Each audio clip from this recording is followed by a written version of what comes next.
For those of you that thought I was starting at 10:30 PM, I apologize. Good heavens. Yeah. Thanks for pointing that out, Gabby, because I would have never made that connection. Oh, no, yeah. So, hello again. I'm alternate juror, and thank you for joining me.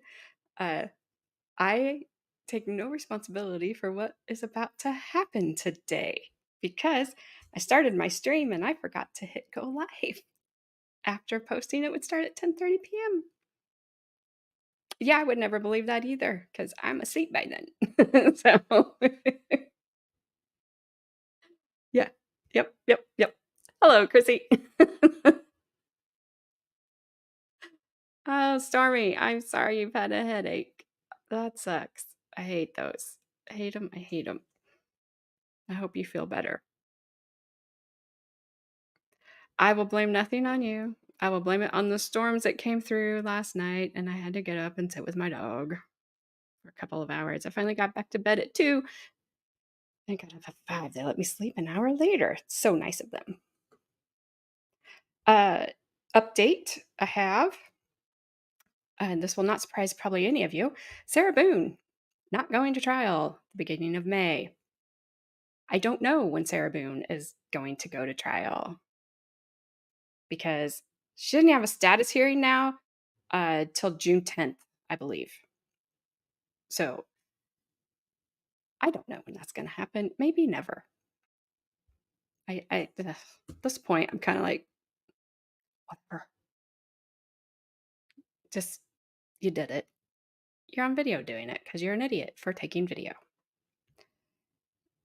But you still deserve a trial because that is what our system is about. And you deserve to put on your defense, whatever.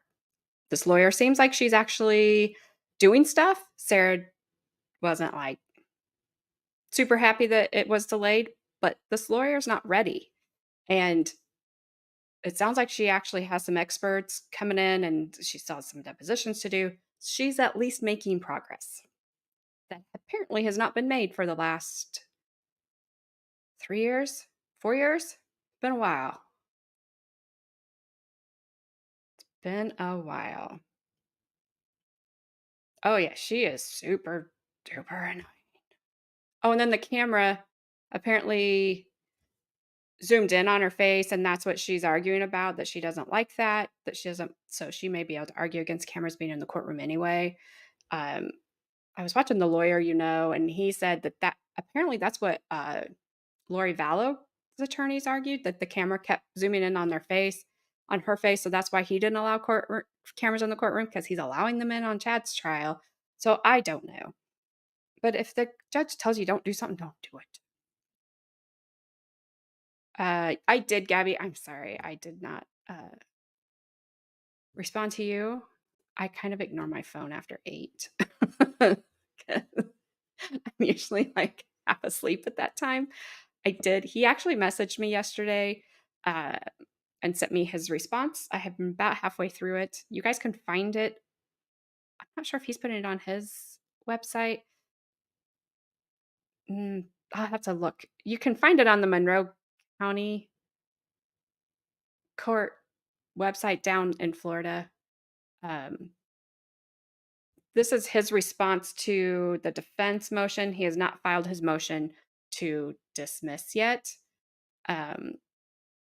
I did watch that. Yes. I watched his interview on Excited Utterance. I did message him back this morning because I got his message yesterday afternoon and I was busy with my dad and I just didn't have time. Stormy, Sebastian Rogers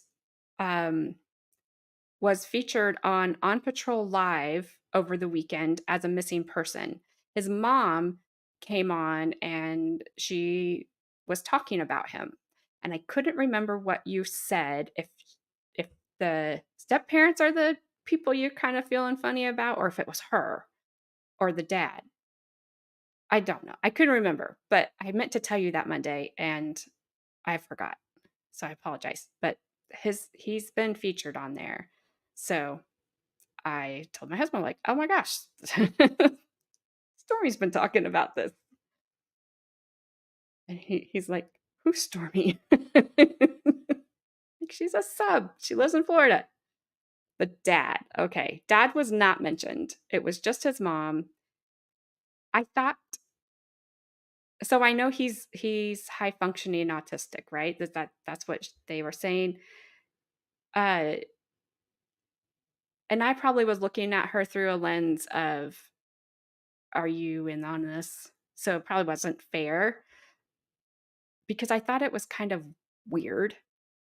Um, how but she was kinda talking to about him, and I had to because I did kinda have to back up a little bit, and, like, she's talking about him as if you see him, this is how you can maybe approach him, maybe get him to engage with you. He likes this, he likes this, he likes this. So, um, I I had to kinda, like, "Alright, hold on here. Rein yourself in, and let's look at it from a different angle, and not as an angle through, like, she did something because you don't know." I know. I agree with you, Chrissy. We do because there's a reason. We just had 3 people, a mom, a boyfriend again, not blaming boyfriends, don't take offense. Uh, it was a mom, a boyfriend, and the mom's mother, so the grandmother in Indianapolis. They were just arrested because, again, a 5-year-old, their 5-year-old little girl, um, I think she weighed 15 pounds. She weighed more at 2 or 3 than she did when she passed away. She had apparently been locked in a closet since November. Um, it was covered in feces, as you can imagine. There was a dress removed in front of it. She was given, obviously, very minimal food. The boyfriend says he didn't report it because he loves the mom.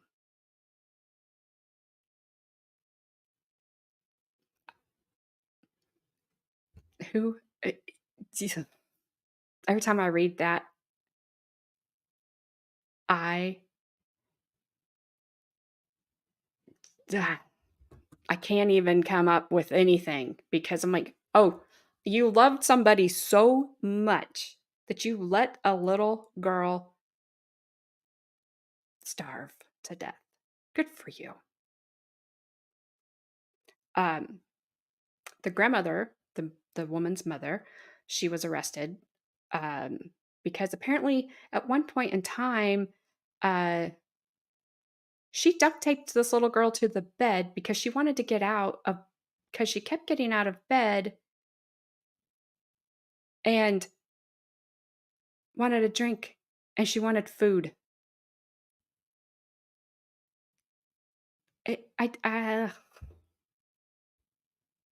Oh, and, it's DCS here, I guess. Um, they had her. They gave her to, I believe, the woman's father who had her and tried to get custody of her. At 3 weeks old, DCS came into this house, found this little girl starving to death, and says they were the most horrible living conditions they have ever seen. So, they take the little girl out as they should have. Mom gets arrested as she should have. She gets a 400-day probation suspended. And I believe he's the grandfather. I haven't been kind of clear whether it was the dad or the grandfather that had the little girl then that was trying to get custody of her, said all DCS was about was reunification for this child and its mother. That's all they worried about. And they were powerless in all of it. to try to get her. Now, I have not seen anybody say, "Wow, DCF, you dropped the ball again." I've not seen any officials say that. I've only seen people commenting on it say that, obviously. Um, and I don't know why this guy that had her had not seen her since November. So I'm not sure what was going on there. Maybe he just wasn't allowed to. Maybe the mom was not allowing him to. But it's another case where they saw, they came, they saw, they did what they should have done, and then they did what they shouldn't have done. And another child, I don't know what the magic number, the thing is about 5, paid the price, the ultimate price. And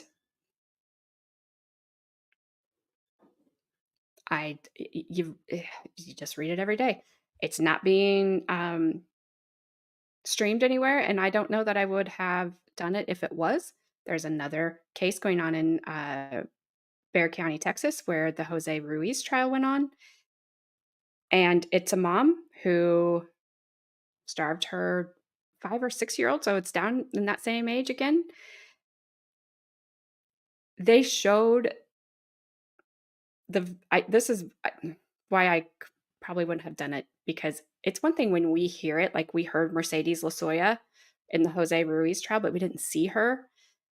This woman, and I don't think she was the mom, actually. I think she was stepmom.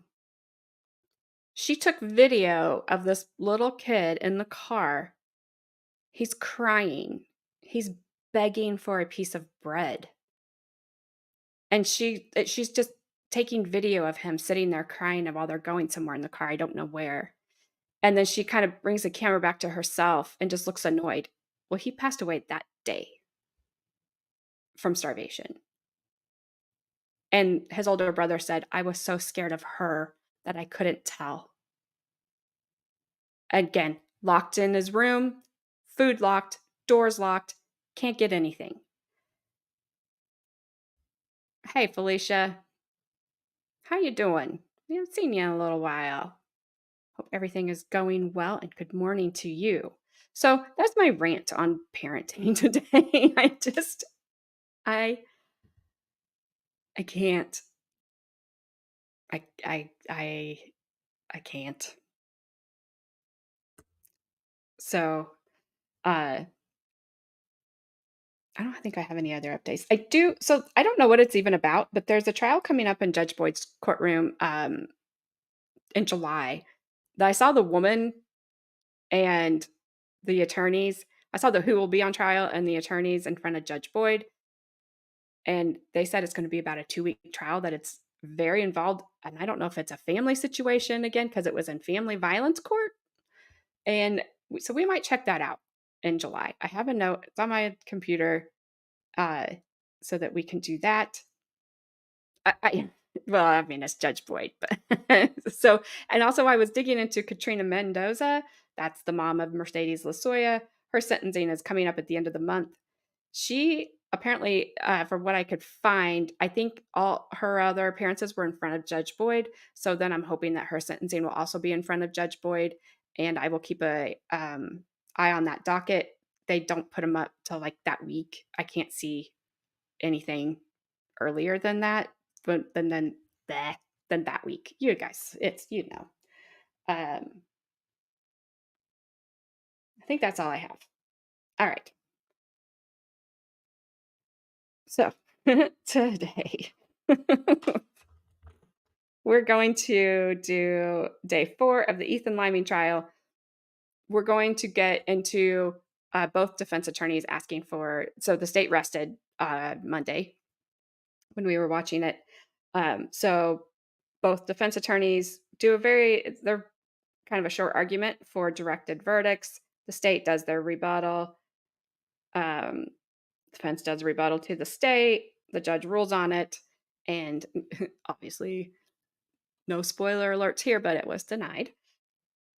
We're going to skip jury instructions because, and then we'll go into closings. Closings last a little while, so I'm not sure that we will be able to go, um, and watch what happened on the verdict. There was, um, kinda issues there. Not major issues, just issues, because why not? And I've been so off today already. Let me get this where I'm supposed to be because I don't even have it set to go. Oh, I got to see, went over to my son and daughter-in-law's house last night and got to see her little baby bump, and it's getting so big. So cute. She's just all baby.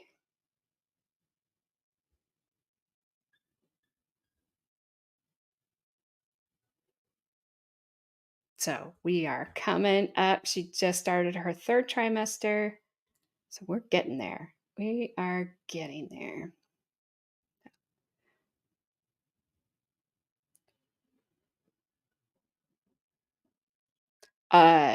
No. No, no, no. It was not Granny Ethel. She was not there in Judge Boyd's courtroom. It's his last name is Bonk, and he really seems good because there was another trial he was going to do, and I don't know what happened to it because I didn't see it. I was trying to find it, and the prosecutor said we need 3 days for our evidence, and she said she looked at Attorney Bonk, and he didn't really say anything. And she said, "Well, I'll just tell you what. I know him so well, and my mom watches him so like, and her mom watches and loves him." Because she said he wastes no time. He asks very pointed questions and he can cross-examine somebody. And she goes, in like 3 questions and he's done. So 3 days is probably going to work for all of it. So yeah. Um, yeah, Chrissy, she just looks so cute yesterday. I mean, she is like a basketball right here. They do have a name, Madison Rose. So that they've had that from like the get-go. Um, so yeah, they haven't that's been out there. But yep, we do her baby shower on May 4th. Like perfect because May the 4th be with you. All that fun stuff. All right. I'm just going to say this right now. Uh if this works on my first time hitting play, sorry Gabby. I know they're going to bother you all day, but I ran out of time. uh I'll be shocked. Alrighty. I'm going, Chrissy. I'm going. I gotta see. I think I'm right where. All right. We're gonna When listen. they took his car into evidence, there was Okay. another paintball gun in the back of DeShawn Stafford's vehicle. Again, had nothing to do with this case. That wasn't used. DeShawn never pulled it out, but the judge allowed that one. Curious. We've got some real issues. The state has some real issues with causation. In order to find my client guilty, a jury would have to find beyond a reasonable doubt that he caused the death of Ethan Lyman. When we started out here, maybe that was just assumed, but that is no longer a safe assumption. There's been ample evidence that somebody else was involved in this, namely Donovan Jones. That Donovan Jones may have been the aggressor, at least as it relates to the boys involved in their response to Ethan and his friends. And when it comes to causation and when it comes to serious physical harm and the deadly force required, none of that's been proven. All the assumptions we had early on kind of fell apart with the state's case. At this time, Your Honor, I'm asking this court to take these portions of this case, specifically the felony 1 aggravated assault and the felony 1 involuntary manslaughter by way of aggravated assault, the felony 3 involuntary manslaughter by way of assault, and I'm asking to direct those out. there's not sufficient evidence to send those to a jury. At most, what you send to the jury is what Donovan walked away with, which is the misdemeanor assault charge. Thank you. That was a very short argument. Then I too would make a criminal rule 29 motion for a judgment of acquittal. It's a two-part motion. The broader concept is under the new law, the prosecution is required to show that there was any act that Tyler Stafford made was not self-defense. I don't feel that they've done that. If he was acting in self-defense, they haven't proven otherwise. That's the broader part of the motion. There's a more specific, tailored second part to the criminal rule 29 motion, and it goes to the third-degree felony involuntary manslaughter. Specifically, looking at the indictment, and also looking at the bill of particulars that we were able to obtain. It's a rather lengthy bill of particulars, but I would say what we used to call the two-wit would be in paragraph 7 and 8. And in paragraph 7 and 8, they're talking about DeShawn Stafford, Tyler Stafford, and then in paragraph 6, Donovan Jones engaged in a fist fight with Ethan Lyman. Paragraph 8 says that Ethan fell backwards from the blow, hitting the back of his head on the pavement. He was knocked unconscious and died from his head injury. So the person who caused his head injury is the person who is potentially responsible for involuntary manslaughter if it's not a self-defense act. We heard from the medical examiner that the injury to the back of the head was the cause of death. Everything else, although horrible, is not relevant to the charge of involuntary manslaughter. There's been no testimony that Tyler Stafford did anything to cause Ethan to fall backwards, to hit his head. There's no testimony that Tyler Stafford slammed into the ground. We heard testimony from one witness that DeShawn Stafford hit him and knocked him backwards. We heard testimony from two others saying that it might have been Donovan Jones. We heard no testimony of any kind that Tyler Stafford did anything to cause the death of Ethan Lyman. And going on what our notice comes from the indictment and from the bill of particulars, specifically paragraph 7 and 8, that was not proven. There was no testimony to this. The only thing we had was from Detective Hornacek at the end. He said, well, there was a statement, all three jumped him. Like all three are responsible for the manslaughter. Well, that's not in the indictment. That's not in the bill of particulars. So we're relying on this bill of particulars to tell us what the legal theory is, what the allegations are, how to defend ourselves from the facts of the law. There was no testimony backing up this bill of particulars. So we're making a broader Rule 29 motion on self-defense for both of Tyler's charges, but very specifically to the third-degree felony involuntary manslaughter. Causation and proximate cause, they're just not there. Your Honor, and I'm sorry, I want to adopt Attorney Gallick's argument based for Tyler. I would adopt that for DeShawn. I never got past cause and whether or not DeShawn even caused this in my argument, but really for the state to prevail, they've got to prove, there had to be evidence that DeShawn did not act in self-defense. There had to be some evidence of that. They got to prove that to the jury. We never got that far. There's been no evidence that was established that DeShawn was not acting in self-defense. We heard from no one that said anything contrary to that. There's no way that a jury can find that DeShawn didn't act in self-defense because no evidence was presented to that.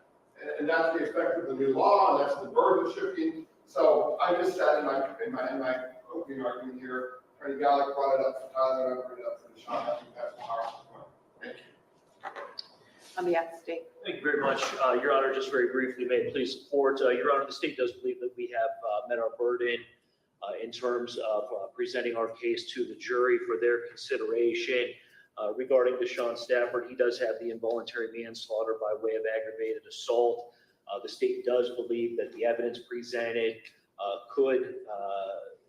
is enough for the factual determination to be made by the jury regarding causing serious physical harm to the deceased Ethan Lyman, and that his death did occur and was caused by that aggravated assault. Additionally, the state does believe that we have met our burden regarding the essentially the lesser count of involuntary manslaughter by way of misdemeanor assault in the event that the jury were to find that facts would play out that DeShawn did not cause serious physical harm and just find that he did assault Ethan Lyman. The evidence was quite clear, Your Honor, that this was not a situation of self-defense, that this was in fact a brutal attack, initially by DeShawn, an older young man, and then ultimately with his brother and cousin joining in, ultimately creating a 3-on-1 fight situation. That did cause the death of Ethan Lyman, Your Honor. Additionally, we did prove that that was on June 2nd of last year here in Summit County, Ohio. Additionally, Your Honor, regarding Tyler Stafford, the state has met its burden there as well regarding the involuntary manslaughter by way of assault. Evidence presented by several witnesses and statements of the defendants themselves indicated that they were actively engaged in a fight with Ethan. Really, to call it a fight, Your Honor, is insulting. It was not a fight. It was just an attack. The evidence did show that Ethan was ill-prepared. Hold on. We never heard a word out of Tyler Stafford. We didn't hear, we saw DeShawn's interrogation interview, whatever you want to call it, right? But we didn't see anything with Tyler. Did I miss it? Did I sleep? Something? Because honestly, you have DeShawn admitting that he threw the punch. Whether he did or he didn't, I don't know. Tyler is never mentioned in that.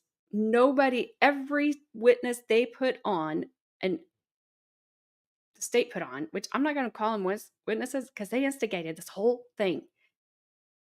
They said, we don't know. We don't know who did it. So that's not truthful. Ugh. This is going to make me mad again today. I really tried to not be. And I did see that the state has met its bird. Dang birds. So that's just not truthful. Ugh. All right. I will try to behave. To fight anyone. He was playing with a toy, and the evidence did show that his shoes end up strewn about in the parking lot as he was pummeled and moved some distance away throughout that event by 3 individuals, primarily by the Stafford brothers. That did cause his death. Additionally, Your Honor, related to the points brought up by Attorney Gallick, the state does believe that there is evidence sufficient to show that there was a common scheme here and that the defendants were acting in concert with one another by engaging in a fight, at least 2-on-1 or 3-on-1, and the state has met its burden in proving those elements and putting this before the jury, Your Honor. That's all we have right now, Your Honor. All right, Sin. Okay, thank you. Mr. Gallick? I gotta say, acting in concert, I didn't hear that in the opening statement. I didn't hear that this was some kind of conspiracy to commit a homicide. It's not the indictment. It's not the bill of particulars. It wasn't the testimony of any of the witnesses. So obviously, I'm supporting both parts of my criminal Rule 29 motion, but as to the involuntary manslaughter for Tyler Stafford, we didn't have any testimony of anything like that. We didn't have any testimony that there was some common scheme that the prosecutor just brought up. There's some conspiracy, the 3 of them working together to try and commit a homicide. There's no testimony that Tyler Stafford did anything to cause the death of Ethan Lyman. So we would ask that the 3rd-degree felony, the judgment of acquittal, be entered into that charge at a very minimum. Okay, thank you. So I agree that there are numerous factual issues here. There is conflicting evidence related to some of those facts. However, taken in a light most favorable to the state, there is evidence that has been presented related to each of the elements of the case sufficient to send these charges to a jury. As to its conspiracy, it's a complicity argument, and the complicity argument does not change the charges that have been presented through the indictment and the bill of particulars. It does change the theory somewhat. However, it is within the discretion of the court to allow that.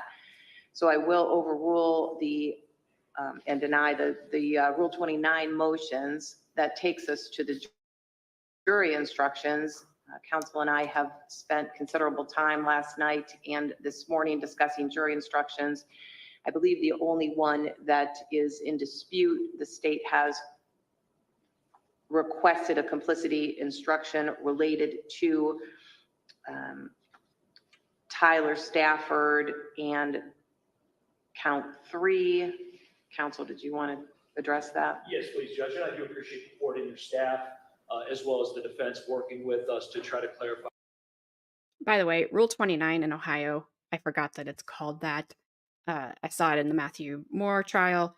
That's basically, they're arguing for the directed verdict. They just call it Rule 29, just so you know. FYI. I don't pause people in nice places, do I? I don't do it on purpose. The issues contained in the jury instructions that will hopefully be presented to the jury here shortly. Your Honor, the state does believe that a complicity instruction would be appropriate here, perhaps related to aiding or abetting, or in the alternative, I believe it's soliciting the aid of another, as it relates to Tyler Stafford in the felony 3 involuntary manslaughter count. The state does believe that that would be appropriate based on how the testimony and evidence did come out at trial here these last several days. Ultimately, Your Honor, it is within the court's discretion. However, the state does not believe that it has changed anything or significantly altered the theory of this case, Your Honor. The allegation all along was that there was an incident whereby the Stafford brothers and their cousin attacked Ethan Liming, and that there was yelling going on. That is essentially what played out through testimony here this past week, Your Honor. The specifics of it in terms of calling a name may be slightly different. However, it is not a significant difference. It would not ultimately affect the way this case would have been defended from the state's vantage point. And the defense was on notice of these general allegations, Judge. Thank you. I would object to that jury instruction. I was notified today that that was the theory. I did not know that Tyler Stafford was being accused of calling his brother's name and that caused the manslaughter. So we would object to any instruction as to Tyler Stafford on aiding and abetting or conspiracy or complicity or any of those other novel theories that were not really known to us until today. We object to any jury instructions on that. As that relates to DeShawn, I joined in that argument. Well, again, I think there is evidence that this was a 3-on-1 altercation, at least at some times during this incident, and that in and of itself could be an aiding and abetting situation. So I will give the complicity instruction as requested by the state. State has rested. We may repeat this in front of the jury, but as to the defense's case. I'm sorry, Your Honor, could you repeat that for me? So I'm turning to you to ask if there is any evidence on behalf of the defense. 1 second, Your Honor. While we have a quick second here, Dan DeRose with Channel 19, we are about to hit our 11 o'clock news. And so if you are watching, maybe. Okay, so the defense is going to rest. They're basically just going to go over whether he's going to test. They're not going to testify. The defense is going to rest. I don't know why it feels like that. The judge is like reaching to just try to keep Tyler Stafford in this. Just because he called out his brother's name because he was being pursued, now he's guilty. He gets to be on the line. He gets to be on the hook for involuntary man stuff. Like I can't wrap my head around this. and I'm trying. So I'm going to go. She's going to bring the jury out. The defense is going to officially rest. So if you guys are okay, I'm going to go to the closings because the state, their first one is kind of long. So if you guys are okay with that, yeah, I yes. And I've thought about this. I have tried to wrap my head around this whole situation because to say, I know might make people upset for me to say that uh, they're all responsible, but I feel like they're all responsible. But Ethan didn't deserve to have his life lost over this. I don't disagree with anybody that would say that. I don't believe that he should have lost his life over an act of stupidity. But they are, yes, they are all responsible. They all made bad choices that were instigated by Ethan. That he said, let's go do this. He put those SplatRBall things in the hands of his friends. His was one of them used by Mackay.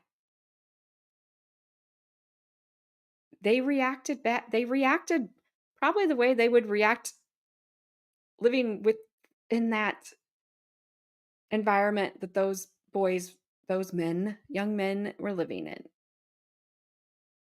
I just can't get around it. I can't get around it. So, all right, we're going to go to closings and I will be quiet. I'll do my best to just be quiet. Good heavens, that is a long jury instruction.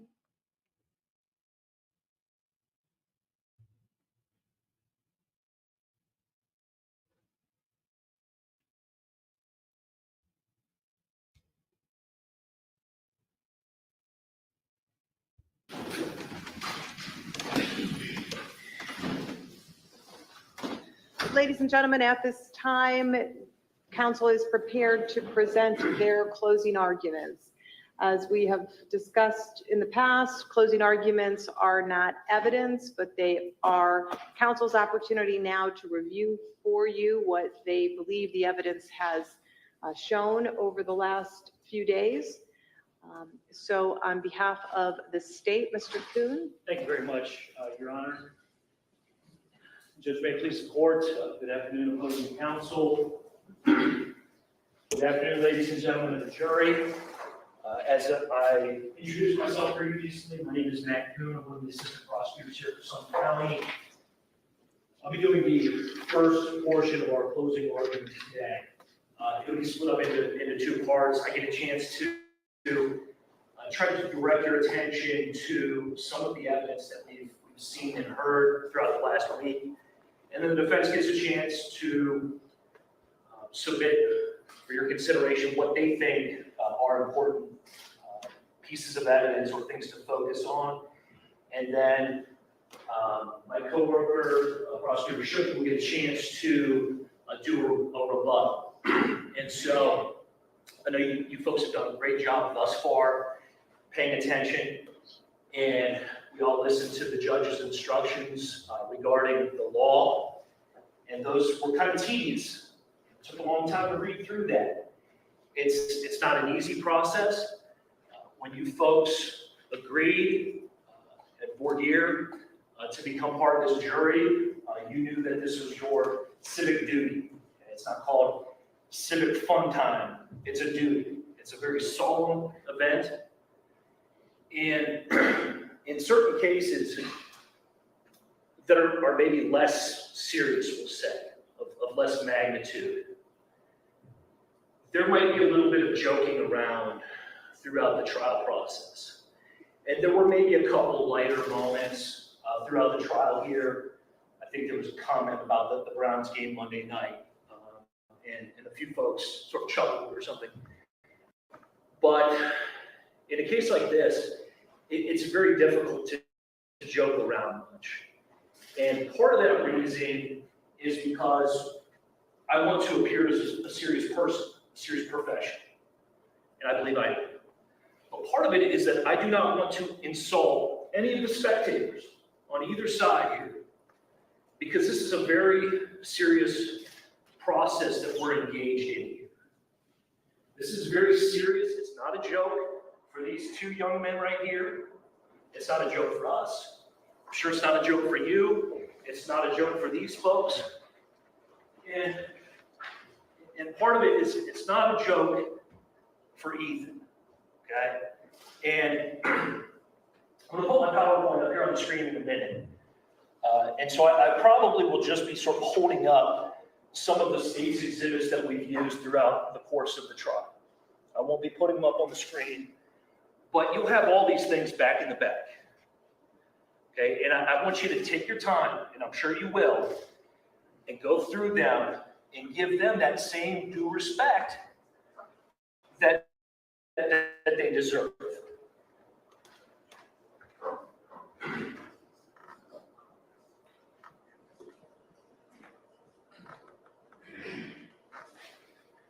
You folks have heard these names, heard this case number, State of Ohio versus DeShawn and Tyler Stafford. You know that's what we've been hearing all week, and by now, I hope it's been made clear to you, we are talking about an event that was on June 2nd of last year, so last summer, a little bit over a year ago. And that was at about 10:45 at night, maybe a little bit before that. Over at I Promise School, 400 West Market, obviously here, Akron, Summit County, Ohio. Those are things that we had to prove. We couldn't just say, oh, this was at I Promise, and sort of hope or assume that everybody knows what that means. Proving where it occurred is part of the process, and so that's why we would oftentimes ask witnesses where it is. Oh, hey, is Akron in Summit County? Obviously it is, but we have to prove that so that can be demonstrated on the record. Okay? And we got witness testimony, I think undisputed testimony, that the Stafford brothers and their cousin Donovan were hanging out at the school, minding their own business. That's the tough part of this case. These guys were minding their own business and were sort of involved in a prank that Ethan and his friends decided to pull. They approached the school in a car at night in the dark, rolled up on it quick, hopped out, ran up shooting these SplatRBall guns. Not a bright idea. However, most pranks are not bright ideas. It was a joke. It was a goof. They shot the SplatRBall guns, and presumably it had the desired effect that the folks on the basketball court ran to the far end of it. They believed something was going on that they did not want to be a part of. Whatever it was, didn't have the marks of something good. They ran. At some point, however, it became clear to them. And we got testimony and reports that Tyler yelled out, "It's a fake gun. It's a toy. It's a prank. It's a joke." Okay? Perhaps rightly so. The young men on the basketball court were not happy campers about that. Okay? And we saw the video. You'll have that back there for your consideration as well. You will have all the videos that we've watched. If we went through them too quickly, or if there was a part you didn't quite catch what happened, you can watch it to your heart's content until you are satisfied that you've reviewed that evidence to your satisfaction. But the video shows that Ephraim and Mackay hop out. Ephraim hops out the front driver, Mackay's in the back seat, Ephraim's front passenger, Mackay's back passenger seat. They run up, shoot the SplatRBall guns. We got to hear that. It was a fairly loud, annoying sound. We are in a room with enclosed walls and ceiling. I would submit to you that it may sound differently outdoors in the wide open. Additionally, I would submit to you, and we have testimony, it doesn't sound like a gun. It might sound like something annoying or weird. It does not sound like a gun. It does not sound like a machine gun. Okay, when Ephraim and Makai run back to the car, I think everybody's pleased that the prank has gone as expected. They caused the guys on the court to run, and that's how a prank goes. However, the gentlemen on the basketball court were not as pleased about it. And we see video of DeShawn approaching the car. He's walking from the court, he has a basketball, and at a certain point, the basketball goes to the ground. I would submit to you that that's in the video. It may not have been clear when we're watching it on the screen here, but I would submit to you that you can see that happen as DeShawn walks past the passenger side of the car. He drops the ball and walks around the back side of the car to approach the driver, Ethan, who has now stepped out of the driver's seat of the car. I would submit to you that the purpose for dropping the basketball is because he is no longer playing basketball. Something else is about to happen. When DeShawn approaches Ethan, according to the testimony of the witnesses, and according to DeShawn's statement, Ethan shoots DeShawn with the SplatRBall gun. We had testimony that it was in the upper torso. We got some testimony that it was possibly in the face. Again, not a great idea. However, we also had testimony that at that point,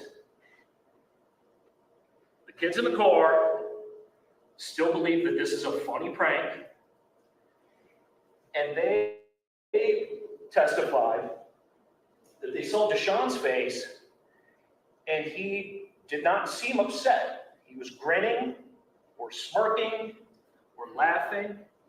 And we heard testimony that he said, are you serious? Is this serious? Something to that effect. If I recall correctly, that was Lamarty who supplied that information. And it was not clear that DeShawn was upset until DeShawn went for the gun, went for the SplatRBall gun. Understandable. At that point, the testimony that we heard was that DeShawn punches Ethan, and the fight is on. And the reason why I just did air quotes right there is because perhaps initially, maybe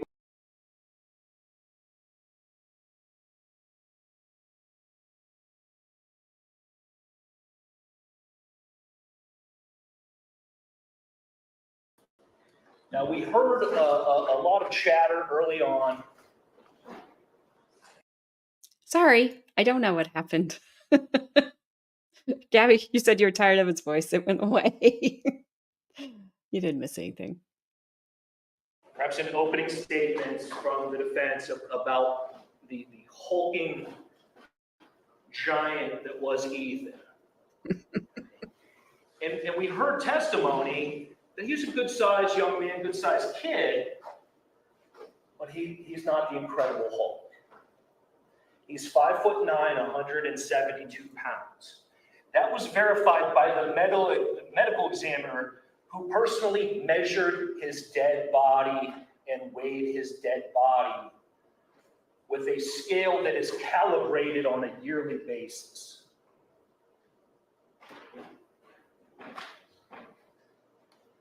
There was this physical altercation. It didn't last long as a one-on-one fight. Almost immediately, Tyler and eventually Donovan joined in. We heard that it went from 1-on-1 quickly to 2-on-1 and 3-on-1. Those are bad numbers. Those are bad numbers to be in a fight. And we heard testimony, and it's corroborated by not only the videos that we have, but also the physical evidence and the photographs that we have, that this fight, this assault, it sort of progresses down the parking lot. And we were all out there the other day. We had the good fortune of being able to go out there in daylight hours, and they had it blocked off for us so that we were not interrupted or had a bunch of cars in the parking lot blocking our view or maybe inhibiting our understanding of where everything was. We had a great opportunity to walk around that parking lot in the basketball courts ourselves and see for ourselves the lay of the land.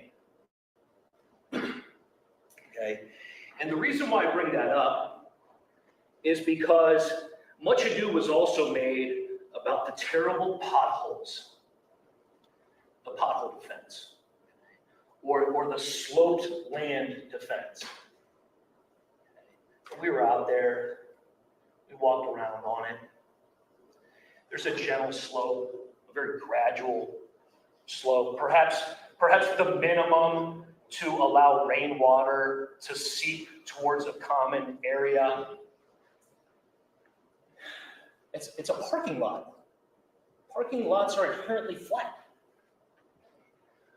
But we heard the testimony that in that moment, when Ethan is outnumbered, and by now he's away from his car. Imagine being in a fist fight and separating yourself from your mode of transportation.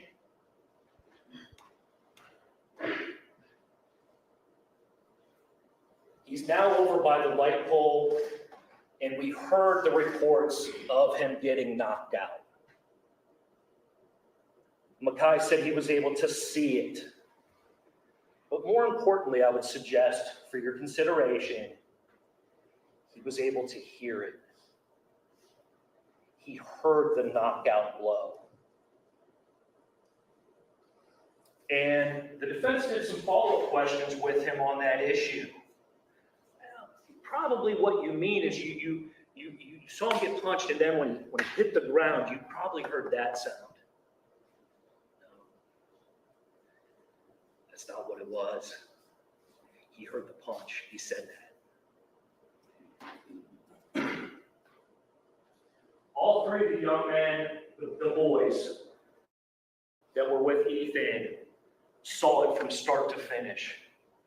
Ethan went down one time. He was knocked out. There was no fight where he's in it and he's holding his own and then he gets knocked down, then he gets up or he's let up. That never happened. He went down one time. And another thing I wanted to clarify is the use. I've said boys and young men and that sort of thing. And there was much chatter about these guys here being called boys. In voir dire early on, the defense referred to them as boys. There was some confusion about their age as people were testifying. These are young men. They're adult men. The kids in this story, the boys in this story, were in Ethan's car. Just for clarification, to call a grown man a boy is either insulting or disingenuous or both. These are young men.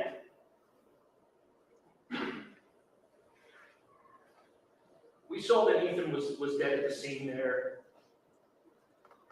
We saw that he was knocked out, never to move or make a sound again, other than maybe some minor noise associated with coughing up blood. He never moved on his own again. He was slightly moved after the fact by his friends who were trying to load him into his own car. Loading him into the back seat of his own car. And we see in some of the photographs the blood trail. The bloody trail on the ground from where Lamarion first got to him and tried his best to move him to a more convenient spot on the car to get him in. And he and Mackay were unable to do so. They provided a couple different explanations for why they were unsuccessful.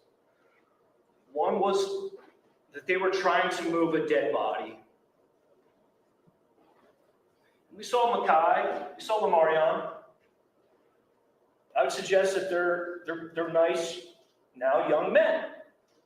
And they both appear somewhat muscular, fit.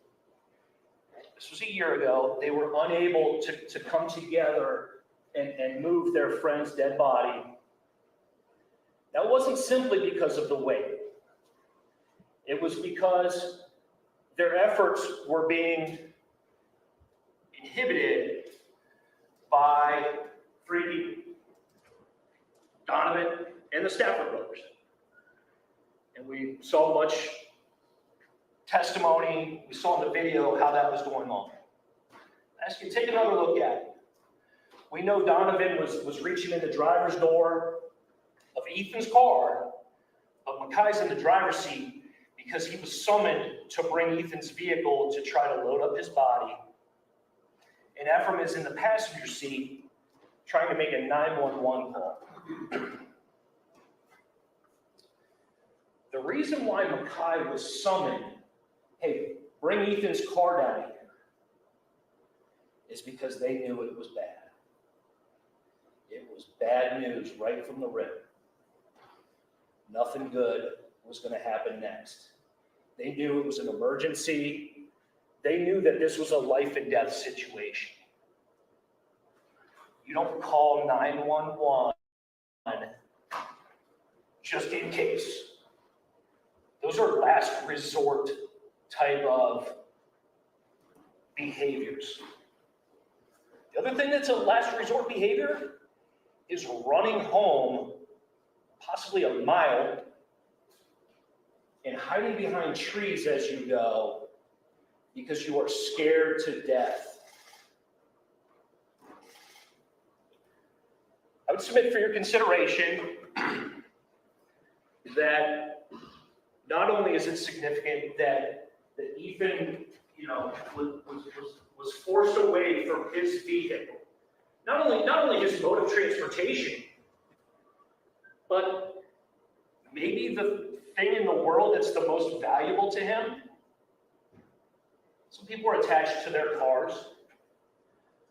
Some people are also attached to things like their wallet or their identification card or their cell phone.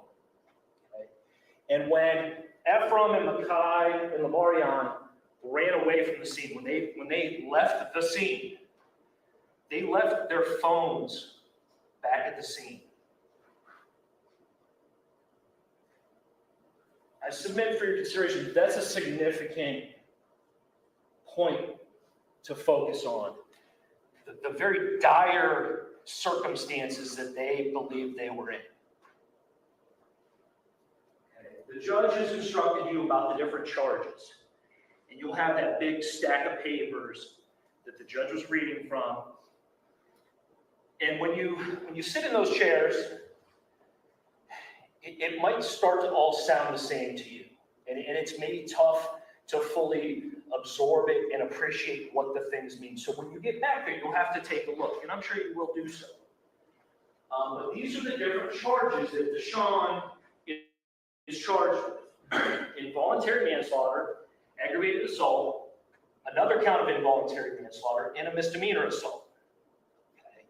Okay. And in the state of Ohio, the judge is going to give you these laws, but if you commit assault or aggravated assault and it causes the death of a person, that is called involuntary manslaughter. So there's There's one count related to the aggravated assault, and there's another related to the misdemeanor assault count.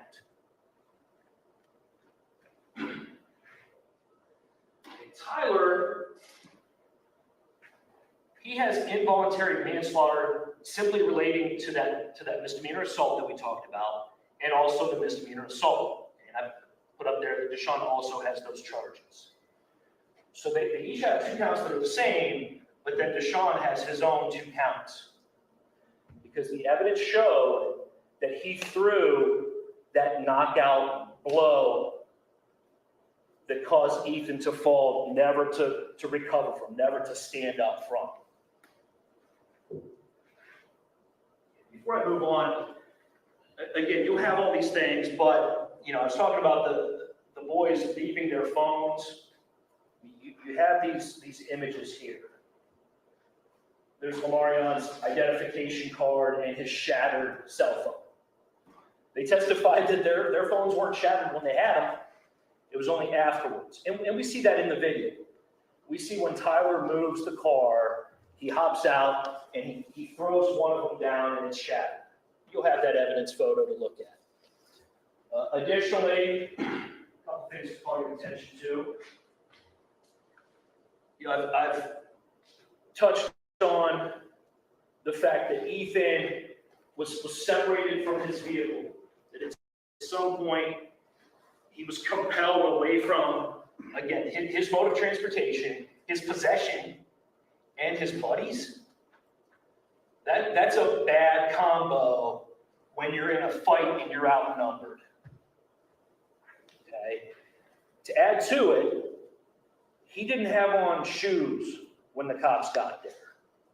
Okay? And we have photographs of his sandals strewn about. Okay? One's up closer to the car, one's a little bit further down near his body. Basically, they came off in the course of this. It's not from stepping on a pothole. It's not because it was such a steep hill. It's because he was getting attacked and he was outnumbered. And relative to the pothole defense, we have photographs, there'll be an evidence here for you to look at. You were out there, maybe that lot's been repaid since then in the last year and a couple months, I don't know. It's not in evidence. Nobody testified that it's been repaid. Maybe, okay? But we do have photographs to show the condition of it. And I'd suggest to you that it's in relatively the same condition. There are filled potholes. There are not gaping potholes. This is the night of the incident. This is the night of the attack. There's no gaping potholes in the ground there. We do have Ethan's shoes. That's a pretty flat chunk of land right there. Okay. Additionally, I talked about leaving behind your possessions. Okay, and placard number 4, we had testimony that this is Ethan's wallet right here, next to the SplatRBall magazine that would hold the Orby gel balls. This is his wallet at placard number 4. And if we look at the photo of the overall scene, we see that placard number 4, so that's the wallet and the Orbeez magazine, are over here. So going from his car, if he wanted to put those items there, he would have had to walk past the spot where his body lays, set them down, and then walk back over here where he would ultimately be found dead.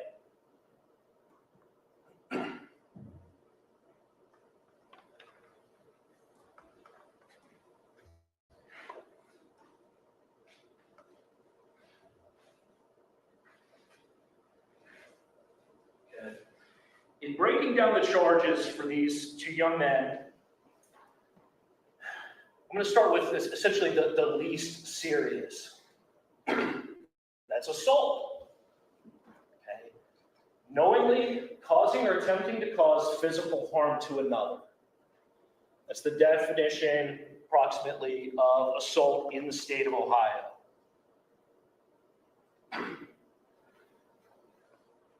DeShawn and Tyler are both charged with that. Knowingly causing or attempting to cause physical harm to another, in this case, obviously, Ethan Lyon. And they're both guilty of it. This wasn't an accident. They did cause or attempt to cause him injury by punching his face, hitting his face. The physical harm, we saw the photographs. We saw the brutal photographs from the scene, from the night of the incident. We saw the other brutal photographs in the autopsy PowerPoint. We saw the injuries to his lips, both lips, and a bloody nose. Look at his lip. I asked the ME on purpose, hey, maybe that's just dry blood on his bottom lip there. Maybe it's not as bad as it seems. He said, oh, no. Those are injuries. That is not dry blood. His mouth has been cleaned up. Those are cuts on the inside of his lip from being blasted back into his teeth so hard that it cut the inside of his mouth. His upper lip was a purple, puffy mess. We also saw the blood still in his nose. The doctor couldn't tell us exactly how far up that bloody nose began. He said, yeah, it could be from one punch.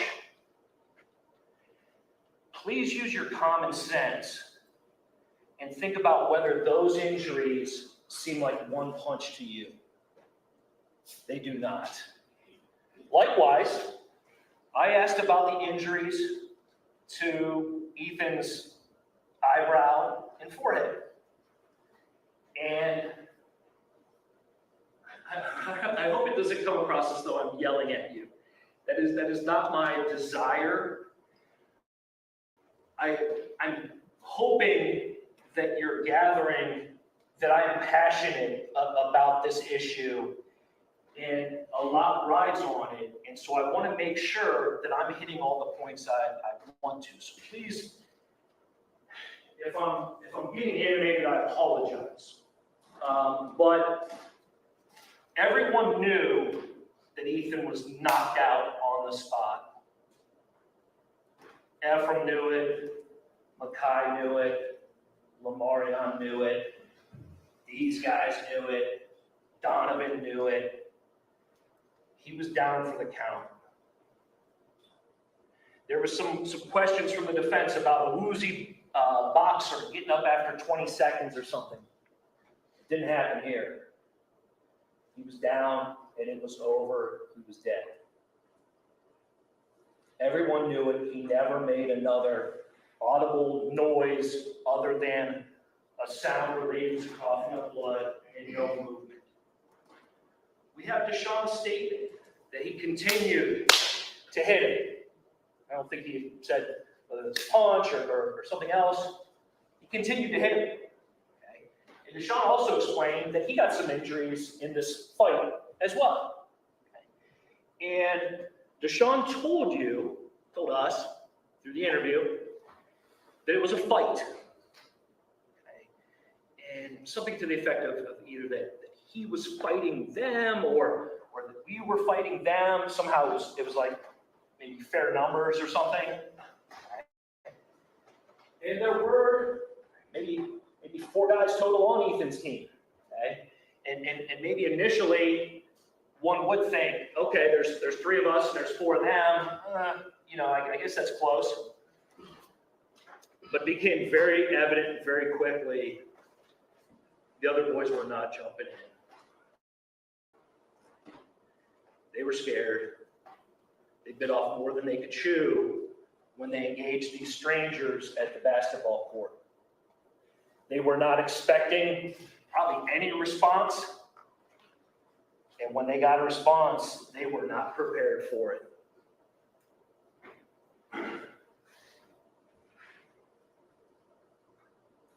We got reports that both brothers assaulted Ethan. Everybody did. Donovan did as well. 3-on-1. Everybody was hitting him. Okay? Now moving on to the next serious charge, aggravated assault. okay? So this is a lot like the assault one we just covered, except now we get into serious physical harm, okay? And only DeShawn has this aggravated assault count.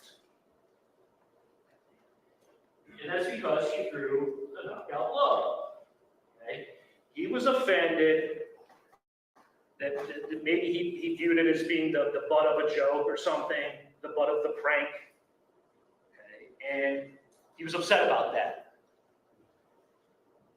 And it appears on the video that they all run, that they sincerely believe something not good is going on. However, we know that he finds out that it's fake. Either he gathers that on his own after some time goes by and there has been no sound of a real gun. There has been no bullets hitting anything.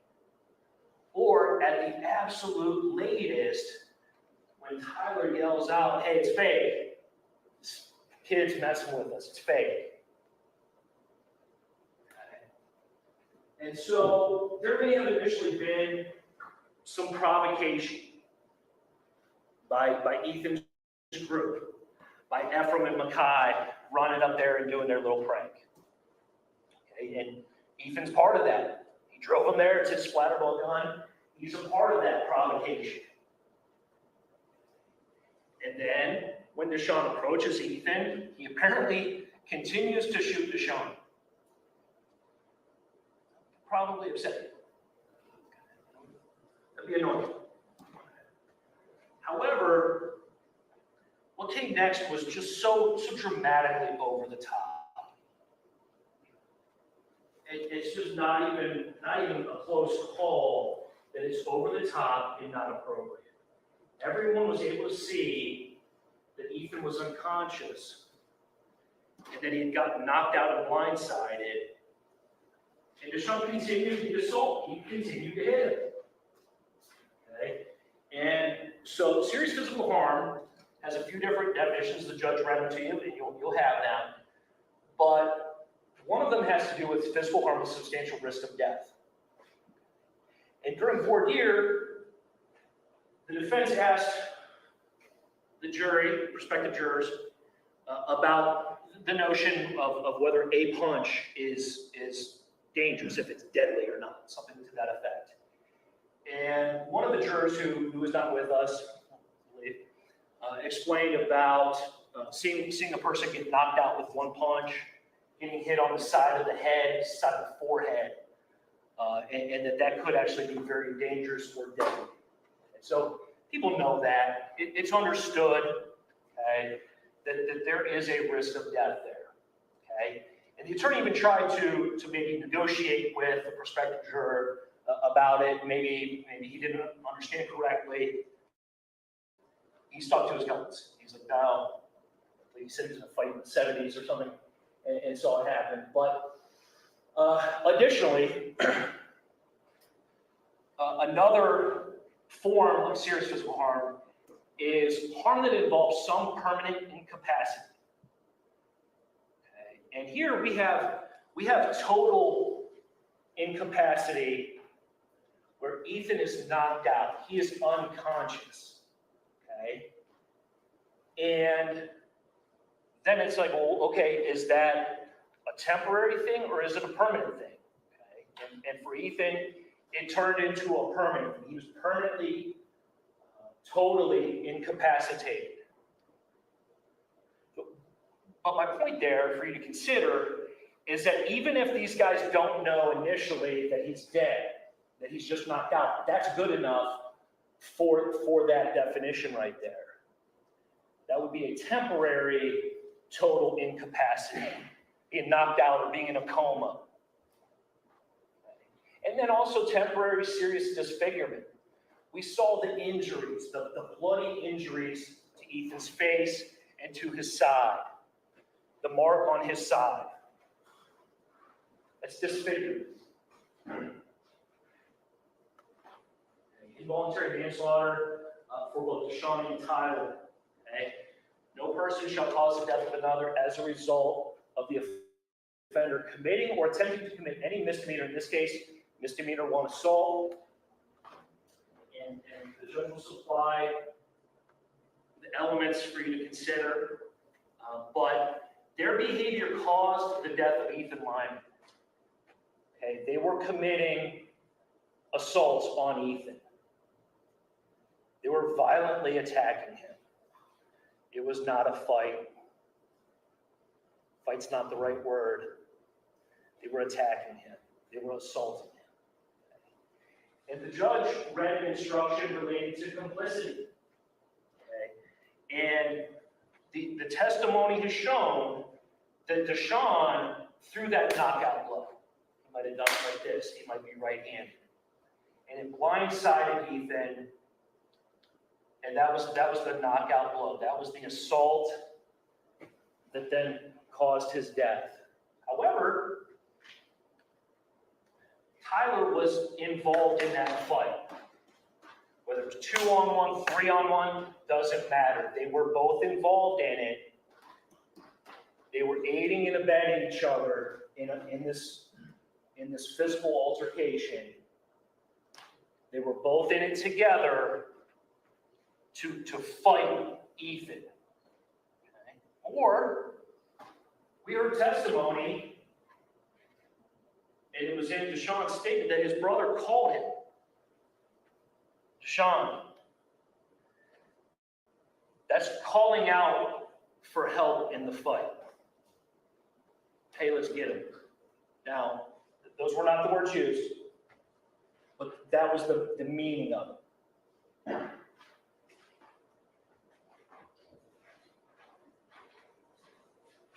As I indicated, all of the testimony from Mackay, Ephraim, Lamarion, all of it was consistent that there was the knockout blow, but that everyone was hitting Ethan. Everyone was. And we saw the injuries. Those could not be the result of a lucky punch or unlucky punch or two unlucky punches. It's more than that.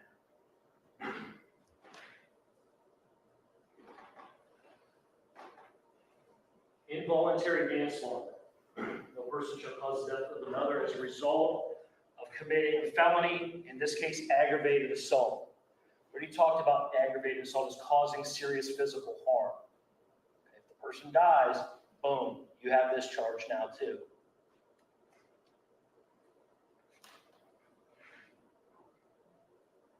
Cause death during the aggravated assault. The death was the natural and continuous consequence. It was the next thing in the sequence of events without which the death would not have occurred. We know that from DeShawn's own statements, that when he hit Ethan, Ethan went right to sleep. And we listened to that recorded interview. The audio was not perfect. However, you'll have it with you back in the jury room. Listen to it 100 times if you need to. It's in there. He said he went right to sleep. We also know that from Tyler's statement that that's what happened. And we know that the death was caused that way from statements from the medical examiner. He went into great detail about how once a person is unable to control their movements, once they are incapable of doing so, they are extremely vulnerable when falling. They cannot protect themselves or do movements to guard themselves. They're in an extremely fragile position at that point. Ethan was in that point when he fell, and when he continued to get ground and pound on the ground afterwards. We probably learned what ground and pound means. Lamarion used that phrase, and he explained what it meant. That after Ethan was on the ground, no movement, no sound,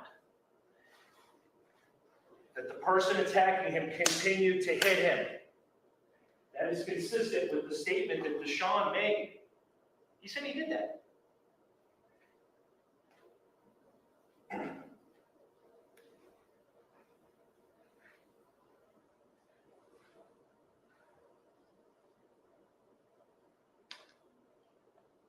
It is not suggested here that anyone set out to kill somebody that day. As I indicated, it's a very tragic situation. I told you these guys were minding their own business. Okay, but that only gets you so far. You cannot exploit some situation that you suddenly find yourself in. You can't capitalize on that or just go crazy and use that as some vehicle for you to commit a crime. Unfortunately, the law does not allow that. And the reason why that's important, and I would suggest to you the reason why I'm pointing that out is because the judge has instructed you and will instruct you not to think about things like sentencing or sympathy. That's not your job. Your job is simply to determine the facts of what happened that day. And if you start getting into things related to sympathy, whether it's, that maybe they initially were minding their own business or something, you're not doing your job. You took a very solemn oath to be a juror and apply the law to the facts. That's your only job. You are not allowed, you are not permitted to sort of disregard or turn a blind eye towards the law as the judge gives it to you and replace it with your own gut feeling or some notion of vigilante justice or street justice, something like that. You're not allowed to do that. You can only use the law that the judge gives you. This is a very bad situation. Terrible. That doesn't do it justice. Okay? But you don't get to say, well, yeah, they did it, but it was a bad situation, so we better not hold them accountable. You are not permitted to factor that in there. Okay. Punching and hitting a person is not accidental, whether that person's unconscious or not. I would suggest to you that punching a person who's unconscious is perhaps more egregious. It caused serious physical harm. It caused Ethan's death. And we went through some very lengthy jury instructions there about self-defense. Self-defense is I did it, but I did have a legal justification, and so it was all justified.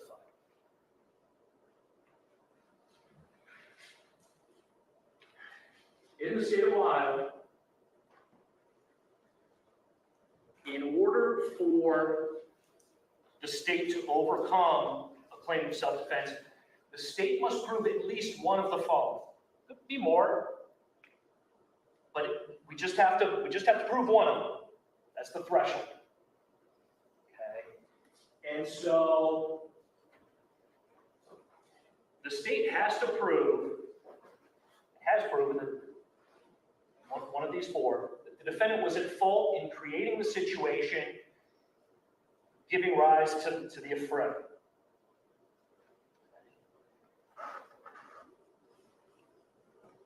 The evidence showed that DeShawn approached Ethan and engaged him. And then shortly thereafter, Tyler and Donovan did the same.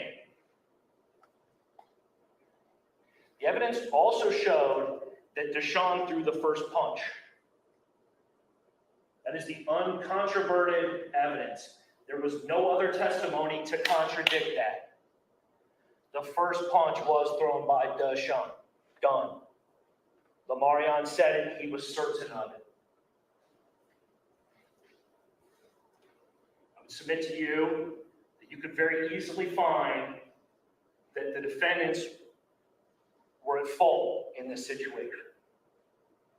Okay, next, the defendant did not have reasonable grounds to believe that he was in immediate or imminent danger of death or great bodily harm.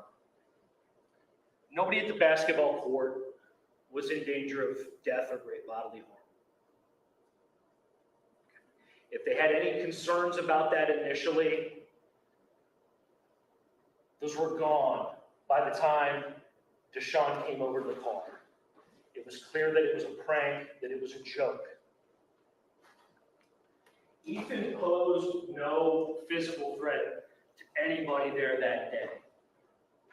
He had his SplatRBall gun. He was not interested in a fist fight. He was not dressed appropriately for a fist fight. Okay, and then the defendant did not have an honest belief, even if mistaken, that he was in imminent or immediate danger of death or great bodily harm.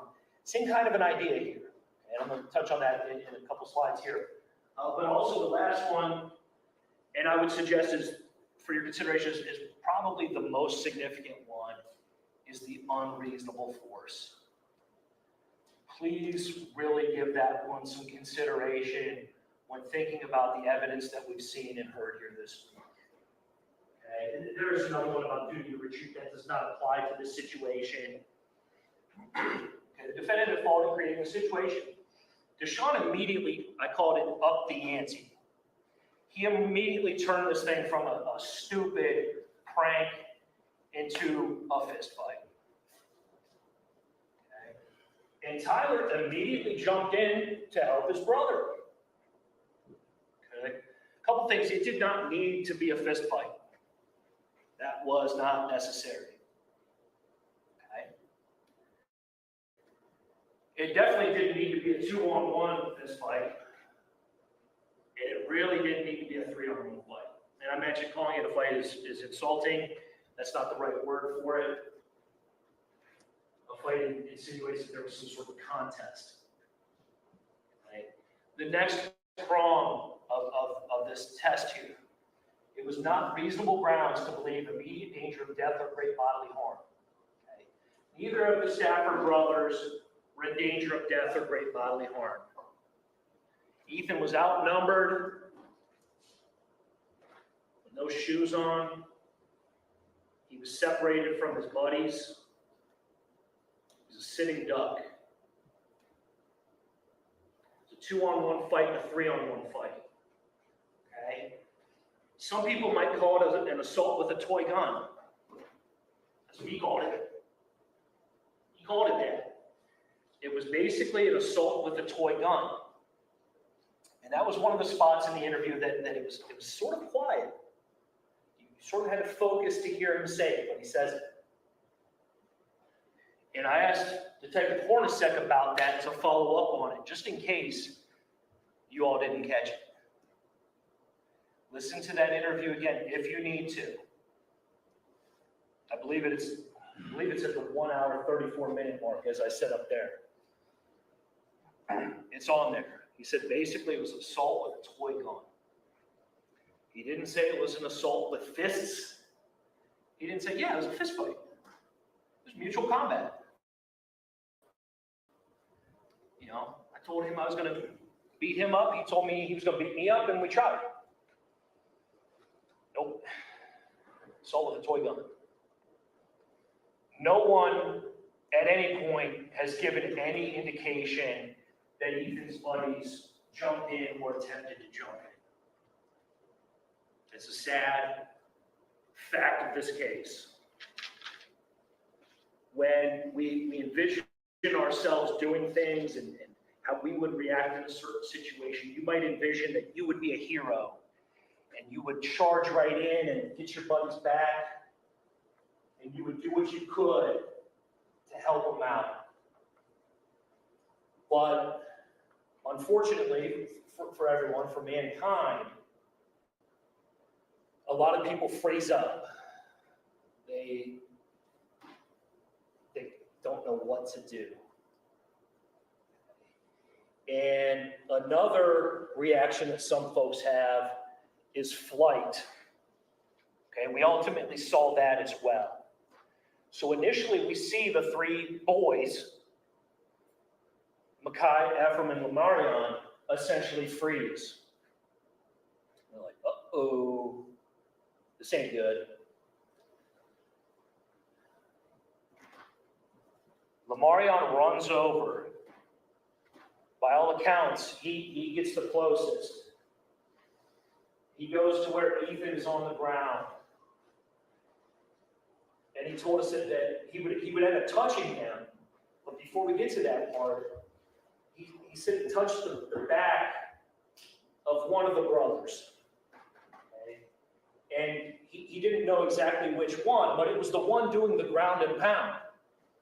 It was DeShawn.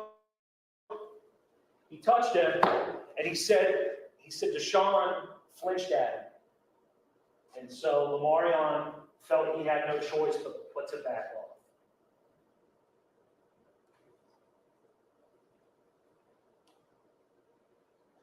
Ephraim stuck by the car. He didn't know what to do. He was armed with a SplatRBall gun. Okay. And a number of times throughout the trial, we heard questions referring to it as a weapon. It's not a weapon like you might think. If you think it's a weapon like a gun, you are sadly mistaken. That is a toy. Now, it is an object, so I suppose almost any tangible object could theoretically be a weapon. And we did hear testimony about it being used as a weapon by smashing it on Ephraim. There was no indication it was used as a weapon by shooting by either the Stafford brothers or by Donovan. The only way it was used as a weapon was by getting smashed on Ephraim, and we see the broken pieces of it at the scene there. And I mentioned that I would suggest that Donovan and the Stafford brothers, not only did they overreact, but and they went way too far, but they were capitalizing on the situation and retaliating. Okay? It extended something beyond whatever vague or sort of initial sense of justification or self-defense. It went beyond that into retaliation. And that is the word that Lamarion used. There was some questioning about it being self-defense, and Lamarion chuckled and referred to it as retaliation. This wasn't, oh, I'm scared, oh my heavens, This was ground and pound.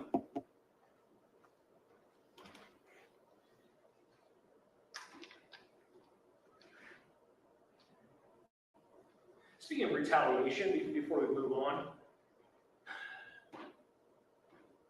we already touched on the wallet being separated from Ethan.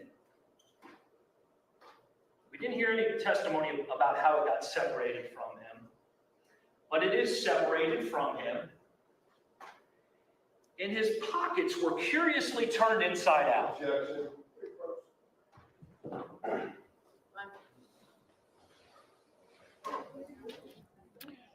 We get our first objection. You generally don't get objections.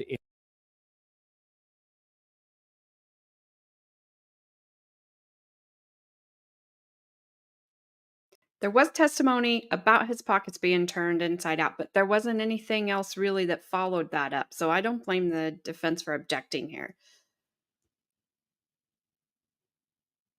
If he says that ground and pound one more time, oh my gosh. There was no evidence of that. The medical examiner didn't have anything that said, yeah, they just continued to just hit him while he was down. And obviously he was defenseless. Notice how the shoe print on his chest that was never established by the medical examiner, that's disappeared. They've not said that at all. just this ground and pound In closing, BS. So I don't that was a bad pause for him. Sorry, he deserves it. Well, judge is maybe going to say ground and pound one more time. Yeah, Gabby, but the footprint must have just magically disappeared. Sorry, Judge. I just have that knack.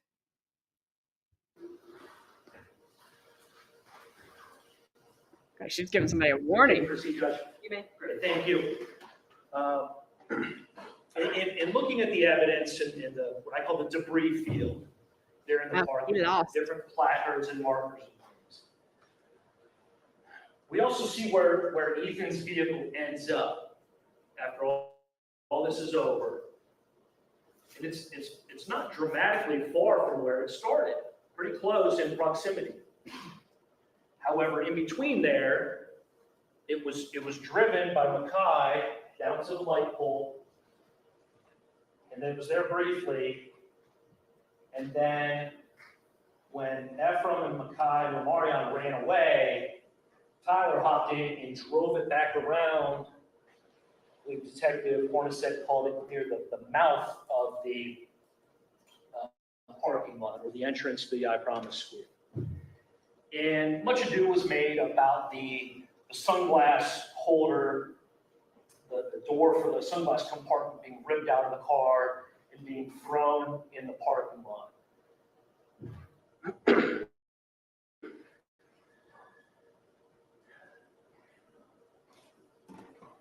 There's no self-defense that relates to that, folks.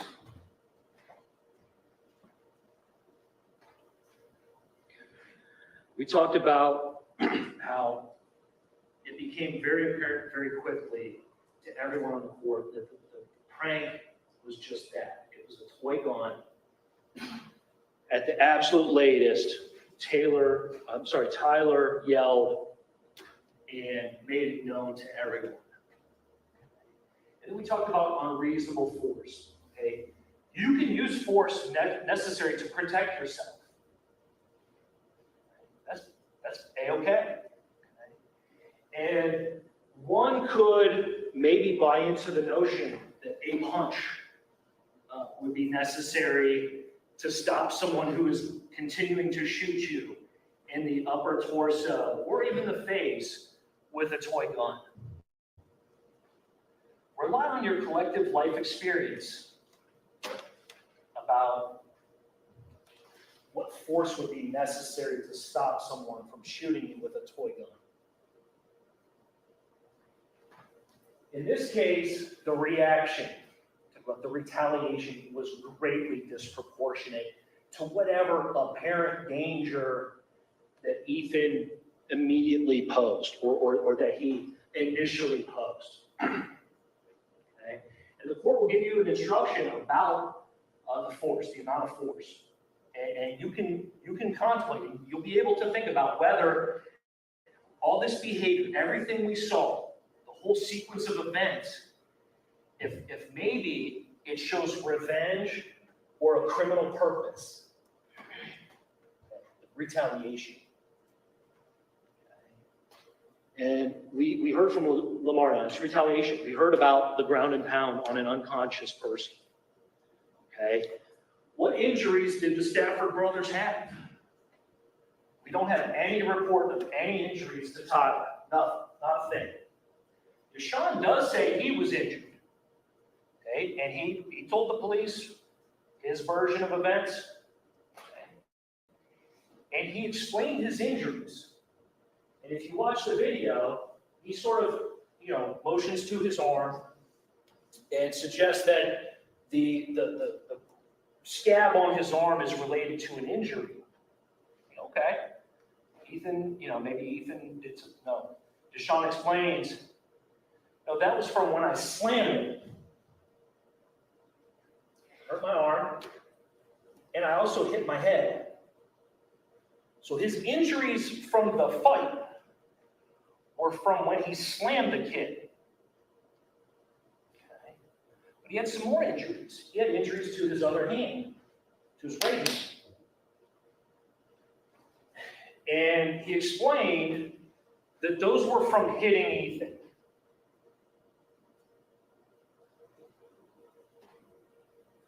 Those were his injuries. The ones he got when he slammed Ethan on the pavement, and the ones he got from punching Ethan.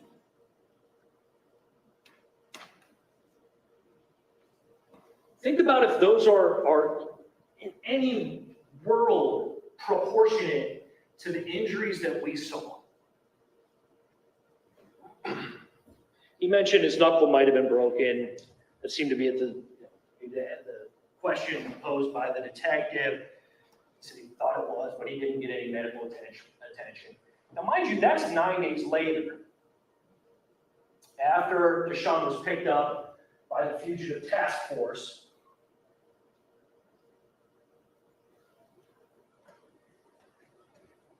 And we heard about the SplatRBall gun that was collected from 515 North Howard, and that was DeShawn's, that was where he stayed, that's where the gun was, that he collected as evidence.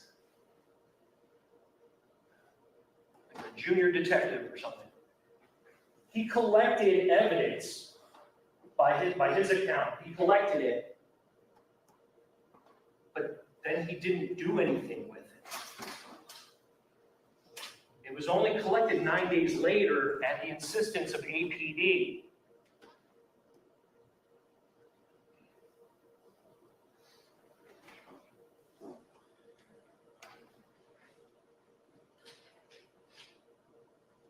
In there about the defense of others, it's very similar to self-defense. Same notions apply. The same arguments apply. I don't want to go crazy here and go through everything again in the same amount of detail. But the same kind of a thing. You have to have reasonable grounds to believe that the person was in immediate danger. Okay, or it has to be an honest belief. It can't be phony baloney. That's why that rule's in there, is because sometimes people will capitalize on the self-defense law and say, oh, it was self-defense. And this rule, it cuts out anyone who is fibbing about that, anyone who just simply capitalized on an opportunity to beat up a dude when he's knocked out, or beat up a dude who is outnumbered. That's to cut out the phony claims of self-defense or defense of another. Like, oh, sweet, my buddy's in a fight over, I can just run in and I can join in too, and I can just say, oh, it was defense of another.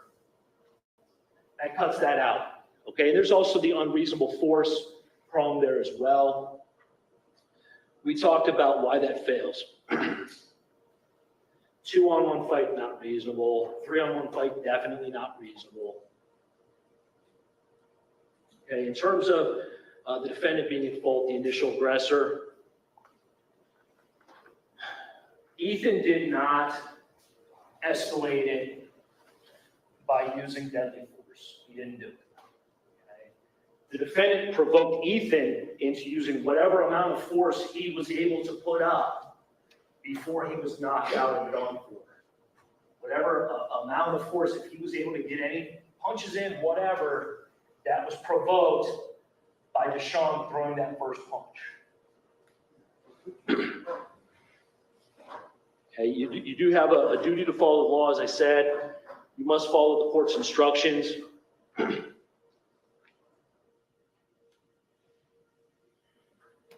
Okay, I want you to please use your common sense. We saw the sequence of events. We saw it on video. Is the video perfect? Absolutely not. Is it okay? Yeah. Yes, it is. And we're lucky to have it. There are 2 different camera angles from the I Promise School that show the sequence of events. And that sequence of events magically matches up exactly with what Ephraim and Makai and Lamarion had to say about It also matches up perfectly with the debris field, the strewn about sandals, cell phones, wallets, IDs that we find, the broken Orbeez gun on the parking lot. It all matches up perfectly. There's a reason, because it does. Those things are in evidence. The crime scene, the photographs that we have.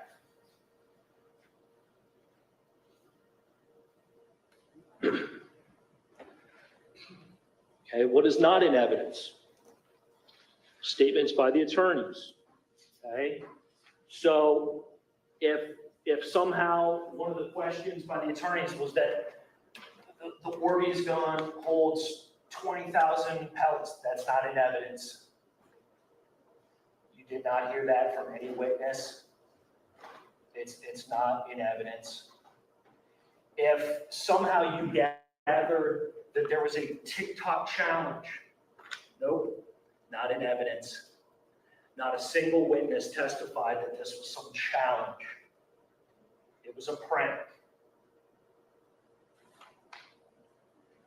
Okay, the height and weight of Ethan was the subject of some debate. Anything other than what the ME said is not in evidence. Those are the only figures in evidence.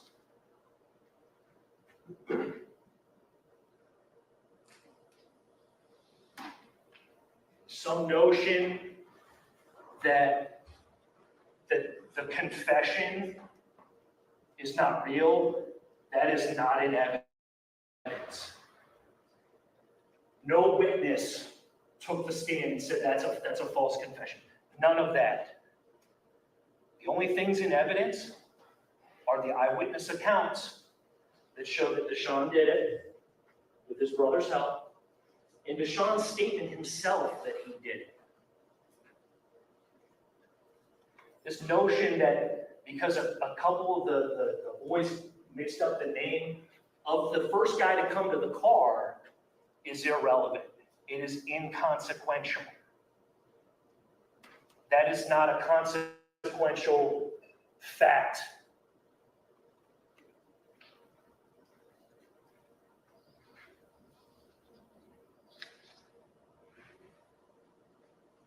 Okay. We talked about reasonable doubt and how you rely on it in your most important personal affairs. We've got the eyewitness testimony. We've got the videos that match up, they corroborate what happened. We've got all the evidence. We've got the ME, medical examiner's testimony and his reports. You'll have those. They fall perfectly in line with what we were told happened. We were told by one of the defendants.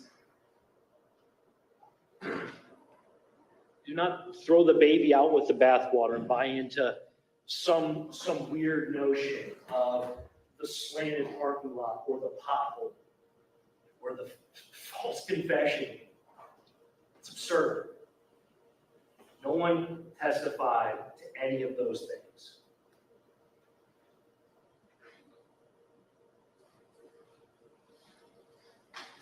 When you retire to deliberate here shortly, I'm asking you to find the Stafford brothers guilty of their indicted offenses. Thank you. All right, thank you, Mr. Kuhn. We have been going for almost an hour and 15 minutes, so before we Oh my gosh, that guy was driving me nuts. His whole theory, which I get it, I understand it, was to downplay everything that the other kids did wrong. I cannot handle this man. And I have a feeling the woman's going to be worse. That's all I can say. All right, he went for just about an hour, just a little over an hour. Don't worry. Mr. Sin doesn't go quite that long.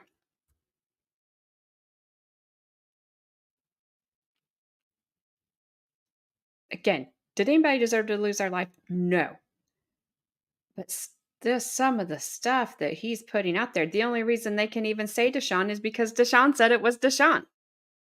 Before that, they didn't have anybody saying it was DeShawn because nobody could say it was. They didn't know. Nobody said who hit him. I don't know. Who threw the punch? I don't know.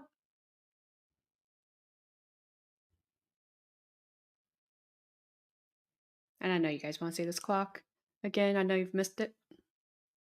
All right, this should be. It's one of the defense attorneys. I don't know who. See if it's Be Mr. seated. Finn or Mr. Garlic. As those captionings call him.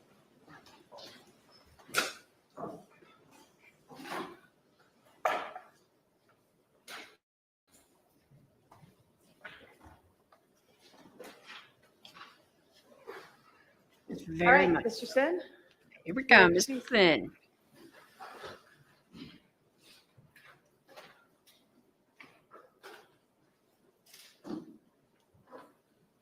Good afternoon. The prosecutor had an opportunity to speak to you, and he spoke to you for about an hour and 15 minutes and told you a lot of things. And he said one thing only, that the defense agrees with. This never had to happen. What a waste. What an absolute waste. 1 minute and 15 seconds. That's how quick someone can lose their life over a prank. That's how quick 2 kids can be on trial for theirs.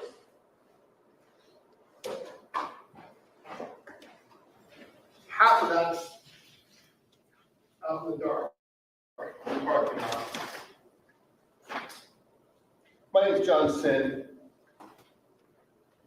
and on behalf of DeShawn, I will apologize if I did anything or said anything that fits you guys the wrong way. I know I can be hard to take, but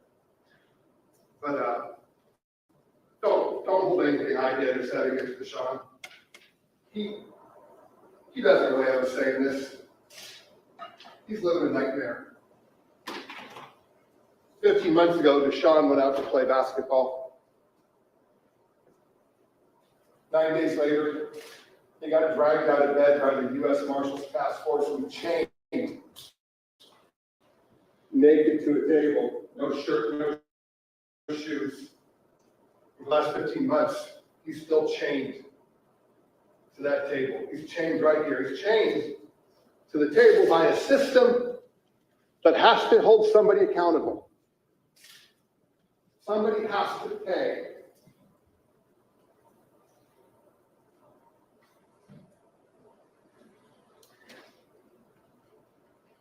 This case is difficult and it's evolved as we've gone.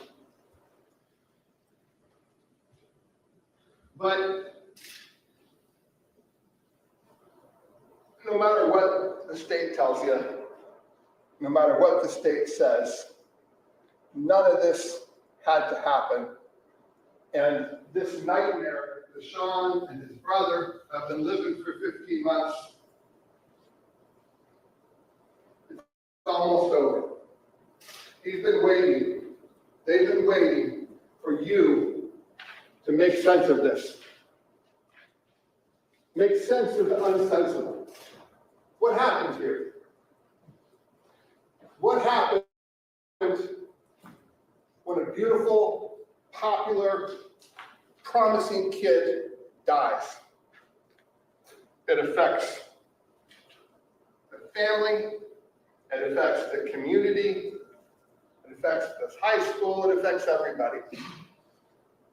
And there's a need to hold someone responsible.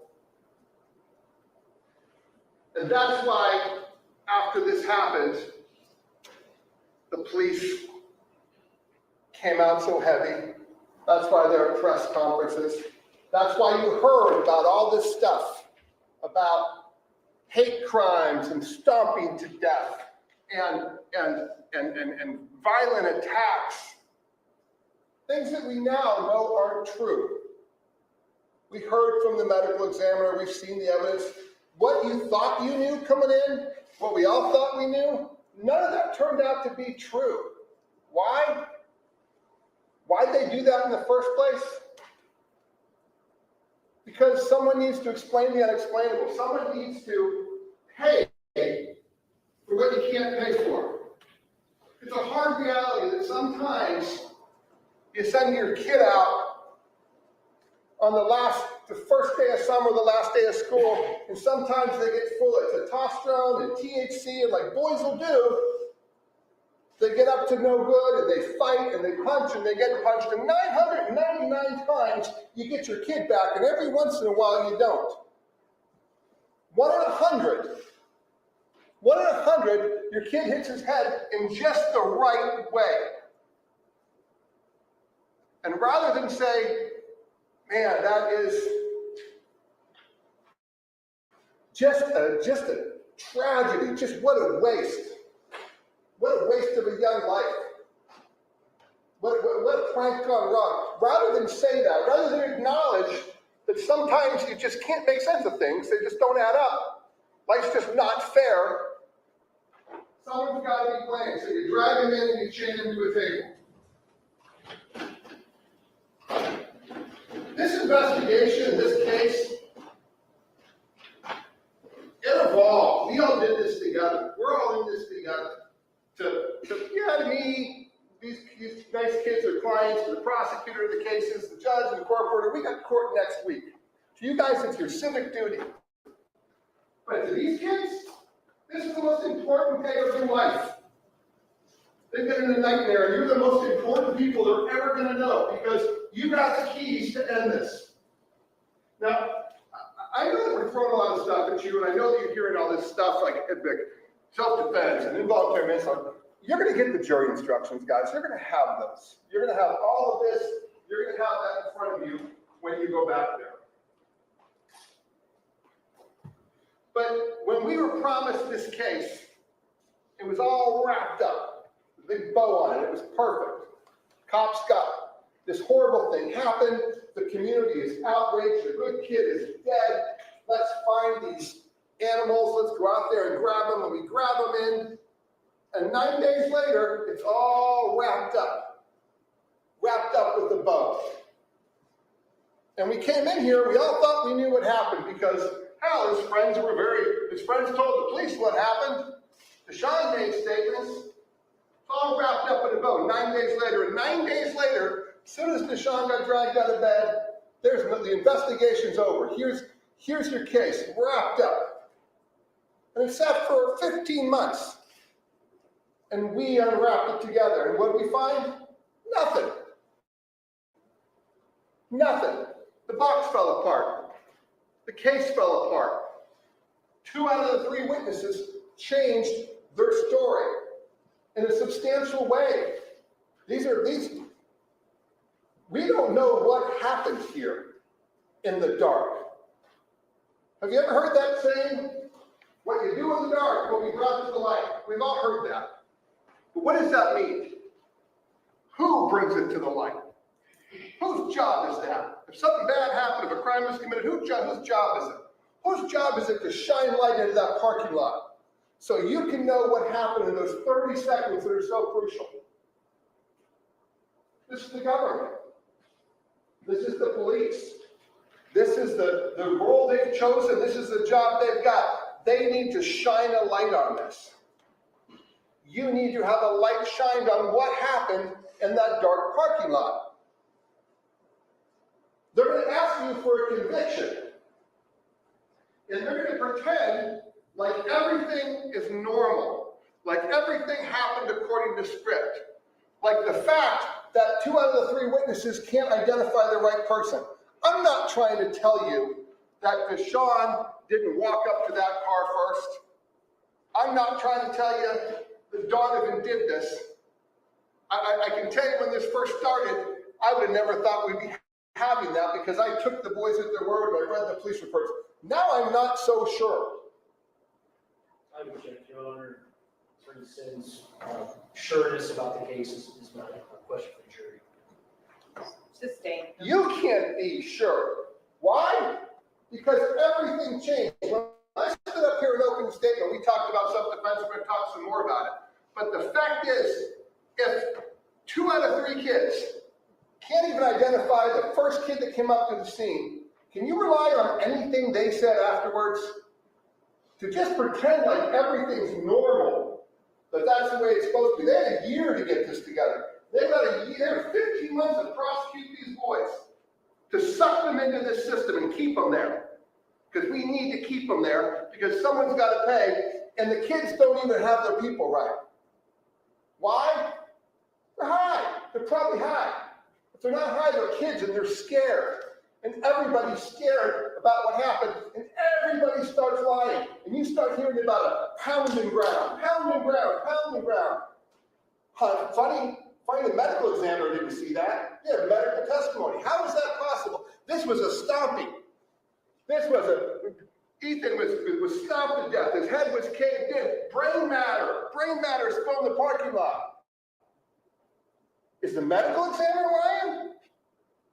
Shouldn't we be happy that Ethan isn't a victim of some horrific hate crime? Shouldn't we be happy that the medical examiner says that he's got 2 punches and maybe a kick to his body and that's it? He's not beaten from head to toe and stomped to death by violent, crazy people that don't wear shirts and don't wear shoes. These 2 kids weren't looking for trouble. Trouble came looking for them.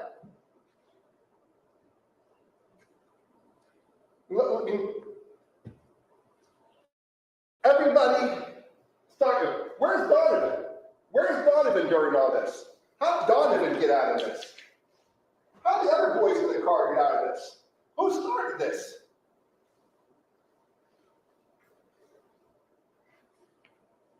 When they left the house that night, DeShawn was doing what older brothers do. He steps up. He looks out for his brother. He looks out for his cousin. He did it that night. He did it in the interview room when he protected Donovan.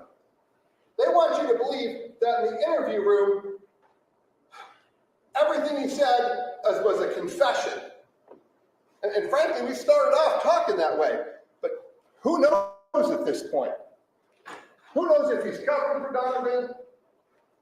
They had 9 days of reading about this case in the paper, and he had 90 minutes sitting tied to a chair with his shirt off, with his head down, trying to think about how he can dodge this bullet, how he can avoid getting sucked into this system, how to keep his brother out of it, how to keep Donovan out of it. So I submit to you, we don't really know what happened here. All those witnesses on their side, they're unreliable. How do you know it? What they say doesn't make sense. There's no evidence supporting a ground and pound. There's no evidence supporting any of those things. They can't even get the basics right. These kids are doing what kids do. But we got to talk about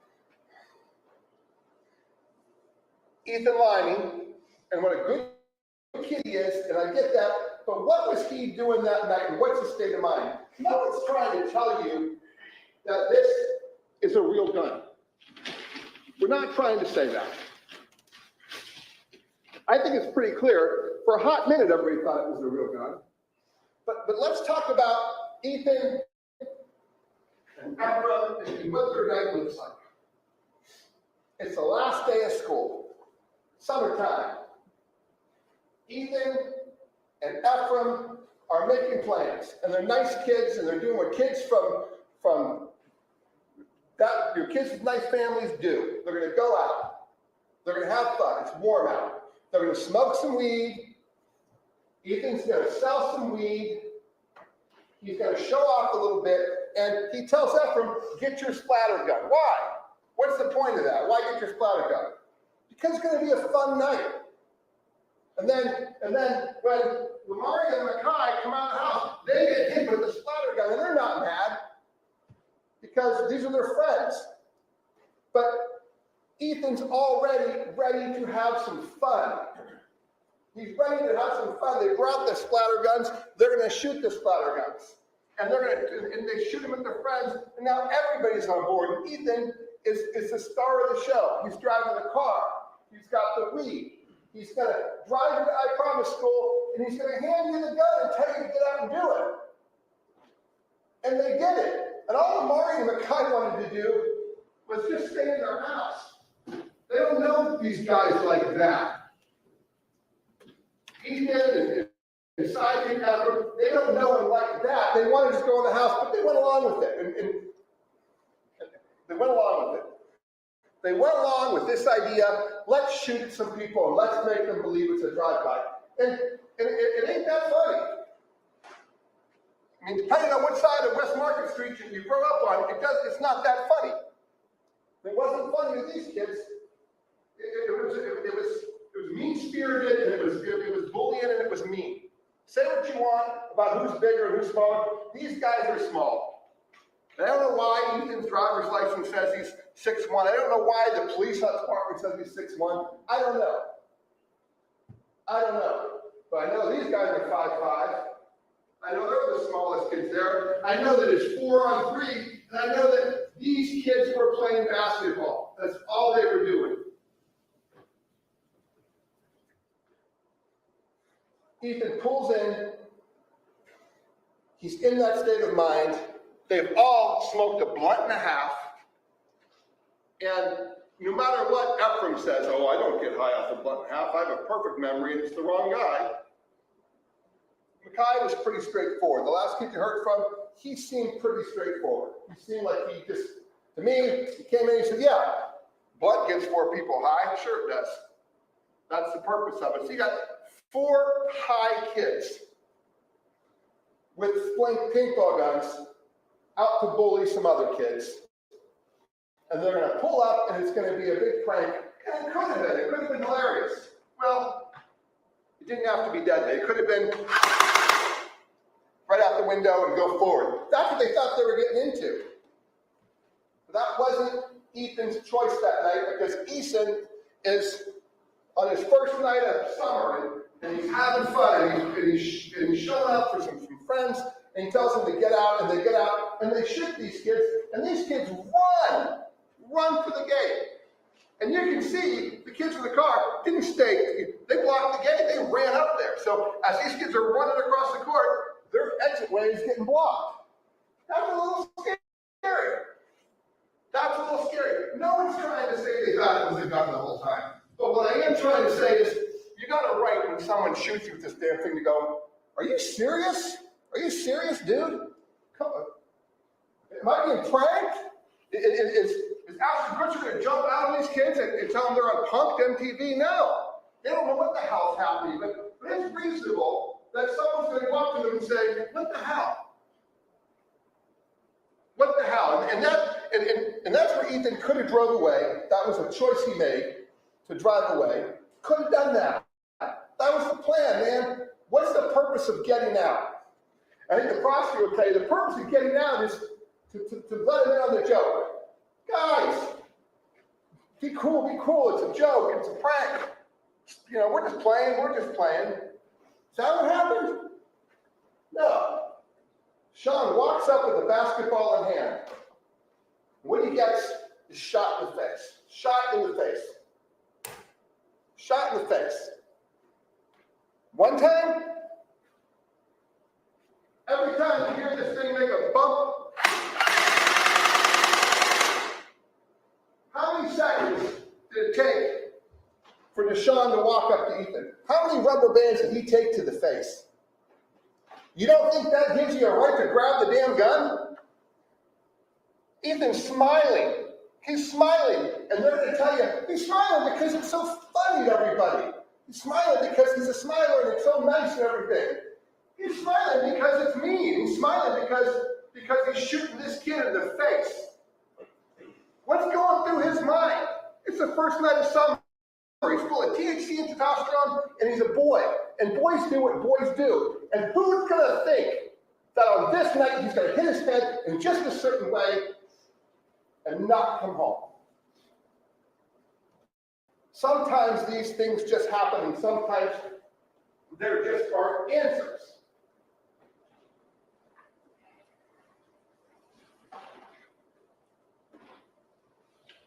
The prosecutor stood up here doing his job and telling you that everything is normal and everything's fine. And they're going to pretend like they've shown you a light, that they've lit up what happened in that parking lot, so you know. You know what happened in the dark. You know it. You have to know it, right? You heard from 3 high kids who couldn't get their story straight.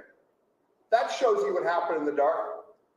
And they want you to pretend that you saw it and pretend that you're as confident as they are as to who did what in the shadows for 30 seconds.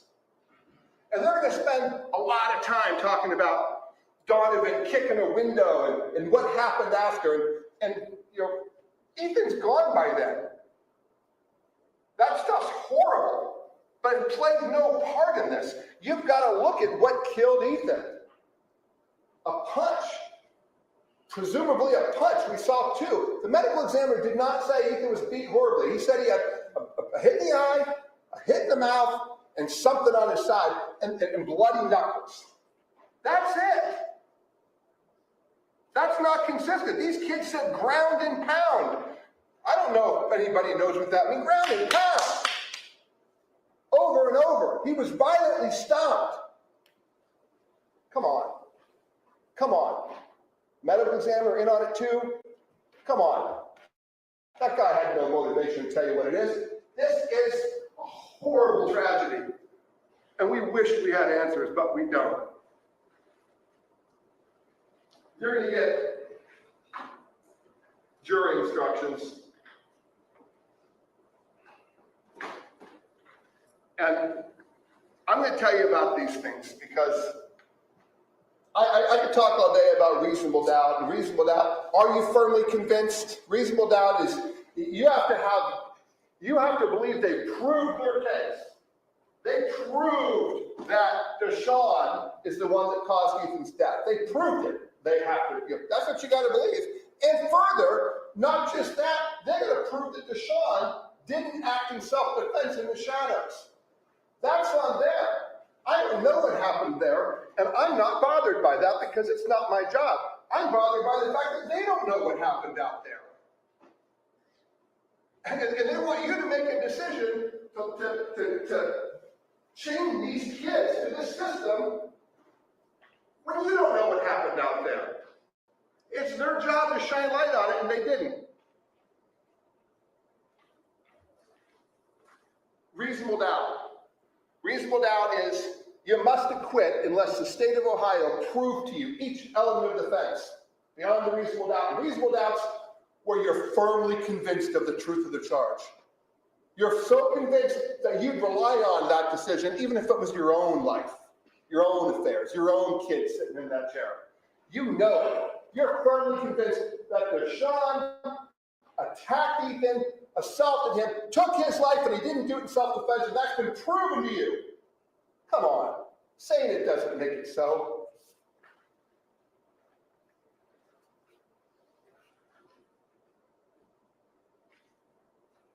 There are jury instructions. And I talked to you in my opening statement about how you do a case like this when you've got all this pressure from family and friends and Ethan's family and Sean's family and the cameras. How do you do it? Do you just go with your gut or decide? That's part of it. But it's a math problem too. You got a math problem. You got to work the equation. These are jury instructions. She read them to you, the judge, and maybe you're better than me and you understood every one of them and you know exactly what was said and who. I don't. I can tell you though, you're going to go back there and you're going to do the math. And you're going to hear some things about what they had to prove in order to successfully bring these kids into the system. What do they have to do to get their conviction? We don't have to do anything. We don't have any burden whatsoever here. We don't have to do a thing because if they're going to make these accusations on behalf of the government, then they need to bring some proof. They need to shine that flashlight. And again, I submit to you, this investigation was terrible. Nice guys, nice people. You don't check a cell phone? You don't turn on a cell phone and see what was said? This investigation was closed 9 days later. They got DeShawn, they locked him in a room, they got his statement, and we're done. And we don't want to hear anything to the contrary because everybody's happy now. The chief's happy, the family's happy. We got the bad guys. We got them. Ethan's a victim here of these rotten kids who are waiting for someone to stumble onto their turf. That's the implication. Stumble onto their turf and get killed. That ain't what you heard. That ain't what you heard. What you're going to hear is the stretch that the prosecution has gone to try and get some charges to stick. You're going to get these jury instructions, and they're going to talk about who's got to prove stuff and reasonable doubt. And I'm not going to spend a ton of time on them, but I'm going to talk about cause. In order to establish involuntary manslaughter, they have to show that DeShawn caused Ethan's death. Cause is an essential element of the offense. Cause is an act that in a natural and continuing sequence directly produces a death in without which it would not have occurred. Do we actually know what happened here? I get that the prosecutor thinks that we're full of BS talking about a parking lot. May or may not be right. But the fact is, Ethan's backing up. People are saying Donovan's punched him. None of the kids, none of those witnesses from them could say DeShawn did it. The only one saying that DeShawn did it is DeShawn. And we know he's covering for Donovan. But who knows? It's their job to show it to you. Did they trip and hit his head backing up during the fight? I don't know. Probably not, but there's potholes there. Say what you want. Did see the pictures. Did someone else knock him out? Who knows? Come on, how come none of the boys saw that? What's up with that? You see everything else, but you can't tell us who saw it, who hit him? What did they see? How high were they? Where were they sitting? Cause. You have to be firmly convinced. You have to know that DeShawn threw that punch. You got to know it. And at the beginning of this case, before we unwrap that empty box, I would have said, yeah, absolutely. It's a self-defense case. Of course DeShawn did it. Who knows what happened in the dark at this point? But I submit to you, if you don't know, that's reasonable doubt.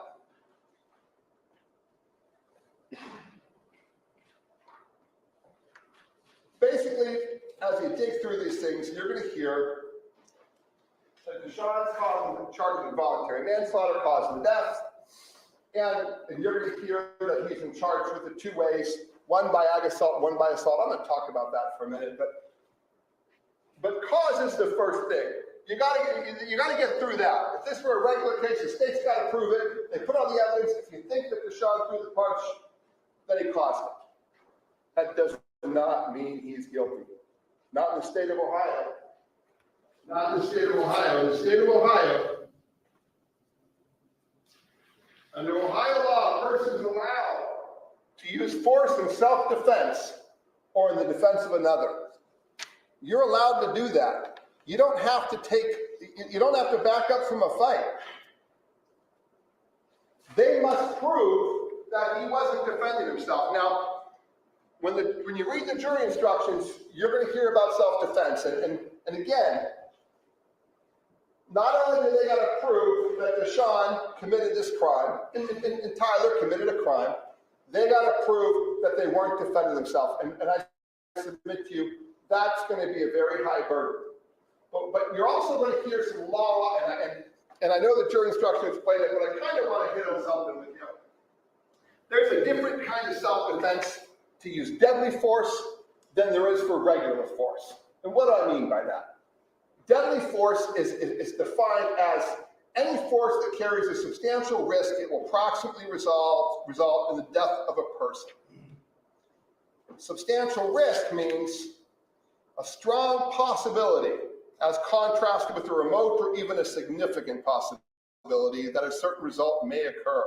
What I'm saying is, I don't know that a punch is deadly force. You don't look at the end result. If I did my little rubber band stunt here and this glass falls over and stabs one of you and breaks on you, that doesn't make the rubber band deadly force because you died. It's about whether or not there was a known risk, whether or not it's foreseeable, whether or not that if you punch somebody, you're going to kill them. And 999 times it doesn't work that way. They don't hit their head that way. But the reason it's important is because you don't get to respond. You don't get to respond with deadly force anytime. You can't bring a gun to a knife fight. It's not as important in this case because if DeShawn used deadly force by a punch, which I submit to you, it doesn't make, that's not what it is. But if DeShawn did it, then Ethan did it too. It's all about proportional, being reasonable. You respond with, you can respond proportionally. The judge is going to give you a jury instruction on that.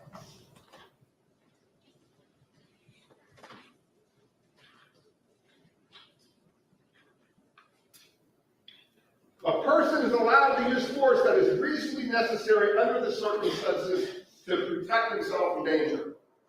So here's what we're getting at. Did DeShawn use deadly force? If a punch is deadly force, then I submit to you he was facing deadly force. If a punch isn't deadly force, then he wasn't facing deadly force. The reality is he met a punch with a punch. He met getting shot in the face with a dozen rubber bands with a struggle. That's reasonable. That's not bringing a knife to a fist fight. That's not what the law is talking about. These boys fought, and no matter how you look at it, the state of Ohio has not proved that this wasn't self-defense. And that's their burden. You heard,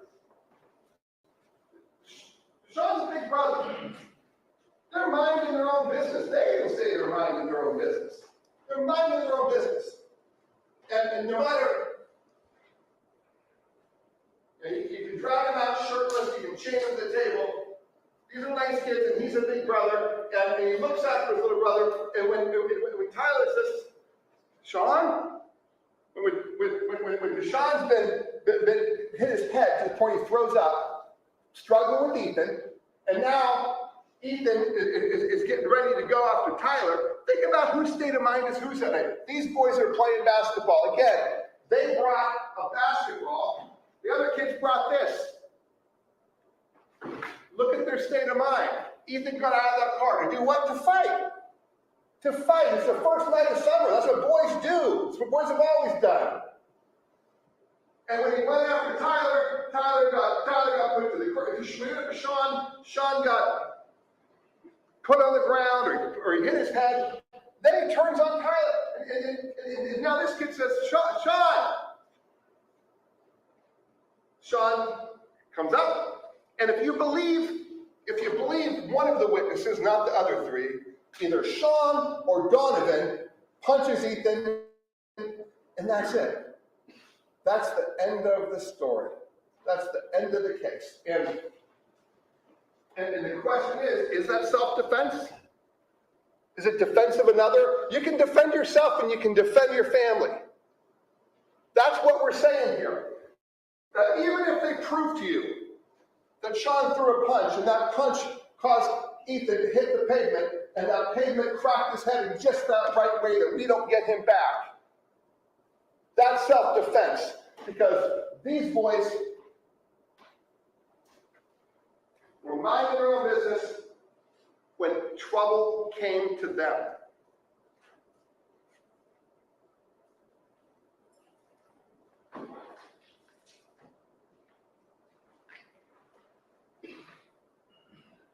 You're going to hear a lot about what happened after Ethan went down. And the medical examiner said he's gone. And they want to talk about punches and kicks and ground and pound. And I'm not saying that none of that happened. But I'm saying the medical evidence is what the medical evidence is. If you hit somebody, there are marks, and the medical examiner can count them up for you. And we're not talking 10 minutes. We're talking how much time? A minute and 15? How long did it take for the kids to walk out with a gun and walk back? And then how long were they in the dark? How long was 30 seconds? 30 seconds in the dark? That's how quick you lose your life over this nonsense. That's how quick You can be sucked into a system. Nonsense.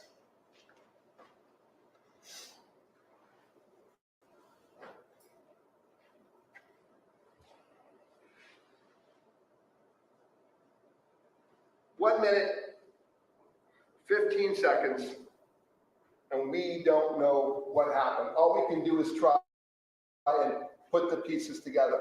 But you know what? This isn't a puzzle that you guys have to solve. This is a puzzle they have to solve for you. You don't get to guess what happened in the dark. You have to know what happened. Someone had a job to show it to you.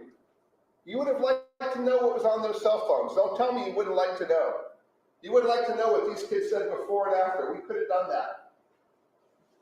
These two kids aren't in charge of an investigation that was closed 9 days later. How much did we not hear about? This has been a rush to judgment. You know, that first round, that minute and 30 seconds, the first round where Ethan lost his life, everything after that is really not relevant, and that's all they want to talk about because it makes you think. It's like a paintball gun found in a car a week later. You're supposed to read something into that. Pockets pulled out, and you're supposed to suggest, oh my God, they were robbing him. They're robbers too. Why are they so desperate? Because someone's got to pay. Kids like Ethan don't just crack their head and die. And when they do,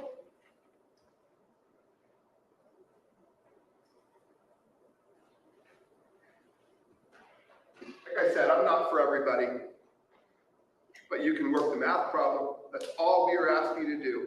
Work the problem, read the jury instructions, use your common sense, and all anybody can ask of you is to speak your heart. Do the right thing. Do the right thing. No one's looking for sympathy here. No one's looking for you to ignore the law. I'm the defense attorney. I'm begging you, follow the law. Follow the law. Because if you do that, you can come back here and you can say, this was a tragedy, a preventable tragedy. It didn't have to happen. But we've already lost one young man. We don't need to lose another two. We don't need to lose another two. Your Honor, I would object to that characterization. Sustained. Ladies and gentlemen, you will be instructed that the issue of punishment is not to be considered. The court will decide punishment if there is a guilty finding on any of these counts. Mr. Sin.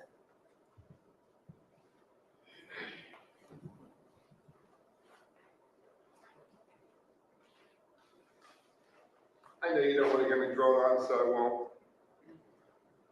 This isn't a popularity contest. This isn't about those guys on TV or the pressure on these guys or the police. It doesn't mean you're not pro-police. It just means that you were supposed to get answers. You were supposed to be shown what was in the dark, and it's darker now than it was when we started. You got nothing but questions, and questions are doubt. And if you don't know what happened in the dark, then don't let them ask you for a conviction because they didn't give you what you need to do it with a straight face. You got to live with this. They got to live with this. And if you follow those instructions, you can live with this because the instructions will take you to the right answer. And the right answer is these boys are not guilty. These boys acted in self-defense. Thank you.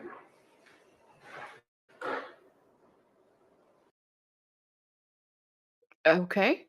I don't know what you guys thought about that, but I was sitting here thinking, remember Monday when we were watching it and he said that he used to be a prosecutor?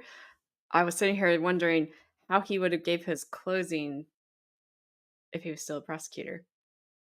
He may not have ever even prosecuted this case. We don't know. We never would know because he would admit it one way or another, probably now. But I was just like, I would love to hear it flip. I'd love to hear him flip it and tell us how he would do it if he was on the other side still. I think that made his closing better, maybe than what it would have having that prosecutor background. But a lot of defense attorneys have it, so I don't know. But just my thoughts. I know you're all dying to hear him, unaliving to hear them. All right, other defense attorney is coming up. Thank you, Mr. Sin. Oh, I thought he Alec? Thank you, I heard that thing again. May it please the court, opposing counsel, ladies and gentlemen of the jury. As you know, I'm Donald Gallick. I represent Tyler Stafford. And I have a few things to say. I mean, the bad news is you have to listen to 4 closing arguments. The good news is I'm number 3. I know this trial has been difficult on everyone. It's been probably more difficult for some than others, but it's been tough on everyone in this room to one degree or another. I want to say that the kids are not all right. And Prosecutor Kuhn brought up that someone would call them boy or boys. I did not. I didn't call anyone here boy or boys. But I have called a lot of people probably kids, and you can say, well, wait a second, weren't they 18 or 19 when this thing happened? And Ethan Lyman, he was 17, so that's a legal distinction, I guess. To me, they're all kids. The difference between a 17-year-old, an 18-year-old, a 19-year-old, 20-year-old in our culture, I don't know what the difference is. Our culture is in a lot of trouble, okay? There was a time in this country, not 2023, but let's say 1953, you could go into a high school and kids would get in trouble for not bringing their rifle to school. Wait, what? High schools would have marksmanship classes. High schools would have shooting training. Boy Scouts used to have rifle training. What? That sounds crazy. Well, it was a long time ago. It was a different culture. Could you imagine that in 2023? Having a 17-year-old bring an actual rifle or any kind of dangerous device to a high school? You certainly couldn't even bring this into a high school today. I mean, perhaps at some point we won't allow people to have butter knives until they're 25. I don't know. But our culture's in a lot of trouble. And it was brought up that, well, you heard testimony, TikTok didn't have anything to do with this or anything like that. The 3 kids, as I'm going to call them, who were with Ethan that night, they said, oh yeah, I know about TikTok and I know about social media. They all do. Every kid in the country, probably over the age of 7, knows about social media these days. Was that an influence on what happened here? That's for you to decide.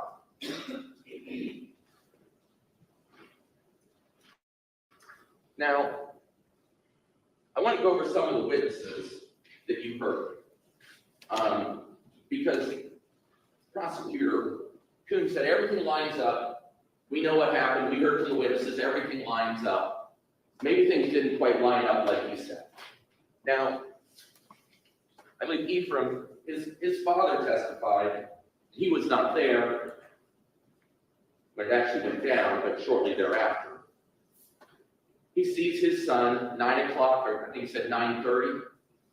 He's leaving the house. Ethan's coming to pick him up. He's got one of these guns, and you heard me ask him, was that concerning to you? No, I wasn't concerned. Your son's leaving, getting in Ethan's car with one of these splatter guns, going, you don't know where. No, I don't know where. Does your son have a curfew? No, he doesn't have a curfew. He goes wherever, does whatever. Okay, that's fine. And then you heard his son come up and take the witness stand. And he said, I had a little bit of marijuana. Okay. Did that marijuana affect you? It doesn't really affect me. Oh, does it? No, it doesn't really affect me. Okay. Then he said, well, it actually kind of makes me tired. Okay. Then I asked, well, what about this video where you're running up and chasing Tyler and DeShawn with the weapons? Well, I didn't have that much marijuana. If I did, maybe it would have made me tired. I mean, that was his testimony. Now, prosecutor, in his opening statement, he pointed out, did you notice how scared Mikhail and Ephraim were when they were running away from Tyler and DeShawn? The testimony that we saw was the only one chasing them was Donovan Jones. The larger person, the guy who's almost 6 feet tall, the guy who was shirtless that night, not the person who was shirtless when he was pulled out by the U.S. Marshals, that was DeShawn.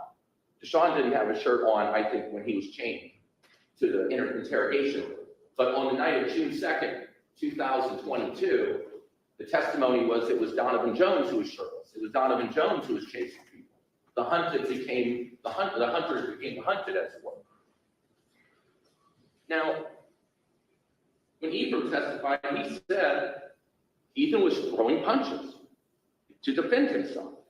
He said it looked like a ball of people. There were people fighting all over the place. Wasn't really sure who was who. But his testimony was clear. And I think, to go to Mr. Sims' point, if a punch is deadly force, then there's a lot of people using deadly force in a sense, including Ethan. Now, Mr. Dancy testified, and he said he didn't seem that interested in being into this night out and this prank. But he brought up that he thought they were just going to do, his words, a quick drive-by. Maybe I'll take this, and maybe I'll lean out the car. Maybe is that what we're going to do? And we'll shoot at some people, and we'll laugh, and we'll drive away. But Ethan changed the plan. That wasn't Ethan's plan. Maybe it was Mr. Dancy's plan, but that's not how it went down. Okay? He said that he saw Ethan give his gun to Makai and told him, get out and run up on him. Run up on him. Chase him down. Why? To panic him, to scare him, right? Apparently in 2023, we don't have enough panic in the world. We're going to scare him. Okay. And that's what happened. And then Prosecutor Coon said, well, they didn't expect a response. You didn't expect a response? You don't expect a response at 10 o'clock at night? You're in the dark, you run out towards a basketball court, and you start shooting them with these things? You didn't think there'd be any kind of response? That doesn't make sense. That doesn't make sense. They do respond. They run out, and the testimony that you heard from the 3 people who were there, the 3 people who were in Ethan's car that night, some testified that it was Donovan who came up. Some testified it was DeShawn who came up. Coming up, swaying, ready for a fight. That wasn't the testimony, was it? The testimony was Donovan or him said, hey, are you serious? Like, what's going on? What's going on in our community? And you heard one of Ethan's friends say, well, he kind of took that to mean, there's a lot of violence going on around here. We're having a really difficult time these days. This is not the kind of thing that we need to have. We don't really need to, that's implied, but that's how the witness interprets it. Who knows what was really meant? The important point is that when Donovan or DeShawn came up after being shot, just want to talk. Maybe Donovan or DeShawn was looking for an apology. I don't know. But what they got is shot in the face. And then it changed, well, yeah, I said shot in the face, but maybe it was shot in the torso, or maybe it was shot in the neck. Let me see if I can change this testimony around a little bit. Shot in the face or the neck or the torso or whatever we can do to help the prosecution. We'll change it around a little bit. So then at that point, it becomes a fight. And who threw the first punch? Did we get testimony on that? I mean, what does your memory say? You heard testimony that it was a mutual fight. They said, oh, you don't call it a fight. That's not right. That's offensive. Well, that was the testimony of the people who sat in this chair. I wasn't there. He wasn't there. They weren't there. The people who testified from this chair who were there said, yeah, it was a mutual fight. Ethan was throwing punches to defend himself. Ethan said there were so many punches that just looked like a ball. He didn't know who was fighting who. But the question is, if you get punched, is it reasonable to punch back? If you get shot in the face with one of these, the second time you've been shot with this in a matter of 20 seconds, however long it was, is it reasonable to respond? Is it reasonable to walk up and say, hey, what are you doing, man? Are you serious? And then, instead of an apology, you get the gun put in your face or your neck or your torso, depending on what part of the witness testimony you want to believe. And you get more rubber bands, the sensation of rubber bands in your face. Is it reasonable that that turns into a fist fight? Use your common sense. Use your common sense. Now, any testimony that, oh, well, Ethan wasn't looking for a fight that night, is that what the testimony suggests? You heard testimony from, I think, Mr. Shady as well, saying, man, hurry up, we did our prank, let's get in the car, let's get back in the car and get out of here. Time to go. No, Ethan didn't want to do that. He wanted to stay there and continue the prank or whatever we're going to call it. Now, you've heard us say from day one, this is a self-defense case, that my client certainly didn't start anything. The testimony that you heard, DeShawn didn't start anything. Maybe Donovan Jones started something, but he's not here. Tyler Stafford was trying to either defend himself or his brother that night. And unless the prosecutors prove otherwise, it's a not guilty verdict for all of the counts. But I want to talk about one thing in specific, and that is specifically Tyler is accused of involuntary manslaughter. And you have the jury instructions on all this. We'll be able to see it. The medical examiner's testimony was very clear. The cause of death was the injury to the back of Ethan's head, okay? All the other things are horrible. You shouldn't kick someone, that's horrible. That wasn't the cause of death, okay? It's probably not good to have a bloody nose. That's not the cause of death. The suggestion that it's ground and pound, that he's down on the ground and getting punched repeatedly, the medical examiner said, well, the medical examiner wasn't there, but he goes, here's what I know. He said he didn't have a broken nose, he didn't have a broken orbital bone, he didn't have any broken bones in his face. So if that would happen, if there was someone had him on the ground, unconscious and constantly pounding him, and not even break a bone, use your common sense on that, okay? The medical examiner said, once Ethan went back and hit the pavement, that injury to the back of his head damaged his brainstem, and he was probably gone within minutes or even seconds. You heard the medical examiner say, yeah, I asked him, well, what if there had been an ambulance around the corner? Probably wouldn't have made a difference, okay? It probably wouldn't have made a difference. That's awful, it's horrible, but that's the evidence that you have. That's the facts that went down on June 2nd. And we certainly don't like it. We're all horrified by it, but these are the facts that you're given. And we can't interpret the facts differently. We can't make up facts. We have to take the testimony of the medical examiner. No one contradicted the medical examiner. No one came in and said, well, actually, he was wrong and he did the autopsy wrong. That's your medical testimony. The injury to the back of the head is the only thing relevant on a manslaughter case because he said that's what caused the death. Now, there was some testimony maybe that Tyler might have been swinging Ethan. Where did Tyler hit Ethan? Don't know. Don't know. Did Tyler hit him in the arm? Did Tyler hit him in the leg? You know, there was talk of one kick. I don't think you heard testimony that Tyler did that. You heard testimony that Ethan had wounds on the top of his foot. Was that due to him kicking someone? Don't know. You have to figure that out if you find that it's relevant. But you heard me ask witness after witness, do you have any evidence that Tyler Stafford caused anyone's death on June 2nd? Was there any testimony? Was there any physical evidence that Tyler Stafford did anything to cause anyone's death? And you no answer, no, don't have anything. Then I asked Detective Hornacek here, who I think was our last witness.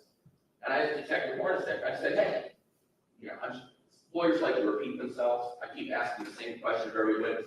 Do you have any evidence that Tyler Stafford had anything to do with causing anyone's death that night? And Detective Hornacek told us, well, there was a statement originally, going back, 15 months ago, whatever, that all three jumped him. And so there you go. Wait a second.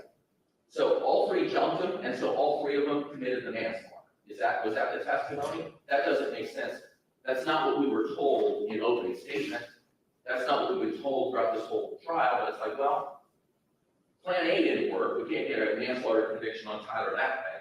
We'll try this way. Well, that didn't work. Okay, well, all three jumped them, so I guess all three of them committed the manslaughter. Well, that's not what you were told in opening statement.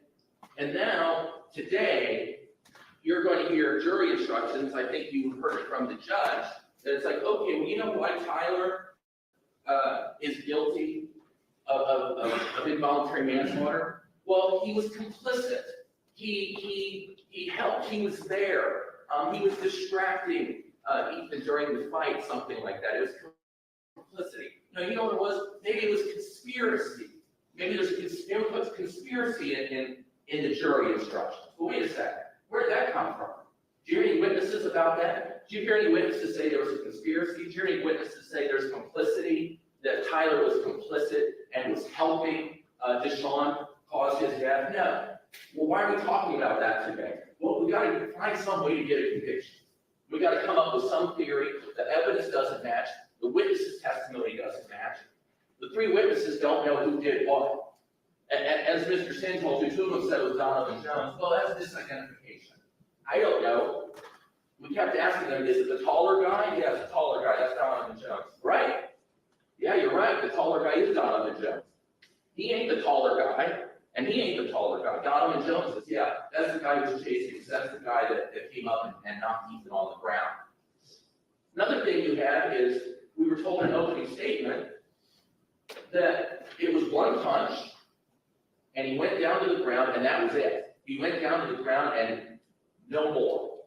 But now you've also heard, now wait a second, DeShawn's statement, he grabbed him like a wrestler and slammed him down on the ground. Actually hurt his head, slammed him down there so bad. And then Ethan got up, and then he got hit again by either Donovan or DeShawn. And he went down a second time, and that's what killed him. Which story is it? Which story is it? Did he go down once and that was it? Or did he go down once, get up, and then someone came by and punched him and knocked him down a second time? You've heard a lot of different versions on that. The truth is they don't know. Nobody knows. Nobody knows. But the only thing that matters is that injury to the back of his head. And no one has testified that Tyler had anything to do with it. And today we're told, okay, he didn't have anything to do with it except he was complicit or he committed a conspiracy. And it's the first time we've heard that this entire trial. And to explain why that's a new thing coming up today, we haven't heard at all. Your Honor, I'm sorry to object during Attorney Gallup's closing, but I don't know what happened. That is an accurate statement of the law, Judge. Well, I Something did happened. not instruct as to conspiracy. I did not. Conspiracy is not in the jury instruction. Correct. Everything I said, aiding and abetting and complicity. Maybe they will explain why that's coming up today. Thank you, Your Honor. Did that skip for you guys? Because it skipped on me. I don't know what happened. I don't know. And I got her in a bad pause again. All right, so okay. Did skip for you too. That was on their end, so I don't know what he said that made the prosecutor get up and argue, but whatever. I don't disagree with him because it's kind of like we haven't heard a whole lot about Tyler this whole entire time until now. And the state's just trying to put him there. And this complicity.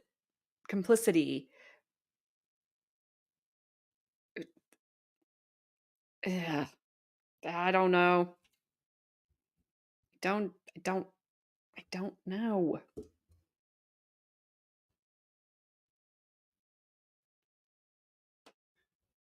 Yes, it was rude. All right. Well, the state's rebuttal is a coming. So it will be the woman with the ramen noodle perm that we've decided that she has. Nothing against ramen noodles or perms. I used to have one way back in the day.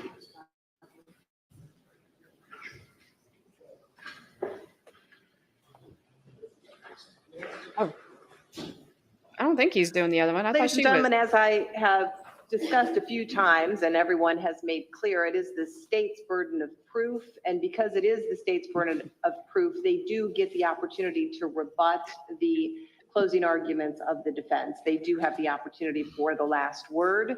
So I'm assuming, Ms. Shuki, you are going to present the rebuttal argument. Thank you.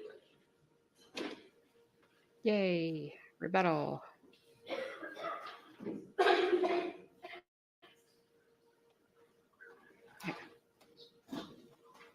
Hey, you should have given her all your notes already, sir. Yes, to rebut. Miss Nookie. Holy cow, why do they keep doing that? They did it to this prosecutor, the other prosecutor too.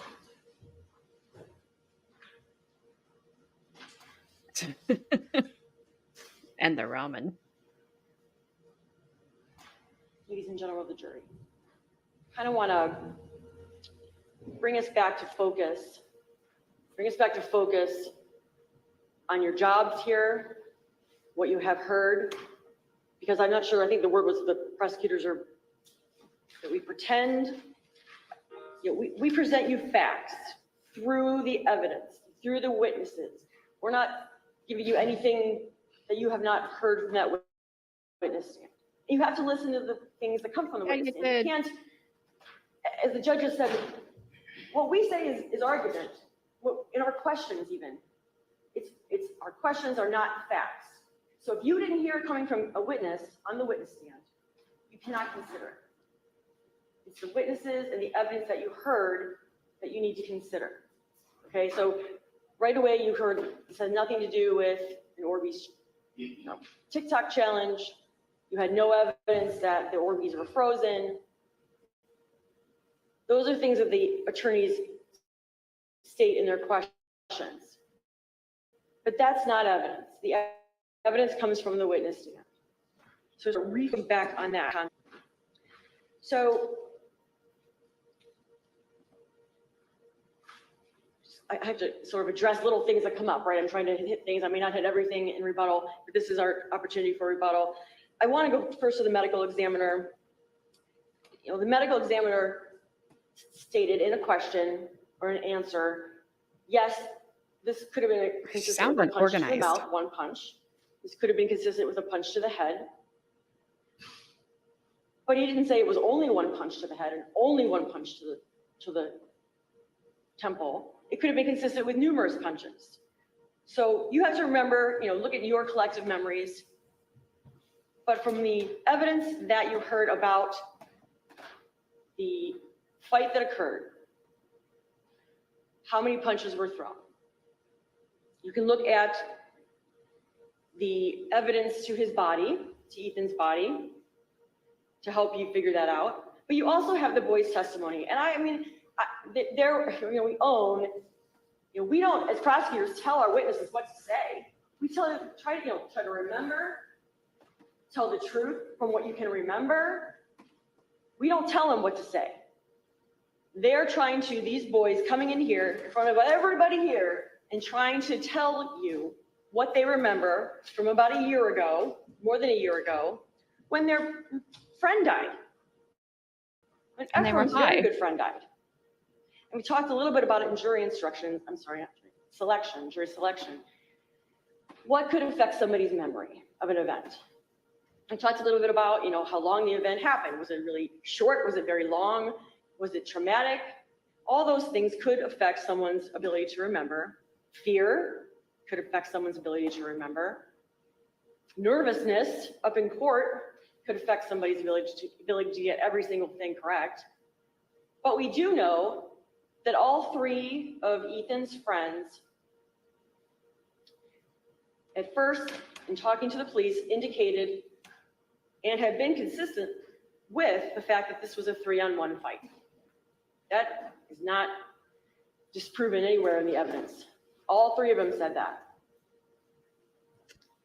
So that's definitely consistency. And they described the main, person who came over first as the guy with the dreads with the tints on the end. And we know from the evidence that that was DeShawn Stafford. came over first. How else do we know it wasn't Donovan Jones that came over first? You have the video, and the video shows he's the tallest one. And you're going to watch this video. I know you will. He's the tallest one, and he's not the first one that walks over. The tallest man there is Donovan, and he walks over to the car, to Ethan's car, last. So we know for a fact from that evidence alone that Donovan Jones is not the one that goes over and confronts Ethan. And we also know it from DeShawn's statement to you.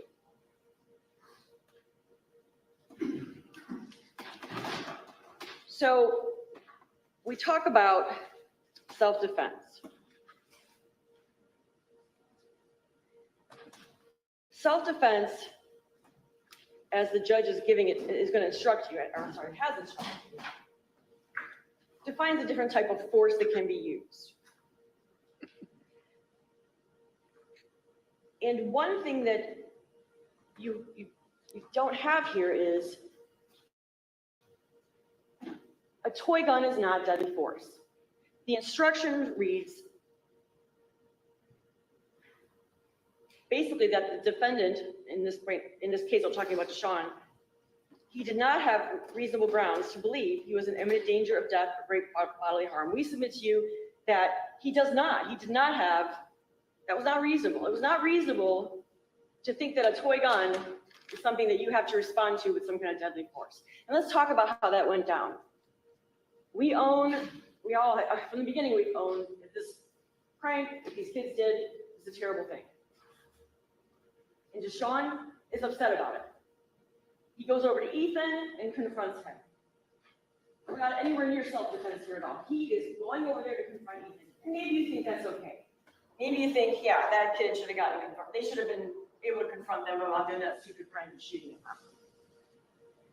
But DeShawn made a choice to go over there to confront him about it.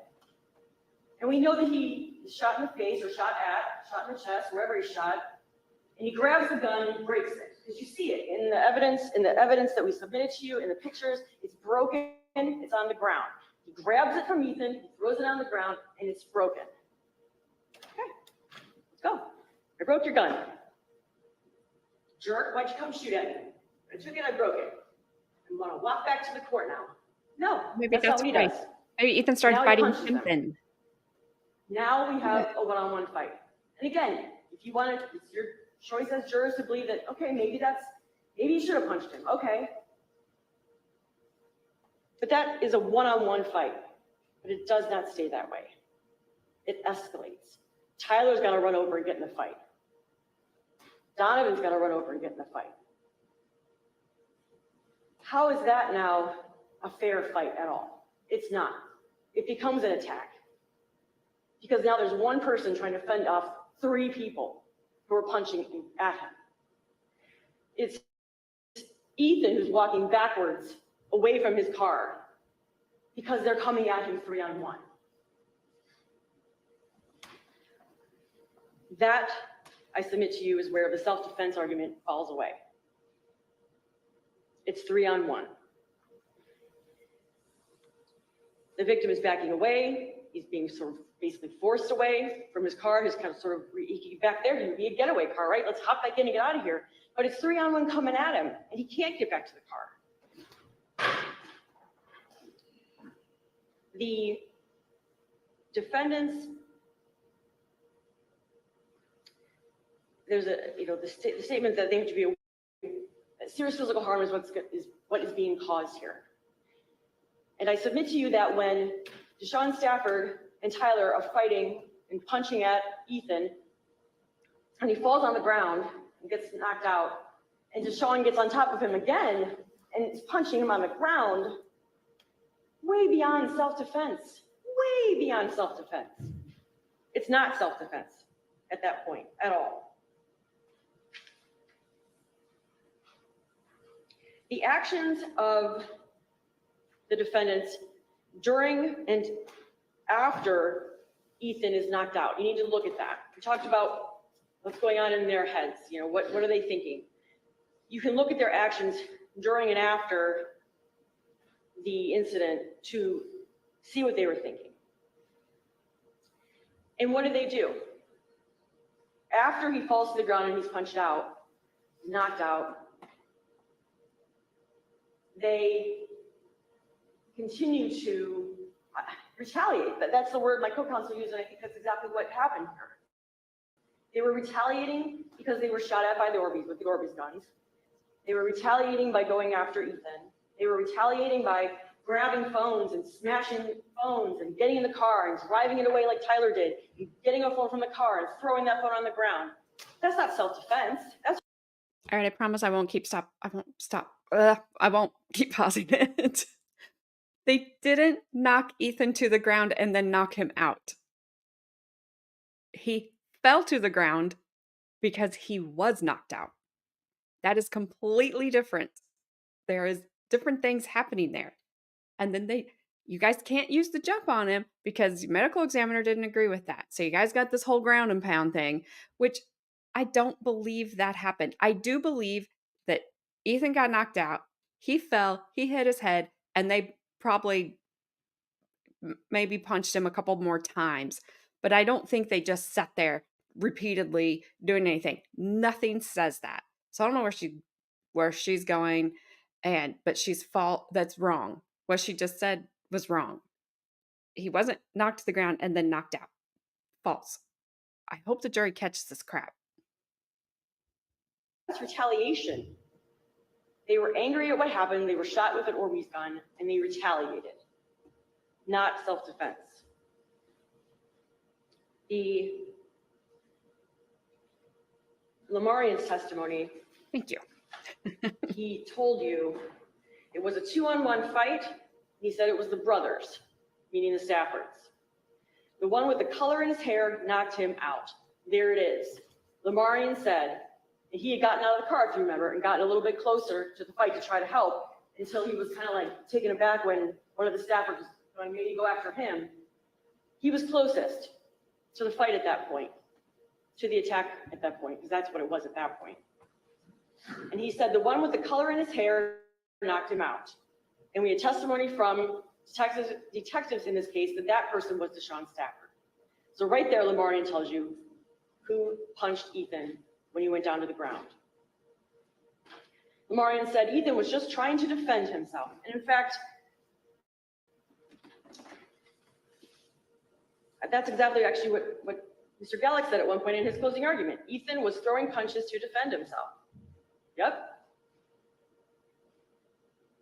Lamarian says both of them, both brothers, start stomping him. They're all stomping and kicking, punching him while he's on the ground. And it was Lamarian's statement about the ground and pound. And we said, what is that? Zero evidence. Getting on top and punching him. It's that they're still doing that. He also said, Lamarian, that at the end, one of the two kicked Ethan really hard. Extra hard were his words. That they kicked him then, as he's on the ground, bloodied, as you have seen in the pictures, and they walked away.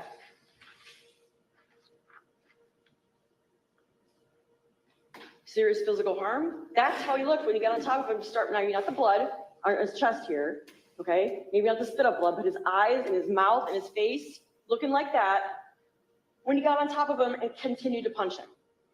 Knowing that you're going to cause, there's serious physical harm has happened. Take me back to the photo of Ethan with the mark on his chest area there, on the side, his flank. Consistent, as we know, with some kind of imprint from a blunt force trauma object. And you'll get this, and it's never really great on the photographs here on the screen, but you're gonna get it and you can look at it, how it actually comes to kind of like a point. Medical examiner said consistent with like a sheet print.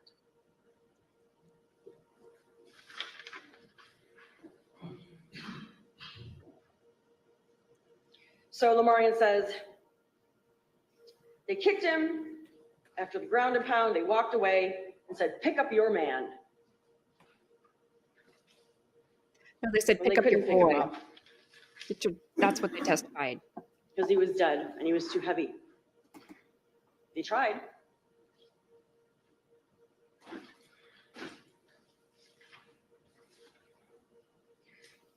Mr. Sin repeatedly said that everything happened in the dark. But we know that it happened, the actual end of it anyway, the punch that dropped Ethan and killed him happened under that light pole. It wasn't in the dark, it was under the light pole. And the Marion was right there watching it. And the Marion tells you he's the one who, Sean's the one who threw that punch. The cell phones, I mean, I guess you gotta try something. So what if you got the cell phones? It's like a red herring. You needed to know what was said before and after. Well, we could never see what was said after because all the phones were broken on the ground after. All three boys, and one in Ethan's was missing. But who cares what they would have said on a cell phone beforehand? Hey, let's go smoke some weed. Hey, let's go meet up. How about what it said during? How about that? Did they take video? We don't know. Where's Ethan's phone? We don't know. Did you look for it? No. Did your detectives? No. This is ridiculous. You're ridiculous. Sorry. There's so much that's not here because your investigators didn't do it. Nothing to do with what they did. Nothing. So I'm not sure why that's even brought up. That seems to be just sort of a red herring. The exhibit 2 that we had here kind of shows the school and shows where Ethan's body was found. And just look, as co-counsel called it, sort of the debris field of this altercation. You know, it starts up here, and there's a broken gun on the ground, right? It moves away as he's moving towards the lamp, which is here, and Ethan's getting further and further away from his friends in the car, and you've got the broken part of the gun here, you've got his wallet, you've got his shoes that have come off during the fight.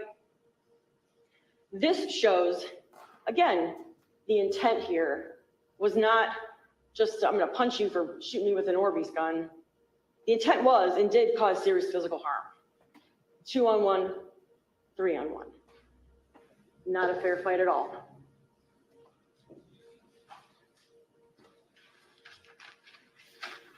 There was the instruction you heard about complicity. So basically, it doesn't matter who caused that final punch. If you were involved in the attack together, we heard that DeShawn's actually done fighting or assaulting Ethan, and he's walking away when Tyler calls him back over because he and Ethan are squaring up again, Tyler and Ethan allegedly, and that DeShawn comes back over to get back in the fight as 2-on-1 again. Never a fair fight. It was never, ever a fair fight. And neither is it for these two defendants with you guys and your words. He was pursuing, according to DeShawn, he was pursuing Tyler. Ethan was pursuing him. And that's why Tyler called out to DeShawn. And then that's when DeShawn went over there and, as in his words, hit him and he went right to sleep.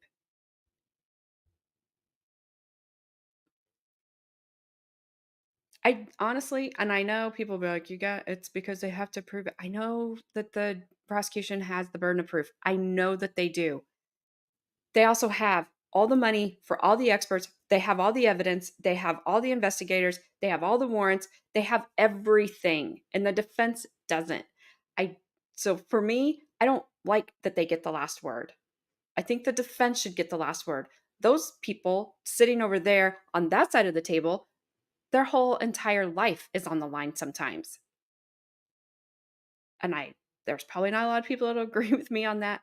That's fine. You don't have to. That's just my feelings on it. And because they get to do crap like this and the defense can't say anything.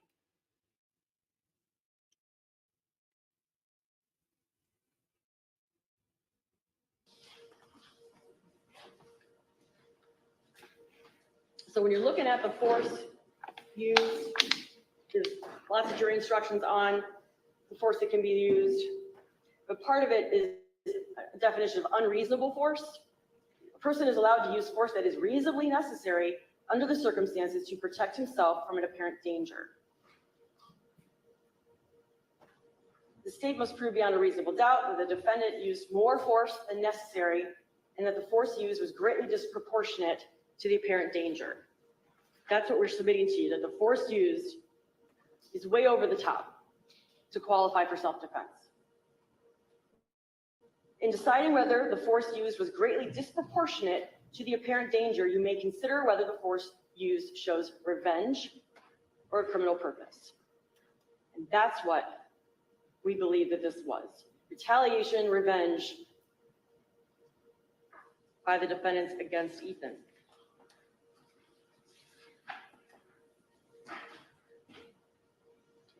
In the beginning, ladies and gentlemen,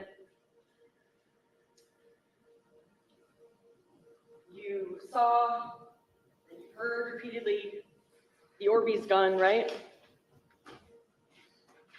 This is what apparently this young man lost his life over, was a toy gun. Because they got mad, they got angry that they shot at them, and they went to fight him and retaliated because of a toy gun. You'll have it in the back, and you can look at it. You'll have the Orbeez little gel balls that are filled with water.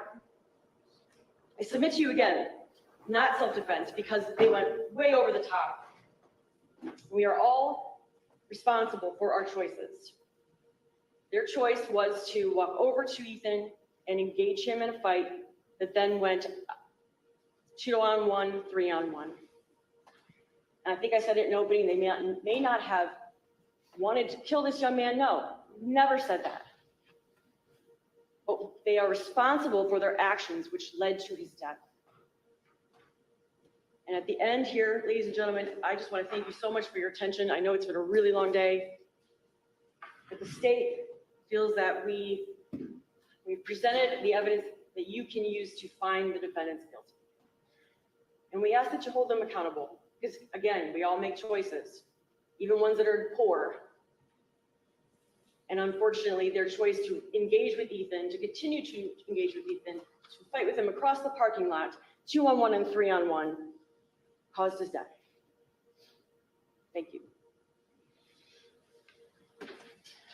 Thank you, Ms. Schucke. Thanks, Judge. All right, ladies and gentlemen, at this time, I'm going to give you a few more instructions. I'm going to have to start. Maybe I need a stress ball.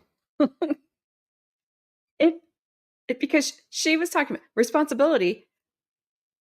The other three people had zero responsibility given to them for their actions that night. Zero. They ran away. They didn't help. They didn't do anything. Did they have to help? No. Should they have helped? Probably. But they just walked away, ran away, stayed away, whatever. Whatever. His supposedly good friend Ephraim didn't even try. You see him immediately back around the car to get away. He didn't want any part of it. Fine. That probably would be me. But at the end of the day, I think if I saw my friend getting the worst of it and go down, and I would probably be like, okay, that's it. That's enough. I just wouldn't have left him. I don't like pickles. Well, I mean, I like pickles. I don't like pickle juice. Yeah, Ephraim was the worst and supposedly his closest friend. It's ridiculous. It's all ridiculous. All of it. All right. Give me a sec here. I meant to do it that time. I know I didn't mean to do it earlier. So these guys go to deliberate, and oh, okay. I don't know. Something. These guys must have gotten the jury must have gotten this on Wednesday, because this woman doesn't hold court on Thursday. So Okay.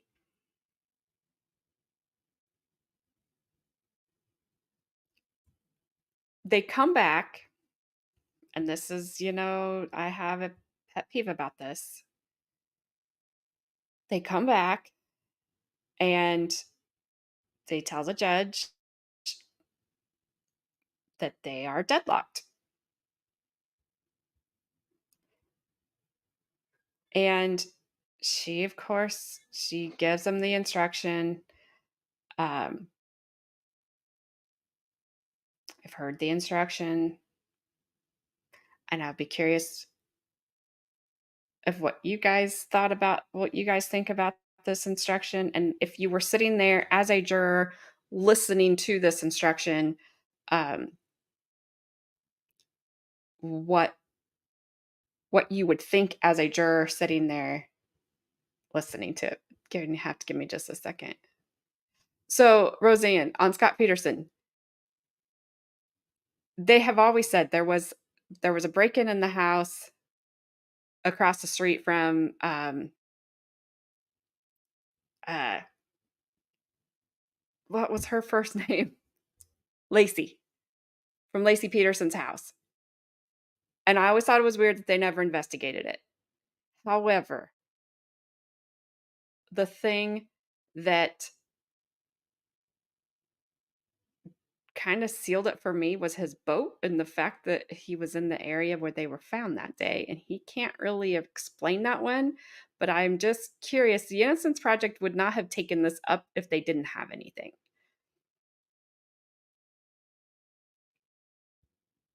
Oh, yeah, she makes him go back. Give me 1 second because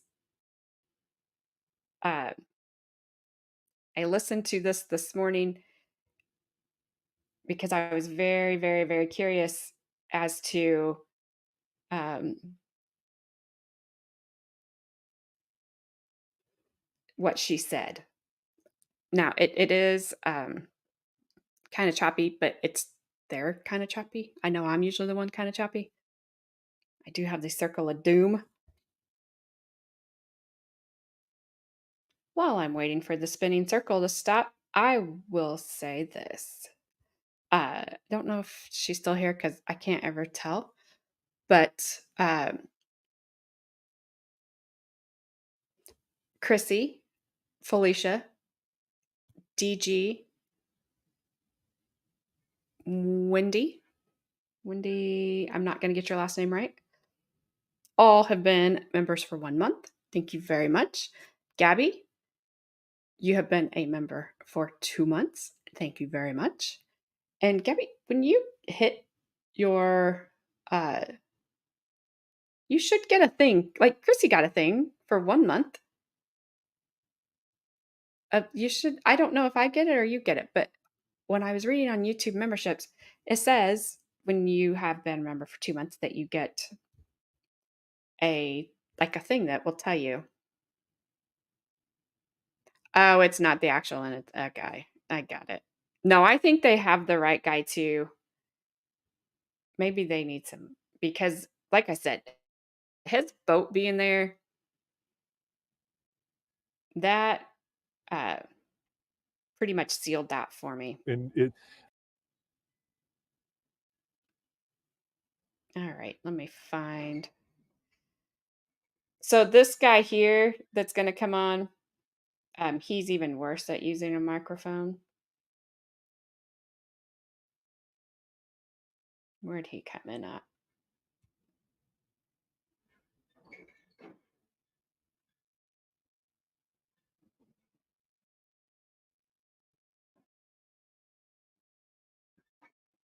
Give me a second. Sorry, talk amongst yourself.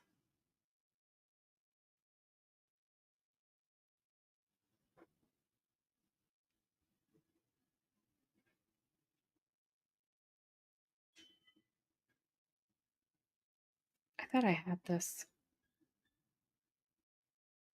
Day 7. So we watched day 4. And then this says it's day 7. So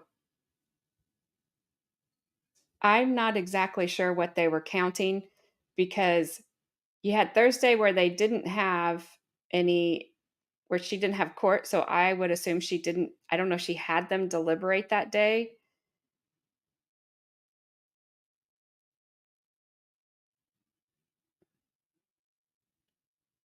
Or not.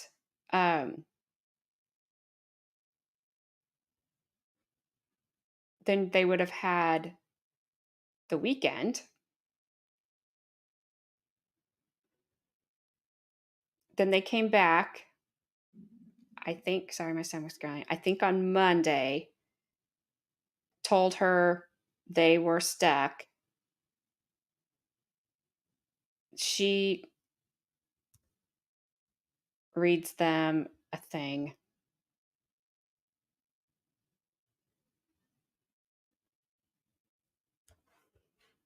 And I cannot find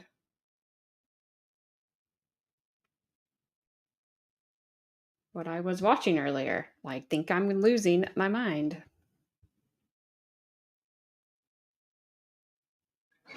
4 hours later, and we do have a verdict.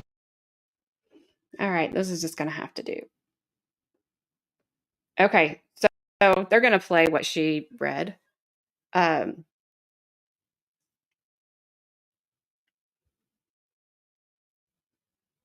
Yeah, Gabby, maybe you're not on like your official 2 months to the day. Maybe you'll get it. I'm not sure. I don't know. But they play this. Give me a second.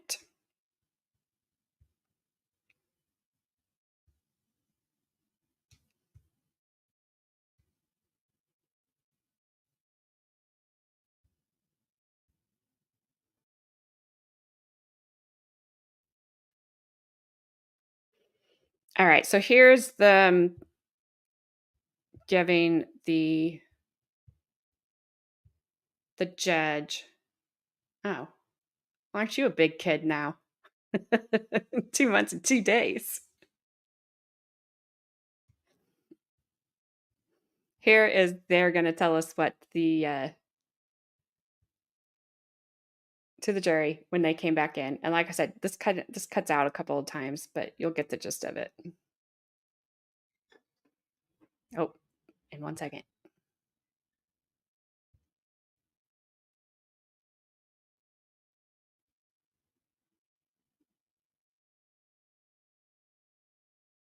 All right. It says it's boosted, but it doesn't show Into it's the boosted. courtroom and So told let me her know. we can't come to a consensus. Ladies and gentlemen of the jury, the court has been advised that you have indicated some difficulty in reaching a verdict on some counts of the indictment.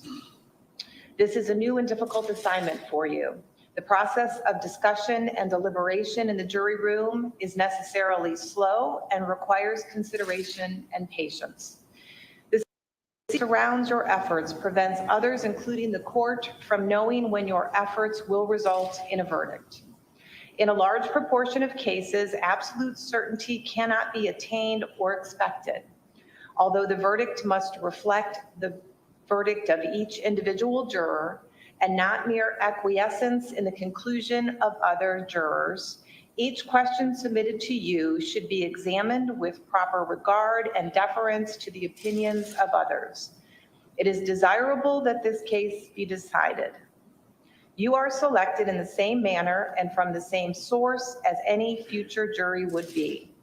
There is no reason to believe the case will ever be submitted to a jury more capable, impartial, or intelligent than this one.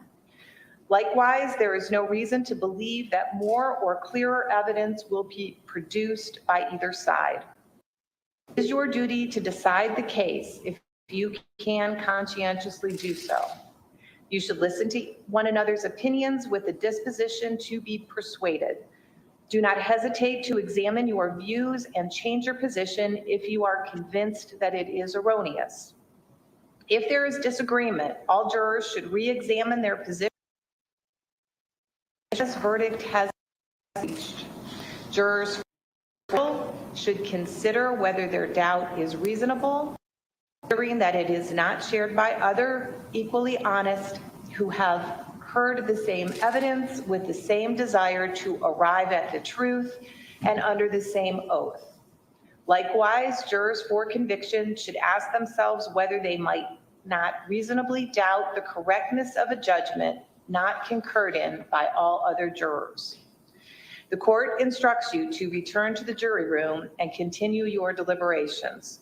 Consult with one another, consider each other's views, and deliberate of reaching an agreement if you can do so without disturbing your individual judgment. Each of you must decide the case for yourself, but you should do so only after a discussion and consideration of the case with your fellow jurors. Do not hesitate to change your opinion if you are convinced that it is wrong. However, you should not surrender honest conviction in order to be congenial or to reach a verdict solely because of the opinion of the other jurors. All right. Christy, I don't think intentionally that's what she's telling them, but you heard that and you felt the same way that I did, that she was basically telling them, go back and find them guilty. Like, again, she wasn't saying those words, but so imagine you're sitting in that jury room, and I know we talked about this with the Ty Tucker case trial.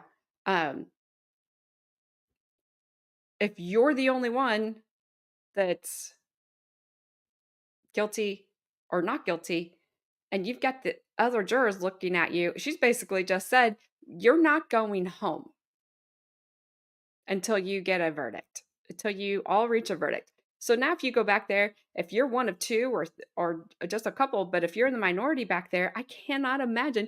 Now you have everybody staring at you because you're the one holding everything up. You're the dissenter, no matter which side you're on, and you're holding us all up now. I thought so too. I thought so too. I agree. I had to think about this because if a jury comes back and says, "Hey, we cannot reach an agreement here. We're not moving." I don't agree with the judge saying, "Go back and get it," which is basically what she just did. On the flip side of that, I tried to look at it on the other side. You could really just have then a lot of people that don't ever want to decide, so then they never agree. There's got to be somewhere in the middle there. No, they deliberated whatever time that they got this on Wednesday, they deliberated. I don't know if they deliberated on Thursday because she doesn't have court on Thursdays. And then they deliberated Friday, and I believe this was on Monday. So they took time, and after she sends them back, they deliberated another between 3 and 4 hours before they came back and said they had a verdict.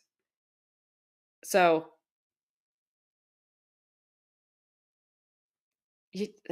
I don't know, because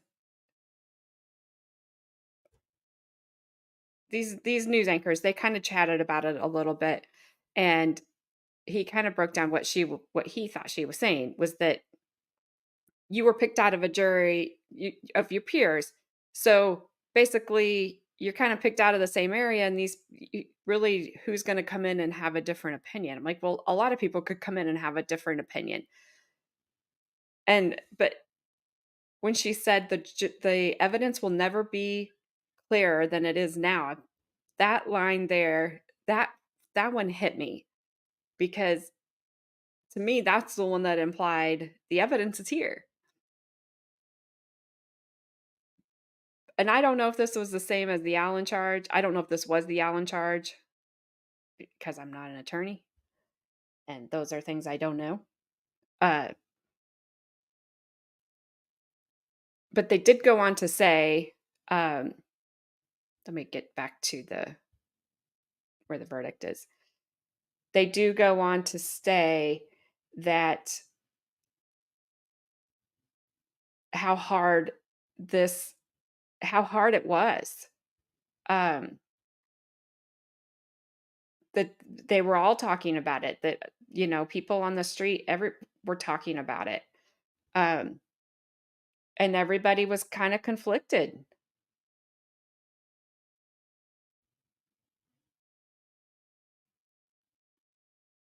about what kind of about what they thought, just like we are all conflicted about what they thought and what we would do. And because I I get it. Somebody lost their life over a stupid decision. They sh- I don't know that they should necessarily just be like, okay, slap on the wrist, you did something bad because somebody else did something bad. But I also don't think they should be felons for the rest of their lives because of a situation they were put into by somebody else. Yeah, that's where I'm at too. And Donovan, he had 2 misdemeanors and suspended sentence. Now, you can't say he took a deal to testify against these guys because we never heard from him. So that kind of is out the window for me. The grand jury just didn't charge him. And the grand jury did not charge these guys with uh, first, second, or third degree unaliving. I don't know what they were trying to get the grand jury to charge. The grand jury came back with, we're not charging at that level. Never did hear if they did or if they didn't have any prior records. I don't know. I'm sure we probably would have heard about it if there would have been any type of violence in their past, unless it was a motion that the defense said that would be prejudicial, which it kind of probably would be.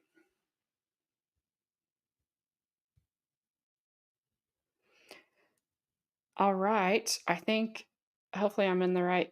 Let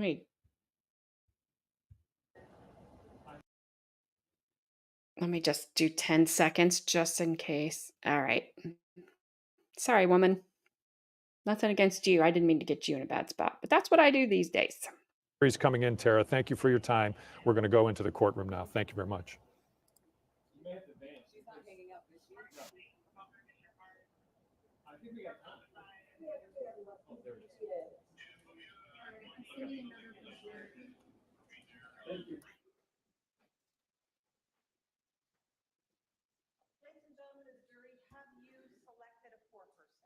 Turn on your mic. Okay, juror number 10. The court has been informed that you have been unable to reach a verdict on one count of the indictment. It is customary for the court to inquire if there is a possibility of reaching an agreement within a reasonable time. Therefore, juror number 10, the court is going to submit this question to you with the instruction that the answer be either yes or no. Do not disclose any other information or indicate the status of your deliberations. Is there a possibility that after an additional period of time today, you may reach an agreement as to that one count? As to the other counts, have you deliberated and reached a verdict? Yes. Okay. If you would please give the verdict forms to my bailiff. What the heck is that noise?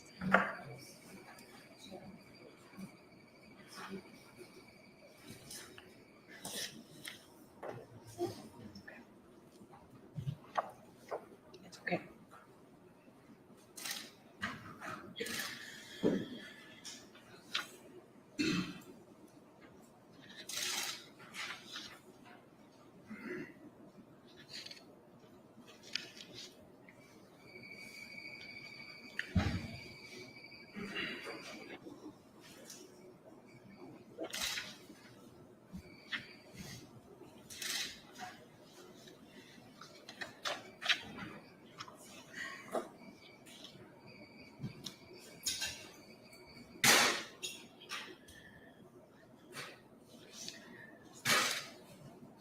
ladies and gentlemen, I understand that this has been an emotional process for everyone. I would remind everyone to please maintain the decorum of the courtroom and refrain from any outbursts as I read the verdicts. Count 1, which is involuntary manslaughter based upon aggravated assault, that is as to defendant DeShawn Stafford. This is the count upon which there has not been a verdict. As to count 1, the jury has considered this count for a considerable length of time and reported to the court that it is unable to reach a verdict. The court accepts this in conclusion and finds that there is no probability of the jury agreeing and would declare a mistrial as to count 1. As to count 2, we, the jury, being duly impaneled and sworn, do find the defendant, DeShawn Stafford, guilty of the offense of aggravated assault. And it goes on that we do so render our verdict upon the concurrence of 12 members of our said jury. It is dated September the 22nd and is signed by 12 members of the jury. As to count 3, which is involuntary manslaughter for the defendant DeShawn Stafford, we, the jury, being duly impaneled and sworn, do find the defendant DeShawn Stafford not guilty of the offense of involuntary manslaughter as a proximate result of committing or attempting to commit assault. It is dated September the 22nd and signed by 12 members of the jury. As to count 3, involuntary manslaughter based upon assault as to Tyler Stafford, we, the jury, being duly impaneled and sworn, do find the defendant Tyler Stafford not guilty of the offense of involuntary manslaughter as a proximate result of committing or attempting to commit assault. It is signed September the 22nd and is dated September the 22nd and signed by 12 members of the jury. As to count 4, this as to defendant DeShawn Stafford, we, the jury, being duly impaneled and sworn, do find the defendant DeShawn Stafford guilty of the offense of assault. It is dated September the 22nd and signed by 12 members of the jury. And then count 4, as to Tyler Stafford, we, the jury, being duly impaneled and sworn, do find the defendant Tyler Stafford guilty of the offense of assault. It is dated September the 22nd and signed by 12 members of the jury. Counsel, would you like to review the verdict forms?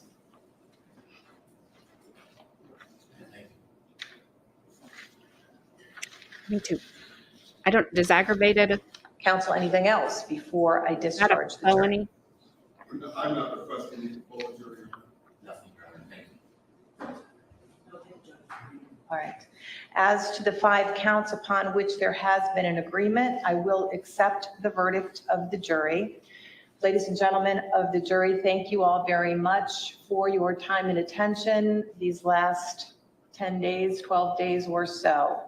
At this time, you will be released from the instruction that I have given several times related to talking about your experience or the deliberations and your verdict. If you would like to talk to anyone, you may, but that is totally up to you. You do not have to talk to anyone.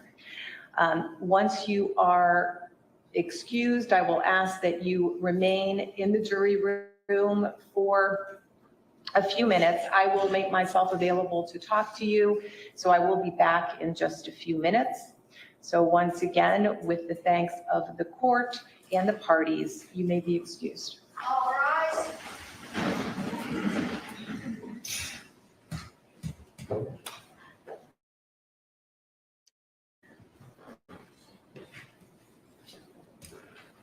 All right, you can see the jury.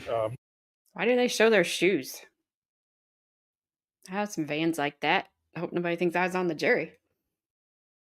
All right, let's see if anything else. Moving on to the I didn't courtroom ask there. her. So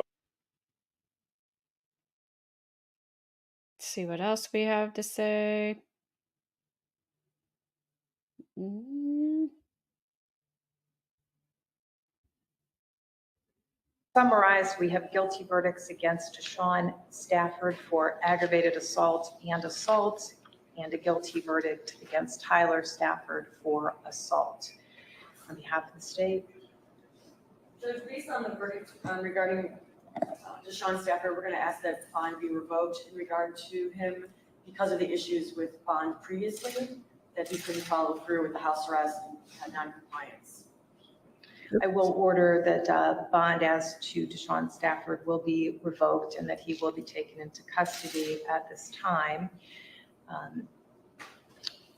As to sentencing, any requests related to pretrial investigations or pre-sentencing investigations? I would ask for PSI to send you date about 3 or 4 weeks from now.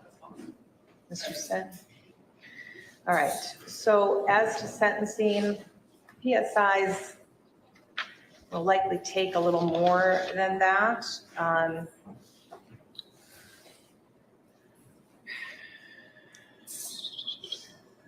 So I could do October the 26th, that is a Thursday at 1:30.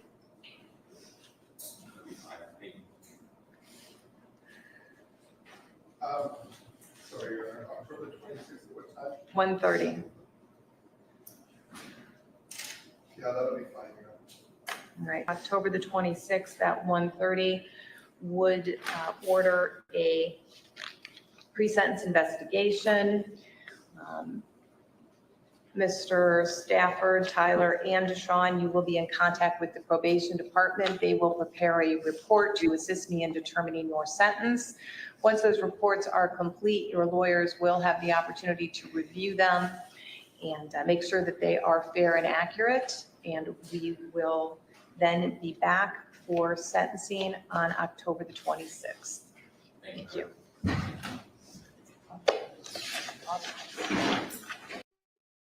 So DeShawn's looking a little long in the face there, but dude, you dodged a huge projectile. And then you ding dong. You can't even do house arrest while you're out on bond. Like, what did you do? Why did you do that?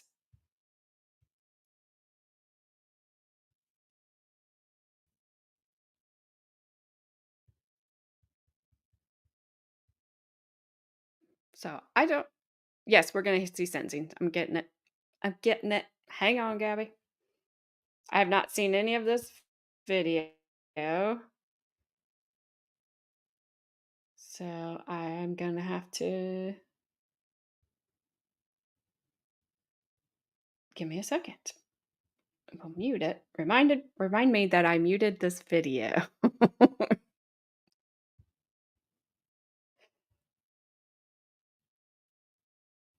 Oh, they have a little countdown like me too.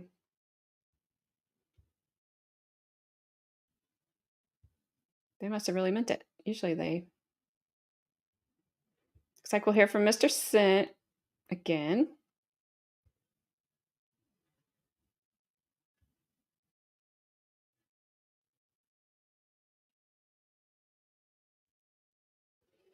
Alrighty.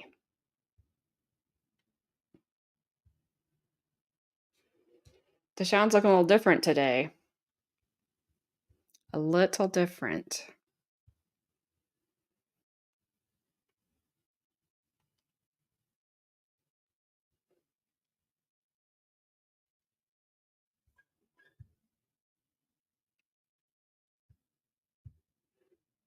Oh, me too. Like, I'm not going to prison for, I don't know how long you can get on that, 20 years? What was the best?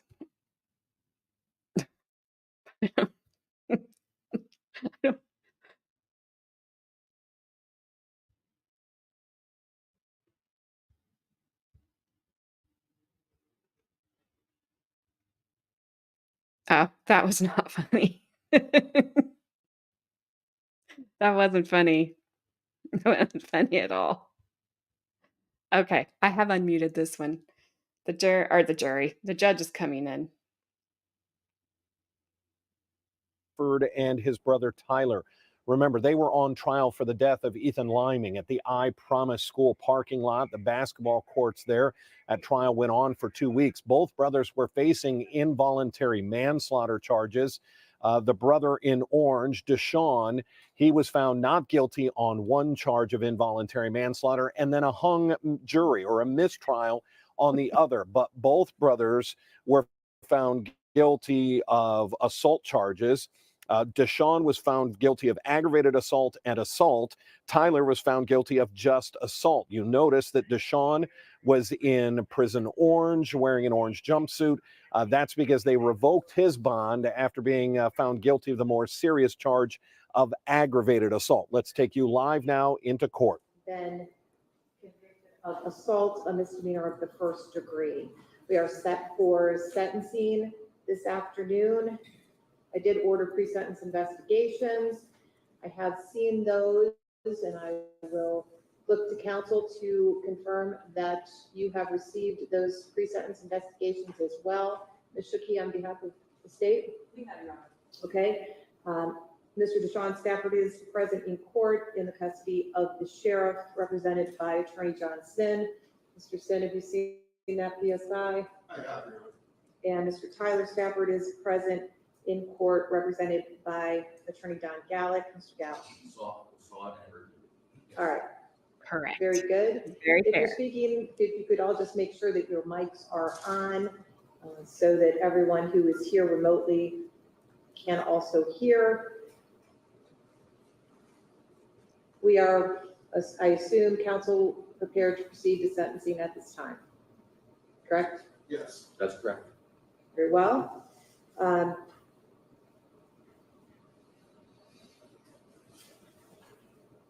Anything on behalf of the state as an initial matter? I know that there has been a request that the defendants go first as to their sentencing arguments. Anything That's further? correct. Yes. Okay. All right, very good then. Why don't we start with defendant A, DeShawn Stafford. Mr. Sin, you may proceed. Thank you, Your Honor.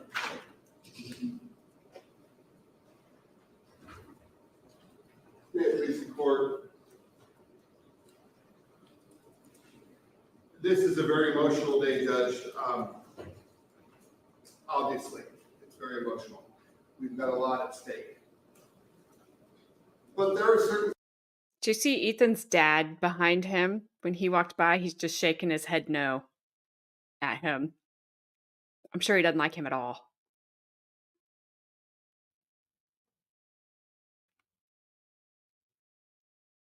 And if you don't know who Ethan's dad is, I can back it up and show you. But yeah, he's just sitting back there like this. I probably would be too.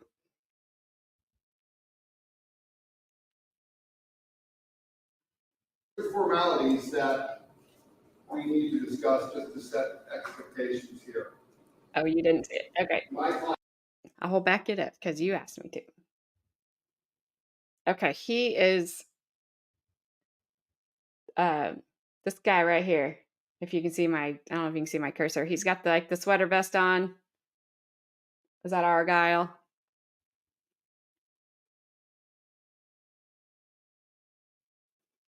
Oh, yes. Chrissy, yep, 100%. Absolutely. His son was the instigator of all of this entire situation. But yeah, when Sin walks by him, he shakes his head, just shaking his head. This is a very emotional day, Judge. Obviously, it's very emotional. We've got a lot at stake. Sorry, guess he's not like that. But there are certain formalities that we need to discuss just to set expectations here. My client, DeShawn Stafford, was found guilty of a fourth-degree felony. He's currently in custody. And he's going to be given an appeal because that's what we do. We give appeals after a finding. So that's going to happen, even though as the defense counsel, at the same time, I'm thanking the court for what I consider to be a fair trial. Everybody got to speak. I can't sit here in good faith and say that you don't know what happened, or you didn't get the full gist of this, or that we didn't get our day in court, because frankly we did. But there's going to be an appeal. I won't be the lawyer for that, but there will be an appeal. There always is. And we're at a point now where the victim's family, Ethan's family, is looking for my client to take some responsibility and my client to acknowledge what happened here and his role in this. And I will tell you that we all know what was said in the pre-sentence investigation. Earlier on, he did take responsibility. As a lawyer, I should have told him what I've told him now, which is you've got an appeal. You can't look at these folks and say you're sorry because there's an appeal. The law gives you one, so you got to do it. So I don't expect that to happen today. Likewise, I've got a group of folks here to tell you what a great kid my client is and why you should go one way or the other. And that's very effective strategy in a normal case where you didn't hear everything, where someone pled guilty and you know nothing about them, and you need to know who these people are, and these people are, you know all that. We did all that. You know, I can't imagine anybody would have a better view of this tragedy than you. And that's what it is. It's a complete tragedy. And there's nothing I can tell you don't know. But I would respectfully ask the court for indulgence, and I would remind the court of what the court already knows, and that's that when I stood up here in the trial and I said, give me a criminal rule 29, give me a directed verdict, throw this case out because of this, and this, you said, Mr. Sin, we're almost done. I'm not taking this away from the jury. I'm not going to do that. I'm not going to interfere with the jury. You've had your day in court, you've had your trial, let a jury decide it. And if everything goes one way, deal with it. The other way, deal with it. We all agree to that, and we gave it to a jury. And we're here for a fourth-degree felony. We're not here for what could have been or what may be in the future. My client is responsible for a fourth-degree felony, and the law talks about fourth-degree felonies. In fact, what these folks don't know is that you don't just get to, judges don't just get to flip a coin. You're given guidelines and you're given sentencing factors, and you know them like the back of your hand. I know you do. But it's a fourth-degree felony. There's a presumption under the law that he get community control. There's a presumption for that. That's what the lawmakers in Columbus who don't know anything about this family or anything about the Ethan that could have been tell you do on a fourth-degree felony. And every day you deal with fourth-degree felonies. Every month you have dozens or hundreds, who knows? And you treat them a certain way. And in this case, no matter what the jury could have done, what they did was a fourth-degree felony, and you go through the sentencing factors. And I know one of the factors you're going to look at is this the most serious form of the offense? I get that. And frankly, it could be. I mean, Ethan, there's nothing more serious than a promising young man that's dead. There's nothing more serious than that. There's no way to make that right. There's no way to factor that into some legal equation. You can't factor in the hurt that these folks have. But the law does put niceties on it, and some of them are hard to hear. And one of the niceties is that one of the parts of the equation are when you decide whether this is the most serious form of the offense, I will give you nothing's more serious than the Ethan that could have been. But you do have to look at the factors, and one of the factors is, did the victim facilitate the commission of the offense? Did the victim have anything at all to say? Did he do anything? Is he minding his own business? Is this a situation where stranger on stranger? And no, these were kids and they were fighting. And we all know that because it was self-defense. We know that because the jury said it's self-defense to a large degree. That was the whole case. We all know that. We know what DeShawn did. We know the punch he threw. We know what Ethan did. We know that it's a prank and that's it. He's a good kid. But to say that this is the same as me randomly running up and shooting somebody who's minding their own business is different. This was a horrible, tragic accident. And if you base your entire decision on the loss that this family has felt, you can't give enough time. You don't have enough time to give somebody to make up for that. So I don't envy your position. But if you do the math and you do what you said we have to do, which is not take it away from the jury, then you got a 4th degree felony. And the 4th degree felony has a presumption that you go home. He's been in jail, out of jail. Right now, I mean, his life's different than other folks' life. He's a high school graduate. He's a kid, but he's a man. He's got a fiance in the hospital today, giving birth today. She's 2 centimeters dilated right now, and he's sitting here chained to this table. Actions have consequences. I get that, but that is the reality. Can't give their kid back. Can't do it. The law doesn't factor in emotion. The 4th degree felony. He's been living this for 2 years. We can't fix the tragedy that was, but we can maybe stop the tragedy that is. And I'm not asking for favors. I'm asking you to do what the jury suggested, follow what their intent was. Maybe ask yourself if, and again, I've never been a judge. I don't know how hard it is. I don't mean to disrespect, but maybe ask yourself, if I were one of those 12 juries and I asked them what they wanted to have happen, if I said, what do you think is fair?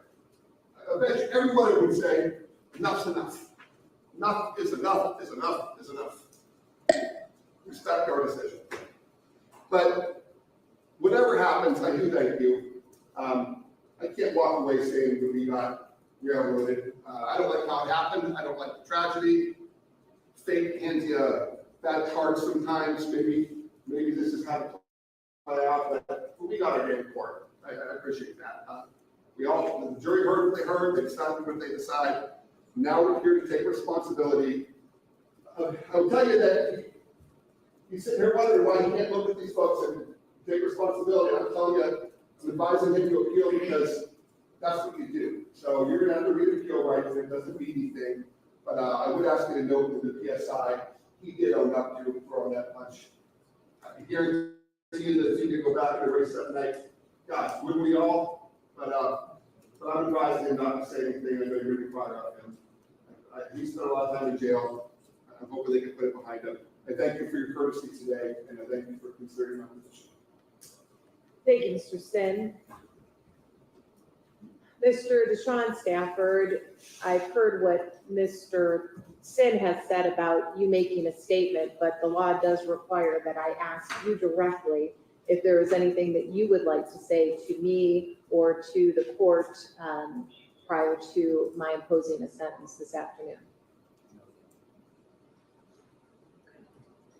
Mr. Gallagher. Thank you, Your Honor.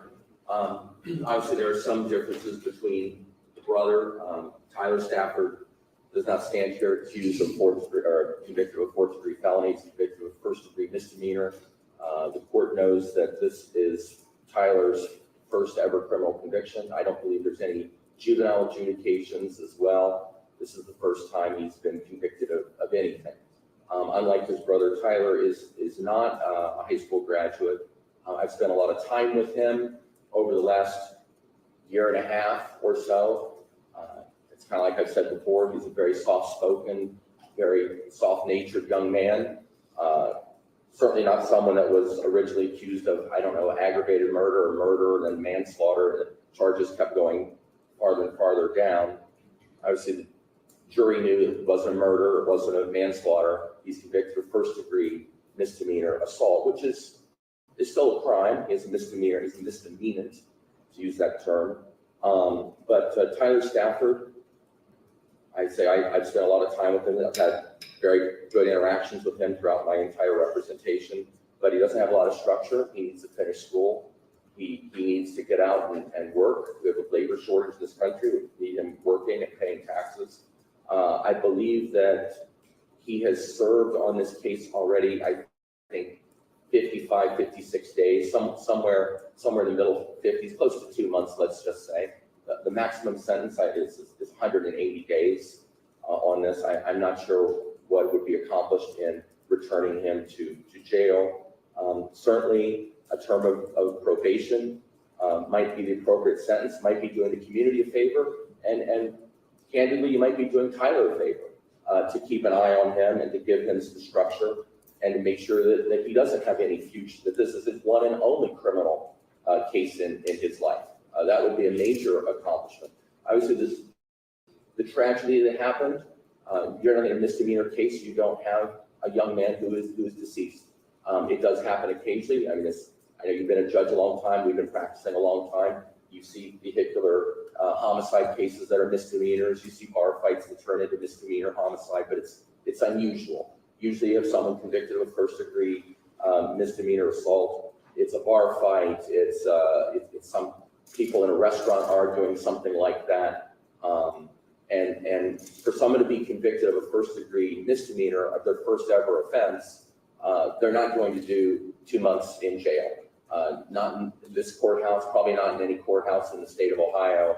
Someone with no criminal history, first offense, and they're convicted of a first-degree misdemeanor. A first-degree misdemeanor that certainly everyone made mistakes that night on all sides. Wasn't a first-degree misdemeanor that he went out looking to accomplish, that he went out looking to cause trouble that night. But we all know the awful and tragic result.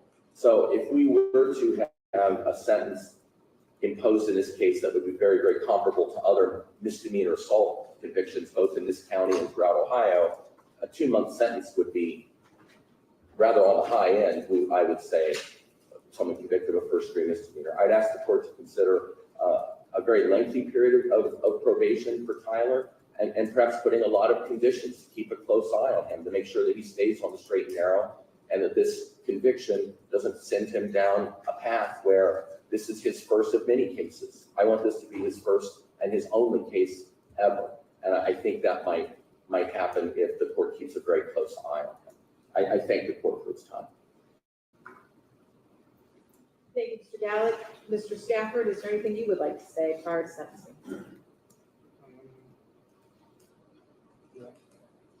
Okay, anything further on behalf of the defense?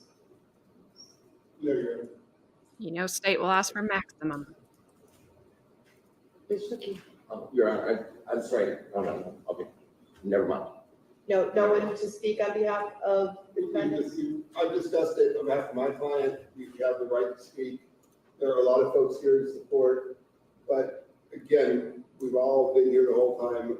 We are just going to leave this to you. So thank you. Fair enough. Okay, thank you. Ms. Shooky? Thank you, Your Honor. I guess I would first have members of the victim's family who wish to speak address the court. Okay, very well.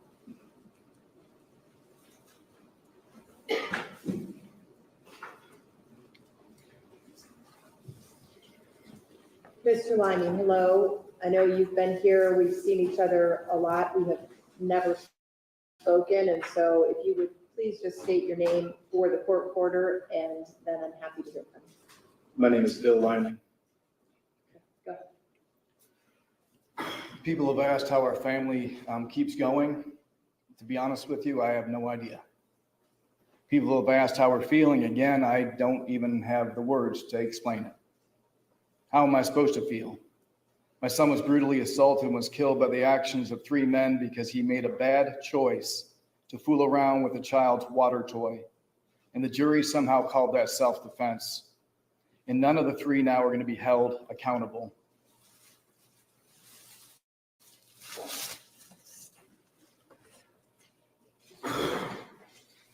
DeShawn and Tyler, this is how you left my son in the middle of an I Promise parking lot to die alone.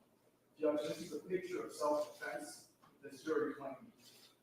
Media, this is what it looks like when it looks when 3 adult men beat my teenage 17-year-old's minor son to death.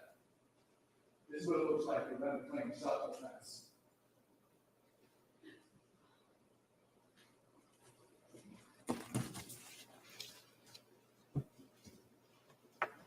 It does not look like self-defense to me in the theory of the one punch. The night that you and your cousins attacked and took my son's life, DeShawn, you already had a warrant out for your arrest. It was issued on May 12th, 2022, because you failed to follow through on a treatment program from a previous arrest. If you had followed through, perhaps you would have made different choices, but you didn't do that. Ever since June 2nd, 2022, I wake up every night between 1 o'clock and 3 o'clock a.m. It's not because I want to. I wake up at that time period because that was the time period in which I found out that my son was killed by the police. The police let me know that my son had been killed. I can't sleep anymore. My question is, do you lie awake every single night reliving June 2nd? Because I do. I start each day thinking about what you and your cousin did to my son, Ethan. Every time I drive by the I Promise school, I am filled with absolute heartache and fear. If only I could have been there to help my child that night. If only I could have held my son in my arms one more time. But you stole that opportunity away from me. I pulled into the parking lot to sit in the spot where my son was killed. I've sat in the dark blood stain in that parking lot where my son's life drained away. Every moment of the day, I continue to rethink all of the choices you could have made that would have made a difference not only for my child, but for you as well. After you and your cousin ran away from Ethan's friends, you could have chosen to call the police if you believed you were wrong. You didn't do that. You could have left the area if you believed you were in danger. You didn't do that either. You chose to go across the parking lot and engage Ethan, who at that point was still sitting in his car until you came over to the car. When Ethan was beaten unconscious, you made the choice to further attack him. You then attacked the one person who was trying to get help for Ethan as he lay on the pavement dying. Did you make any attempt to stop? Did you do anything to help a helpless person dying on the ground? You didn't.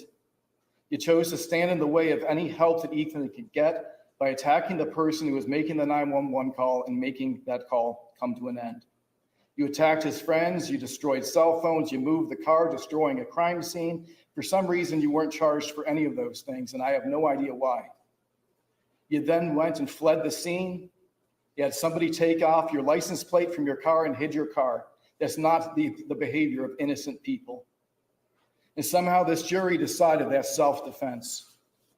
The jury clearly lost its way, ignored evidence, and believed an uncorroborated, unsupported, self-serving statement that's not backed up by any evidence whatsoever. From what I've heard, this is called clearly jury nullification. My other son has been physically attacked on more than one occasion, with his attackers citing comments that came directly from newspaper articles, glorifying you and demonizing and disparaging my son, Ethan. They told him they were going to stomp his head in like his brothers. My son is being gravely affected by this. We are not certain how life is going to turn out. People have sent our family emails and harassed us online because of the choices you have made. One of those stands out in my mind where the author was laughing because you and your cousin crushed my son's head like a watermelon. I've turned those emails into the police, but they say they can't do anything about it. It's just another example of what our lives have become since you made your choices that resulted in the death of my son on June 2nd. Our mental health is gone and we are devastated. Ethan had dreams of his senior year in high school playing sports. He was going to graduate with honors to go off to college at Ohio State. What the prosecutors failed to say about my child during the trial, they didn't humanize him, was that he spent weeks of his summers going with me to impoverished people across our nation. He would feed people who were hungry, he helped to fix their homes, he repaved their driveways. Since Ethan was a really little boy, he stood out at Grace Park in Akron right by my side in clothing and feeding people who have absolutely nothing because he cared about people who are hungry. Your actions led to the death of that child. All of the good that Ethan accomplished in his life lies dead in the ground now because of the choices you two made.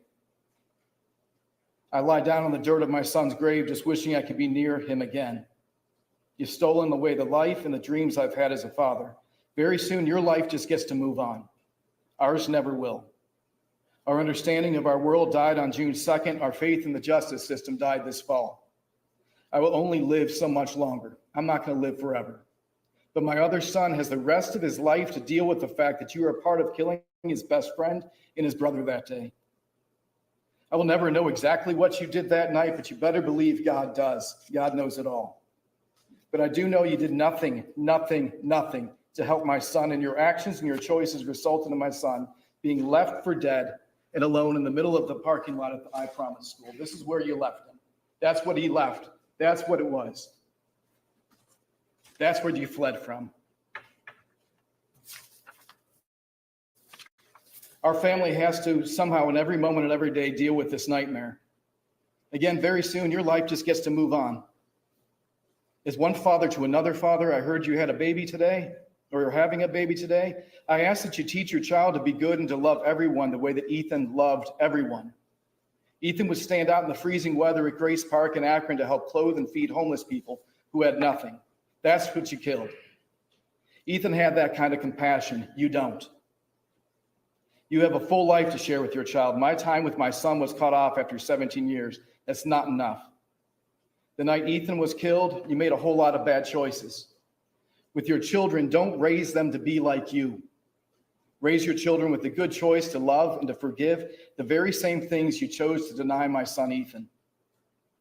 Nothing this court or anyone will do will bring back my child, my son, Ethan. My heart is filled with anger at the injustice our family has experienced and the narrative that somehow my son caused his own death, which is not true. My son never got out of the car to fight. It wasn't in his nature, but somehow he was painted as the aggressor, and he was not.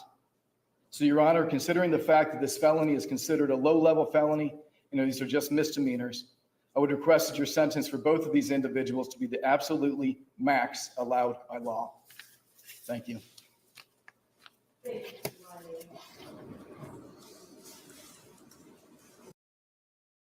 I can only understand his anger at a level of a certain understanding because I'm not in his shoes. However, I don't know that I agree that these guys will just move on with their lives. Yes, their lives are going to go on. They're not going to prison for the rest of their lives. But they still have this on their hands. And I don't know that people I've seen a lot of interviews with people that have done things that were found to be in self-defense, and they don't just move on. They live with it every single day as well. It just is different. It wasn't their kid. But I don't think these guys we're done at all. And I don't expect him to say anything bad about his kid by any means.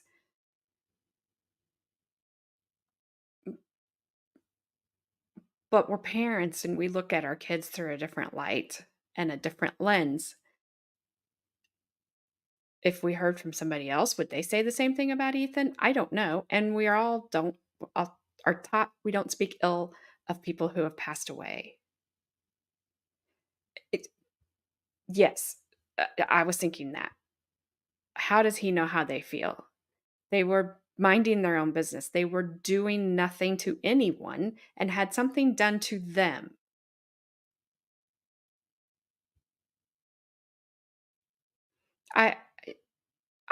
Yes. It does feel like he is trying to justify his son's actions by villainizing their actions. It was all bad. All bad. And I can't pretend to know how he feels because I don't.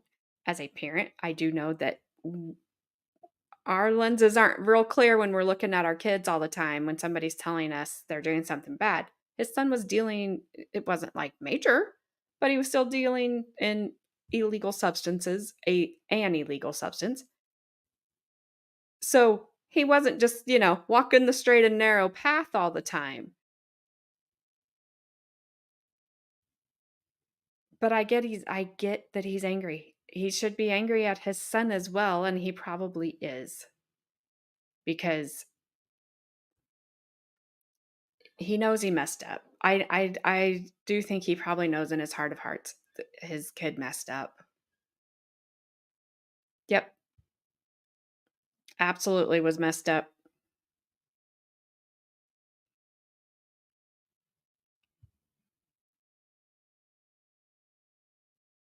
Oh, I don't know. First degree misdemeanor, is that a felony?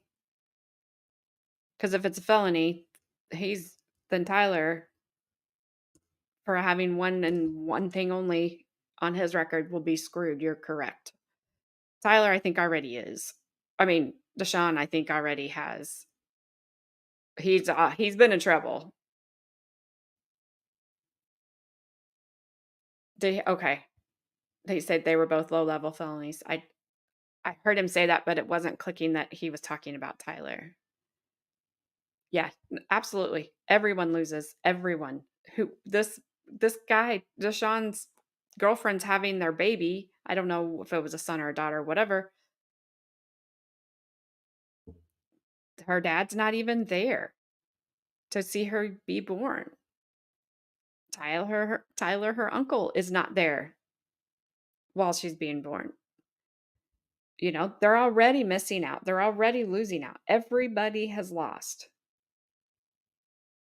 And I know they have an appeal going, but I do think that it was too bad that nobody spoke on the brothers' behalf, that they didn't have anybody speak on their behalf. Yep. Nobody knows. And they didn't. Yeah, Ethan looked bad. I'm surprised they showed those pictures because this channel has been very good about not. He did look bad. In the dark, they know they hit him. They know they knocked him out. But they probably didn't think that he was unalived by that, any of that. But he did look bad. I see him, Chrissy. He's he's on the brother side, so I don't know if he was going to speak on them. Absolutely. Yeah. I hope he yelled at his friends. I think, Chrissy, I think you said that. I hope one of you said that. Sorry if I got it wrong.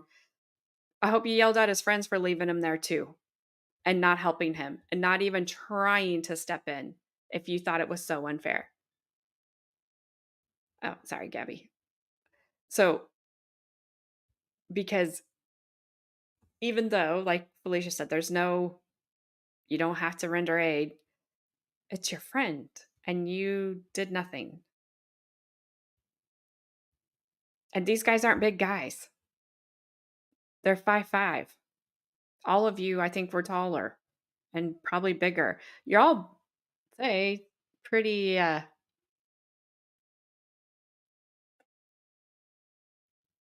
built, for lack of a better word. But so I don't know.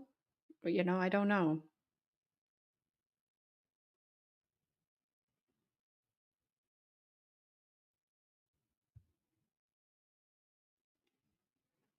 You carry insurance licenses. You can't have any misdemeanor DUI to keep a license. Same if you want to work in securities, get a stockbroker license. Yeah, well, yeah. Hopefully they can get into something that will give them a good life. Yep. Dad is approaching it with his adult brain and is hurt. Is also what he's approaching it with. His devastation and his hurt and his anger. Hey, Adair. How you doing? Hope you are doing great. Thank you for stopping in. Yes, ripped. That's the word I couldn't think of.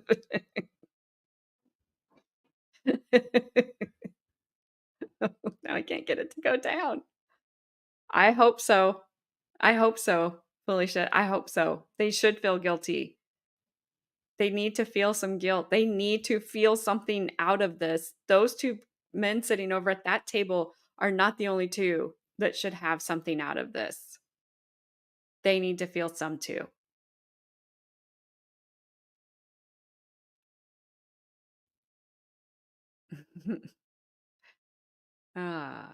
Chrissy. There was somebody, I think, just in my state that got in trouble for like embezzling money from pickleball. I don't know. I didn't read it, but I saw the headline and I thought about you. Like, oh no, she better not take anything from Adair. I'll have Gabby go kick her butt. I'm aware of my.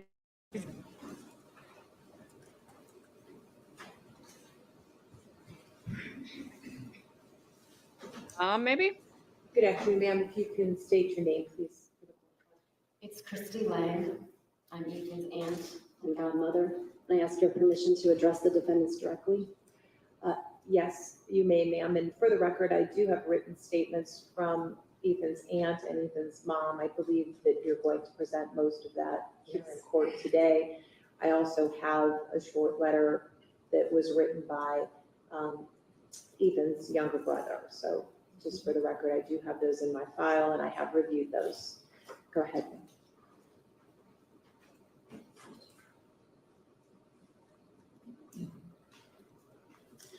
No remorse. You have shown no remorse for your actions in causing the death of our beloved Ethan. You show no remorse when the three of you beat Ethan, even as he lay dying on the pavement.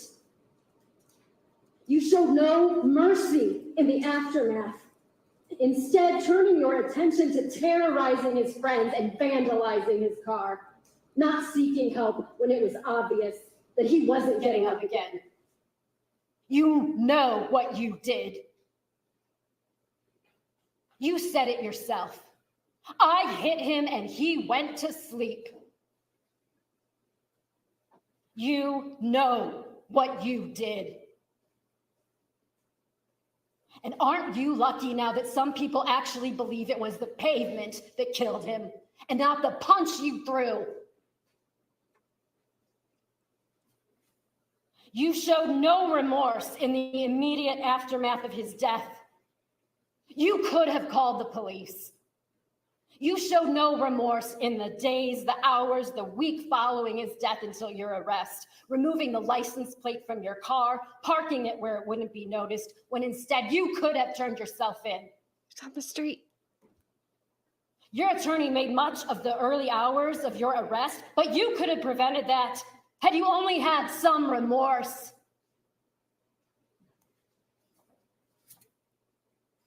As your sentencing is considered, I want you both to know something about the 17-year-old whose life was taken way too early due to your actions. Ethan was a force of love and kindness. The oldest grandchild in our family. He was more like a big brother to all of his cousins. He looked after them. He played with them, even when he had friends over in his teen years. He had a radiant smile, an infectious energy. He couldn't see the bad in anyone, and he tried to be a friend to everyone he met. Once he got in an argument with a friend over what sort of people would go to hell. And Ethan's response was, if God loves everyone, then so should I. And that is how he lived his life. He couldn't tell a lie. He couldn't bear it if his actions or words hurt someone, and he would try to make it right. In fact, if you had given him a chance, I have no doubt in my mind that he would try and make it right with you. But you didn't let him. I counted 10 seconds it took for you to get to his car from the time his friends started running back to it. You know what that means to me? That means that you all immediately made that decision to go look for a fight. You didn't give him a chance. You were the one looking for trouble that night. And in 10 seconds, you caused it. You could have made 1,000 other choices, but you wanted a fight. And I can't help but think, what would have happened if you took those court mandated classes that you were supposed to, not once, but twice? Maybe you would have learned how to calm down in 10 seconds. But no, you ran to Ethan and you threw the first punch.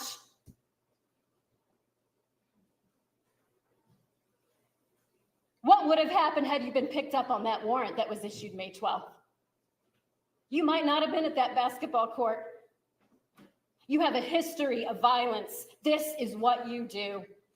And you have no remorse for your actions, and you've proved that over and over again, each time you violated parole for your past crimes and for this one.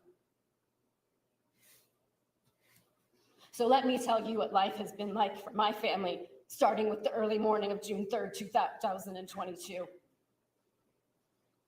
My children, who were 11 and 8 at the time, were supposed to have their last day of school. Instead, our daughter woke up and found us sitting in shocked silence on the couch, but she looked at us and she knew something was wrong. She stopped on the stairs, and before we could say anything, the first words she blurted out in a panic were, "Did somebody die?" Trying to comfort my children when I was lost in my own grief is something I will never forget. It took about a week for my kids to gain the courage to ask me, "Do we know yet how Ethan died?" And as I struggled to find the words to explain to them his death in the simplest way I could without lying them, because I will not lie to my children about how you killed Ethan, I was struck by the horror on their faces. And they replied, "Why would someone do that?" And I have no words to explain your actions. On June 6, 2022, Ethan was supposed to have his first college visit. Instead, we were planning his funeral, picking out his grave site. I want you to know and remember these words from the undertaker. "There was a lot of bruising.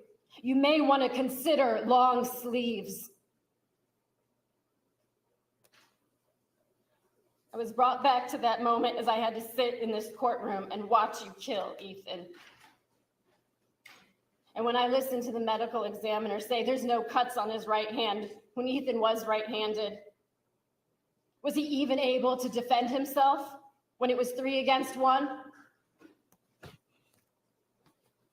Ethan's death is like a glass shattering. Our grief and sadness are so obvious, like big pieces of broken glass, and we know how to cradle those sharp pieces carefully because they cut us and it hurts. But some moments hit us unexpectedly, like the sting of being cut by a tiny shard of glass we didn't see, and we never know when it will stumble upon these slivers that cut us to the core.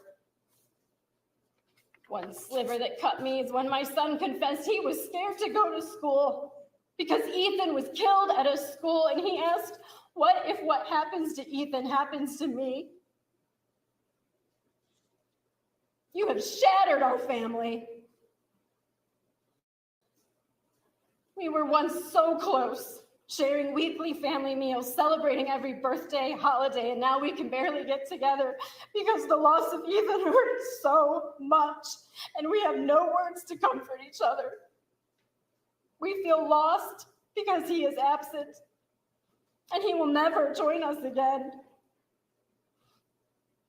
All last summer, my 9-year-old East said, "I miss Ethan. He was my best friend."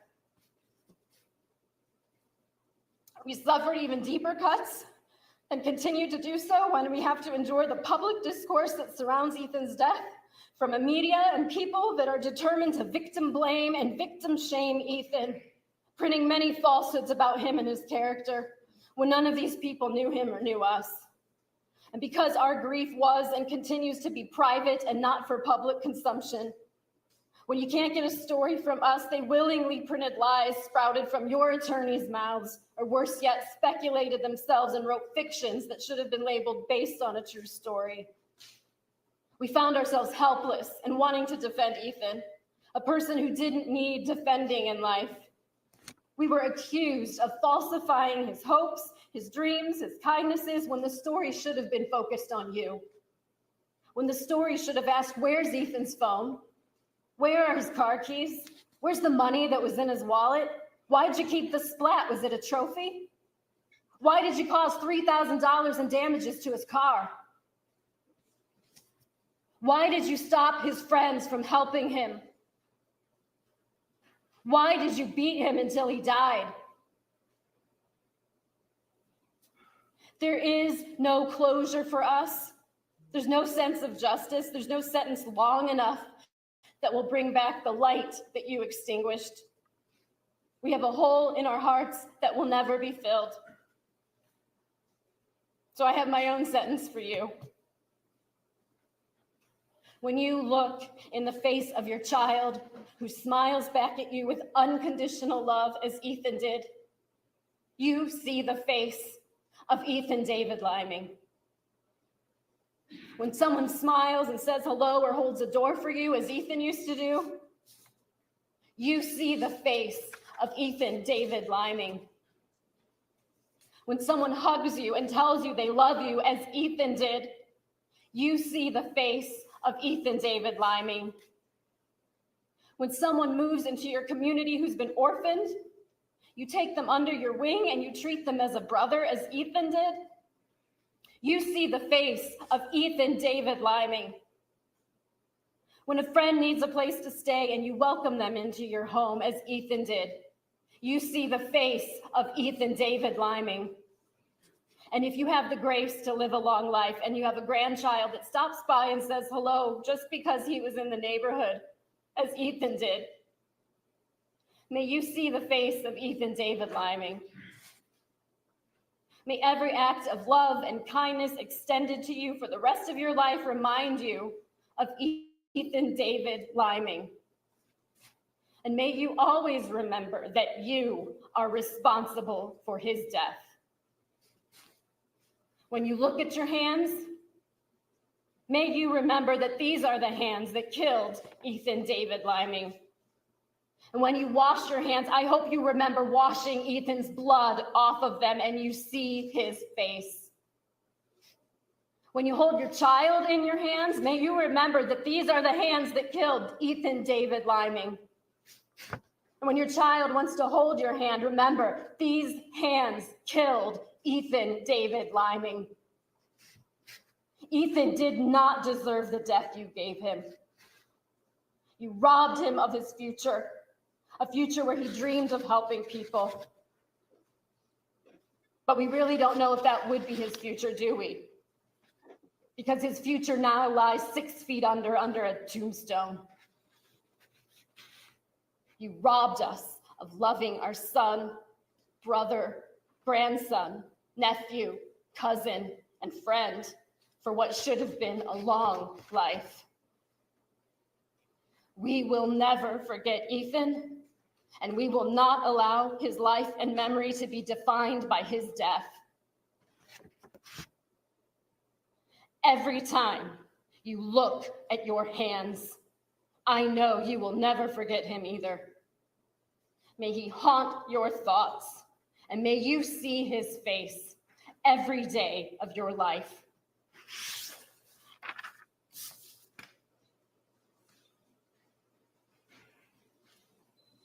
Thank you very much.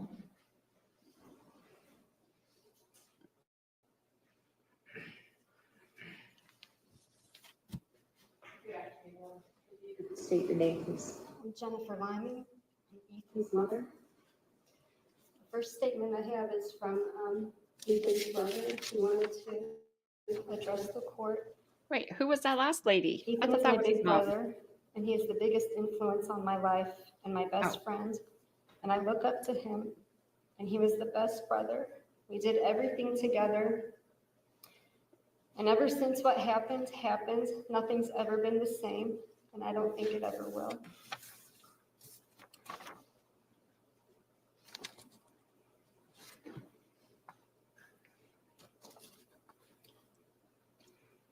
I asked the judge in the court to please give the maximum sentence. My son could have made better choices that night, but nothing he chose should have resulted in his death. The defendants had choices they could have made too. The choices they made resulted in beating and killing my son. That night, they didn't just kill my son, but a part of me died too. A part of my younger son died too.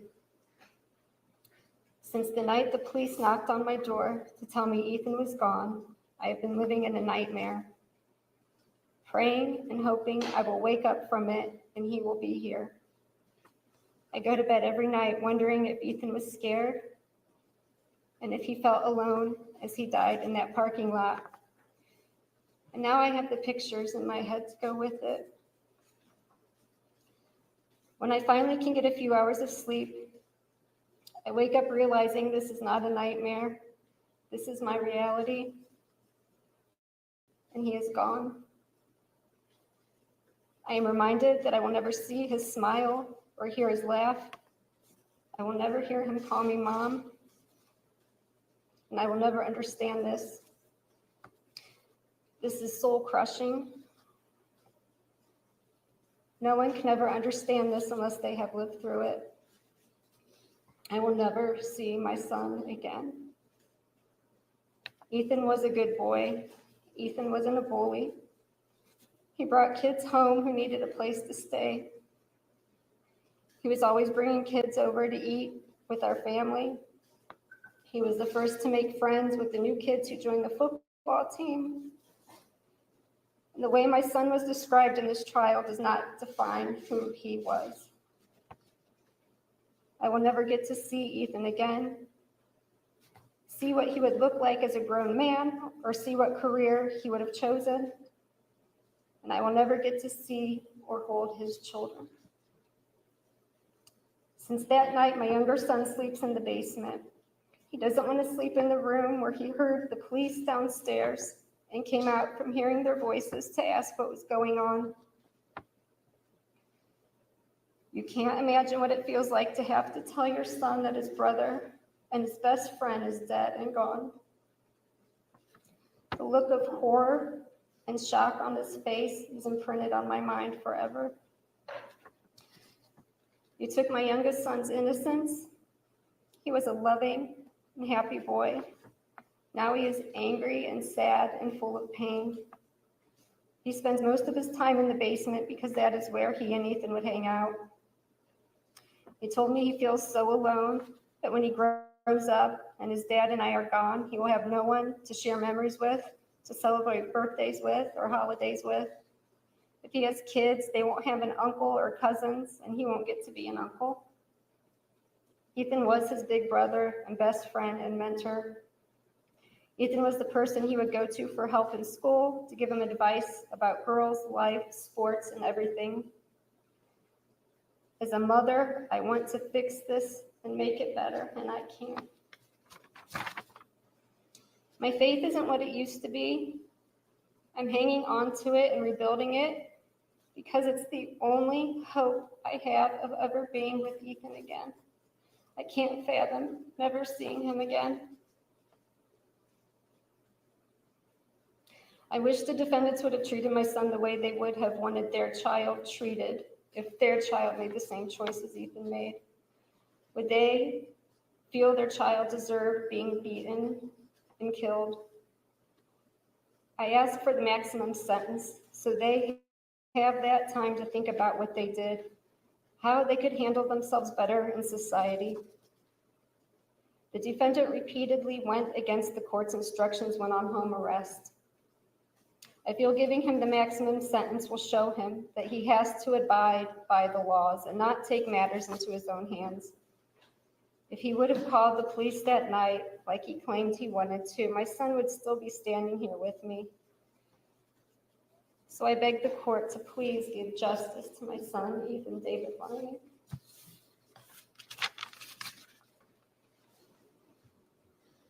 Thank you very much.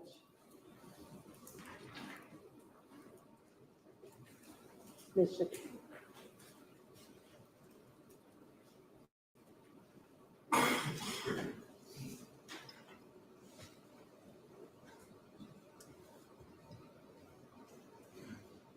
Your Honor, the state, on behalf of the family, on behalf of the community, asks for the maximum sentence for these defendants and their actions. I'm not sure if Mr. Dixon just misspoke. There is no presumption of community control on the felony, the aggravated assault for 29, 29, 13.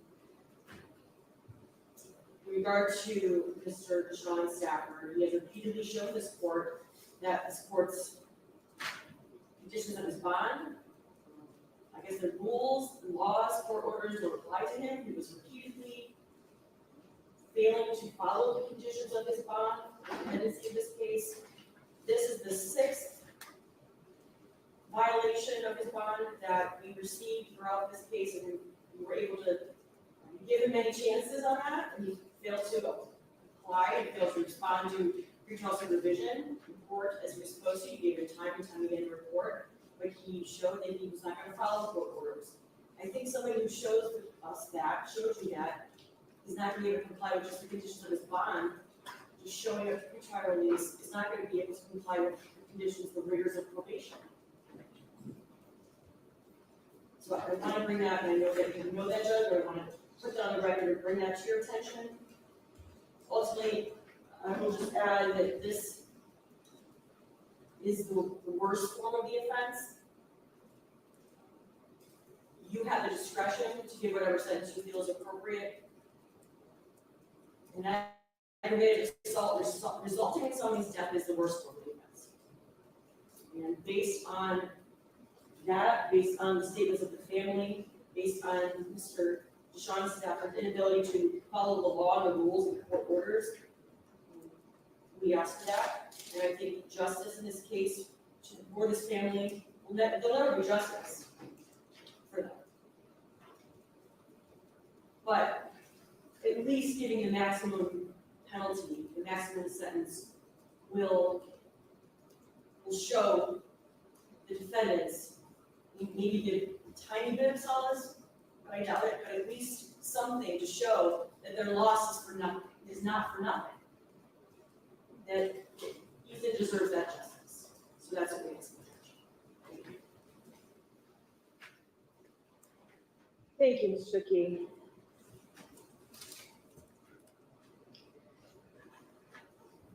So this case has been fairly difficult for everyone. It's been difficult factually, legally, and certainly emotionally. And to that point, I first want to express my deepest sympathy to the Lyman family. Our entire community is heartbroken and sorry for your loss.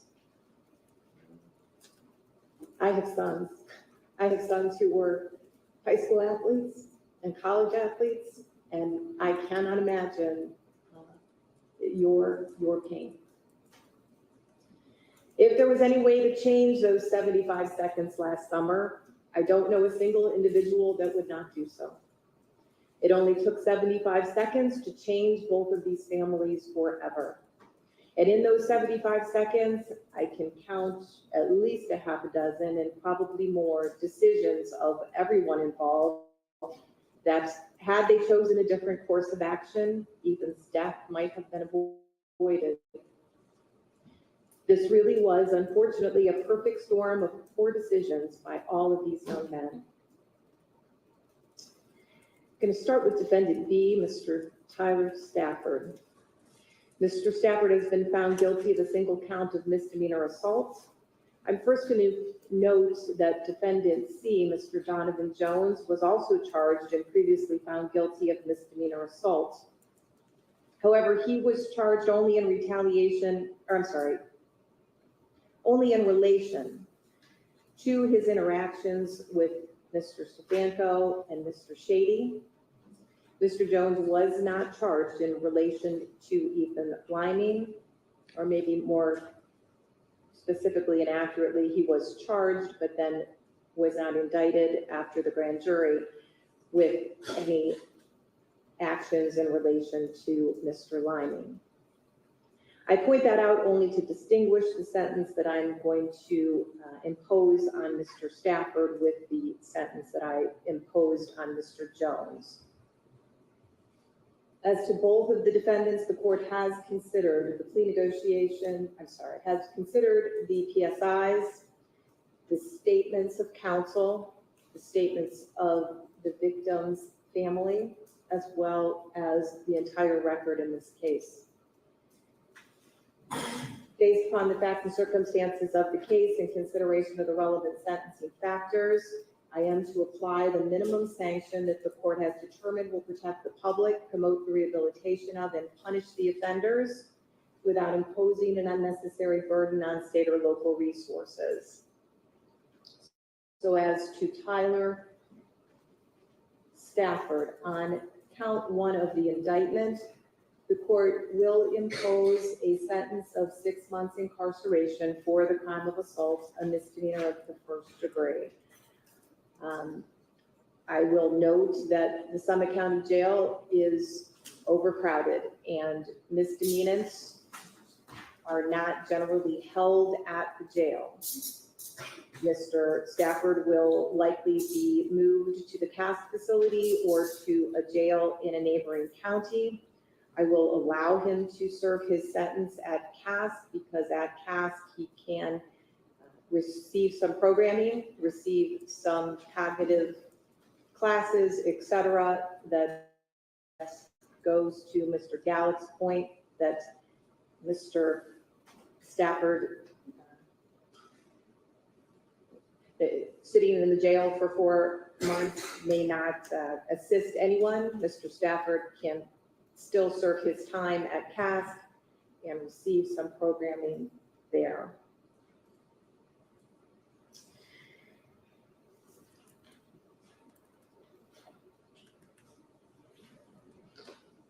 As to defendant A, Mr. DeShawn Stafford, as I stated, Mr. Stafford has been found guilty of 1 count of aggravated assault, a felony of the 4th degree, and 1 count of misdemeanor assault. A few things about the law related to sentencing on these counts. First, pursuant to statute, whenever a defendant is found guilty of both a misdemeanor and a felony, any period of incarceration imposed for those offenses must be served concurrently or at the same time. Second, pursuant to statute, while there may not be a presumption of probation, certainly I agree with Mr. Sin that many 4th degree felonies do result in probation. For most felonies of the 4th degree, indeed, Ohio law under the TCAP statutes requires those sentences to be served in the local jail and not in the state prison system. However, where the offense is an offense of violence, as is the crime of aggravated assault, and where the seriousness of the offenses is considered and other factors are present, a prison term may be imposed. In this case, the maximum prison term that the court could impose is 18 months incarceration. I have considered all of the relevant factors. I do believe that this case is among the most serious forms of the offense of aggravated assault.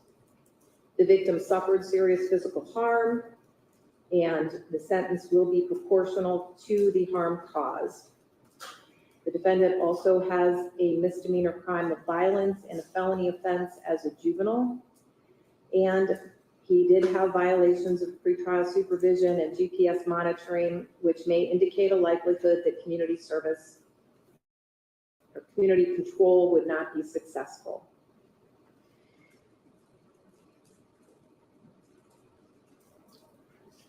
On count 2 of the indictment, the court would impose a sentence of 18 months incarceration for the crime of aggravated assault, a felony of the 4th degree.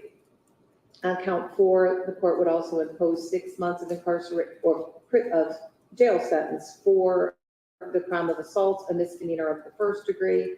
Again, pursuant to Ohio law, those would be served concurrently for a total of 18 months incarceration.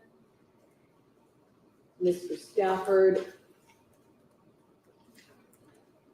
you may also be subject to up to a 2-year period of post-release control following your release from prison. If you violate the conditions of that supervision, the parole board may impose a prison term as part of your sentence of up to 1/2 of your stated prison term.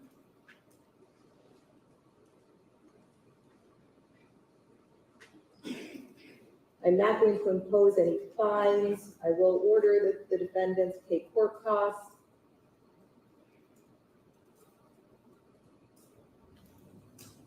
You will be given the opportunity to pay those costs on a payment schedule, and if you're not able to do so on a timely basis, you could be ordered to do community service in order to satisfy that cost judgment.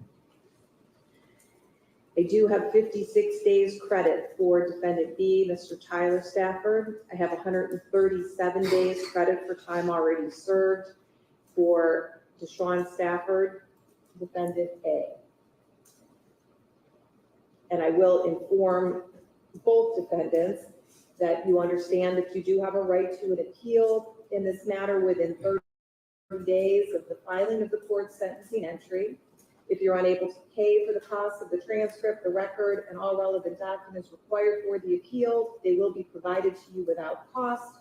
And if you are unable to pay for an appeal, you are entitled to have the notice of appeal filed without payment of a filing fee. Also understand that you are unable to afford counsel for an appeal, counsel will be appointed for you without cost. Do you understand that, Mr. DeShawn Stafford? And Mr. Tyler Stafford? All right, very good. Mr. Sin, I know you've discussed an appeal with your client. Is it his request that counsel be appointed for that purpose? I'd like to have him talk about it with somebody, so yes, you should have that opportunity. All right, I will. I don't want to be that way. Understood. Makes, generally, trial counsel is not counsel for an appeal. Give everything a second look. I will get counsel appointed for Mr. Stafford.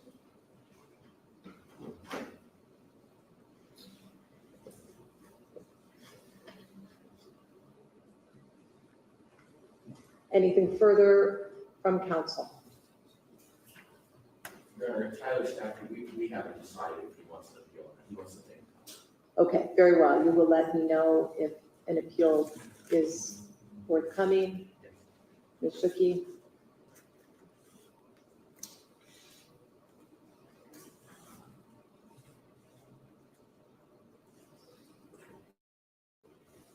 Judge, there is a matter of the felony one involuntary manslaughter count that the jury was hung on in regard to Mr. DeShawn Stafford.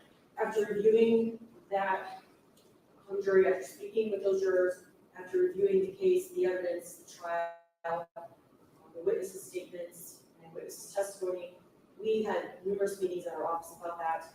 And based on all of that, we are electing not to pursue a retrial on the felony one involuntary manslaughter count. And we have notified the family of that yesterday. Okay. Then as to count one, for defendant A, that count will be dismissed without prejudice. I believe. May I speak? Just want to make sure you understand that that's against the family issues.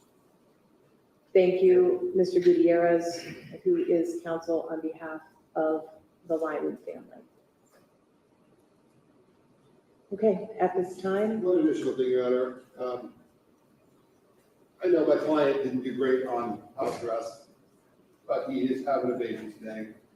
So I'm going to make the effort to ask that you give him a report date, let him be out for the birth of his child. I don't think that's, yeah. I agree. At this time, I think Mr. Stafford should be remanded to custody and continue to serve the sentence. You tried, Mr. Sin. Thank you. Court is in recess. All rise. Dan DeRose with 19 News. A lot at play there. Yeah. Good try, Mr. Sin. I did not think that she would agree to that one, given his behavior.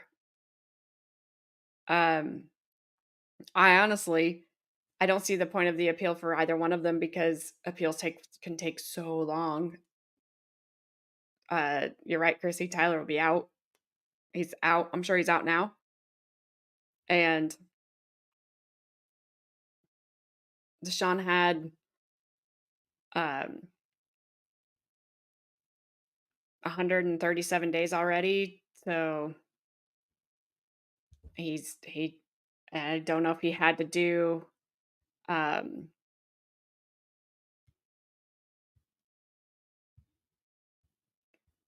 all the time or if he got any credit for good time. So I don't know. Goodbye to that courtroom. Bye.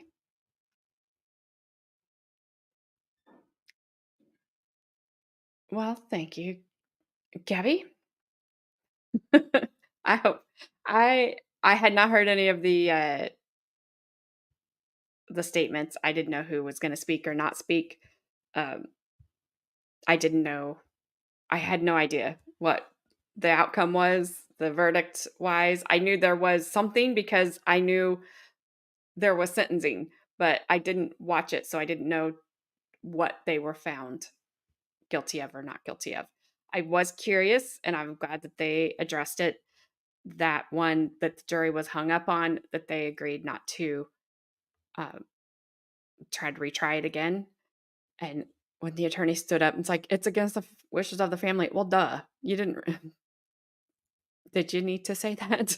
Or did you just say that to make them feel better? And who was the first blonde woman that got up and spoke? Was that stepmom? Because I thought that was mom. And then mom, I think mom, was there a real mom, stepmom? I don't know the order. I was so confused. Dad has a type though. If that was stepmom, that's all I'll say. Which the second blonde said mom, but the first blonde, the taller blonde that yelled, was she stepmom or was she mom?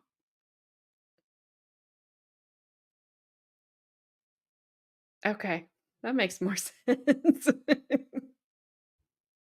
Well, and then the mom that went second confused me because she was not sitting in the front row with dad. She went behind dad.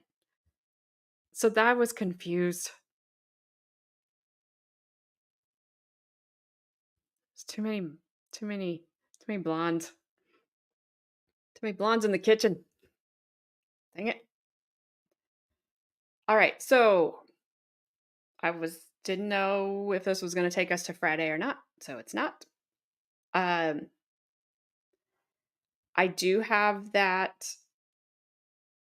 I've watched the trial that I told you about last week that happened in Judge Boyd's courtroom last week. That was a accusation of, I don't want to say SA, though it was, but not like a grape.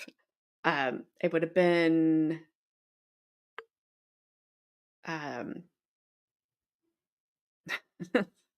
it involved a child bit older and her her aunt's boyfriend. The aunt is very close in age to the girl. I watched the trial. I did not watch closings and I did not watch the verdict. It's not horrible. Trust me, we have watched worse. I'm asking because the majority of my subs are women, and this involves a young woman who is 20 now, maybe 2021, who was a preteen to teen at the time. I'm very torn by her testimony. I'm very torn by her mom's testimony. I'm very torn by the aunt who was dating the accused testimony. I don't know, and I would be very curious to get your guys' take on it. However, I know people in here and everywhere, especially women, have been through some crap. So I don't want to put anybody into anything that would be triggering for them or bad for them or anything like that. But it's not awful.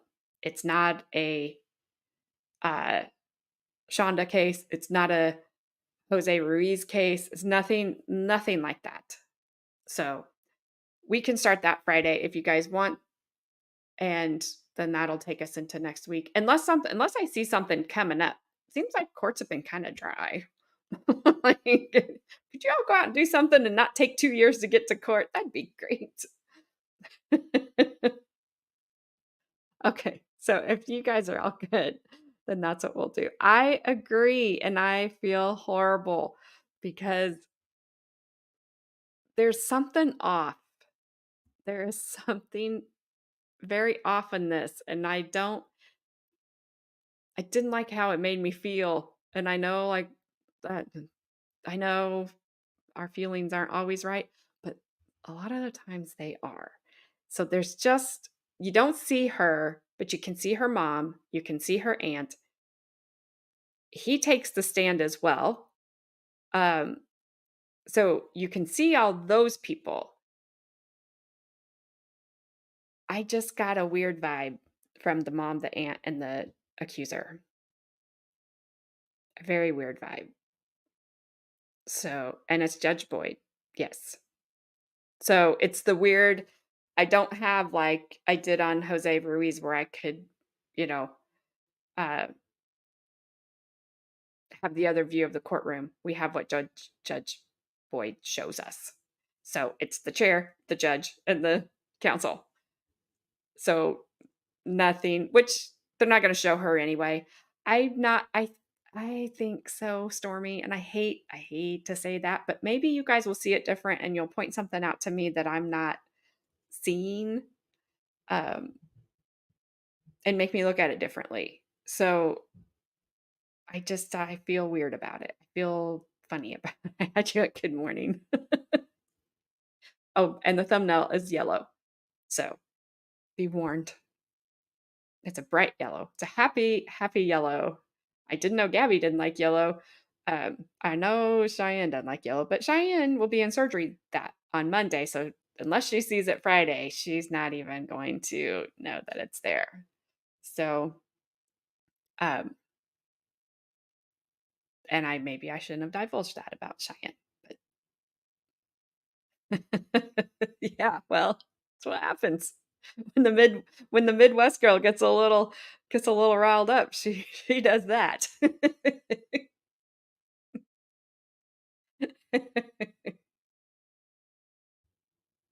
So,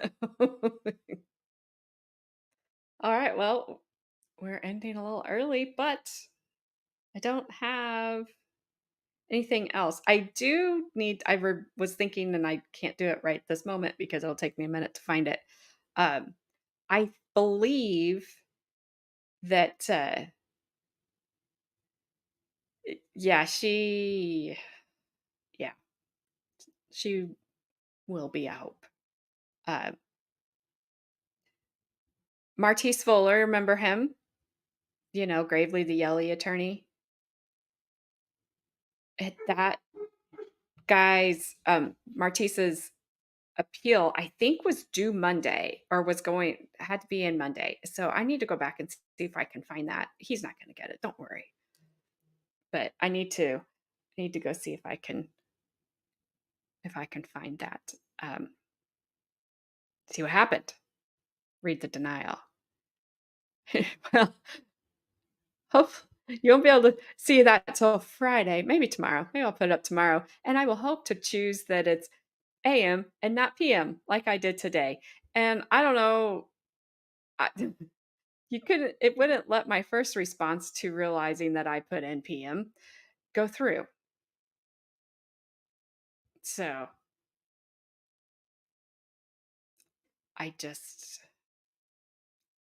all I said was, well, son of a bitch. That's all I said. And YouTube was like, nope. It said no. One more very quick thing, because I got an email while we were doing this. Please don't get mad if I have to start. I'm going to have to probably start pausing my videos a little bit more, because otherwise I didn't get a strike, and it's fine because it's older and nobody's watching it anymore anyway. But my Blake Scanlon sentencing video got demonetized. So Not that it was it was the sentencing. That's all it was. I just cut that out, I believe. I don't know. But the freaking network uh did it. Jerks. If I was a lawyer, I would write them a response. I'm going to go back and look at it. And if I can add some music over the parts that they're bitching about, it's probably going to get what the Lollipop Guild got. That's all I'm saying, because that cures everything. So, yeah. So I've been, well, that's good because yeah, hopefully that doesn't happen on Jesse Kraszewski's video because I didn't say a whole lot during her because she was saying so much and I wanted to hear it all. And yeah, so absolutely rude. So just be aware that that's probably going to, it's just going to have to start happening. I paused a little bit more today after I got that email, but not much because I want to hear what these people had to say. And hey, I'm giving your channel free publicity. What's the issue? Right? Jeez. Can't please anybody these days. All right, I'm gonna go. I did star this for Gabby. I'll put it up there. So yeah, if you're watching on replay, please smash that like button, subscribe button, all that fun stuff.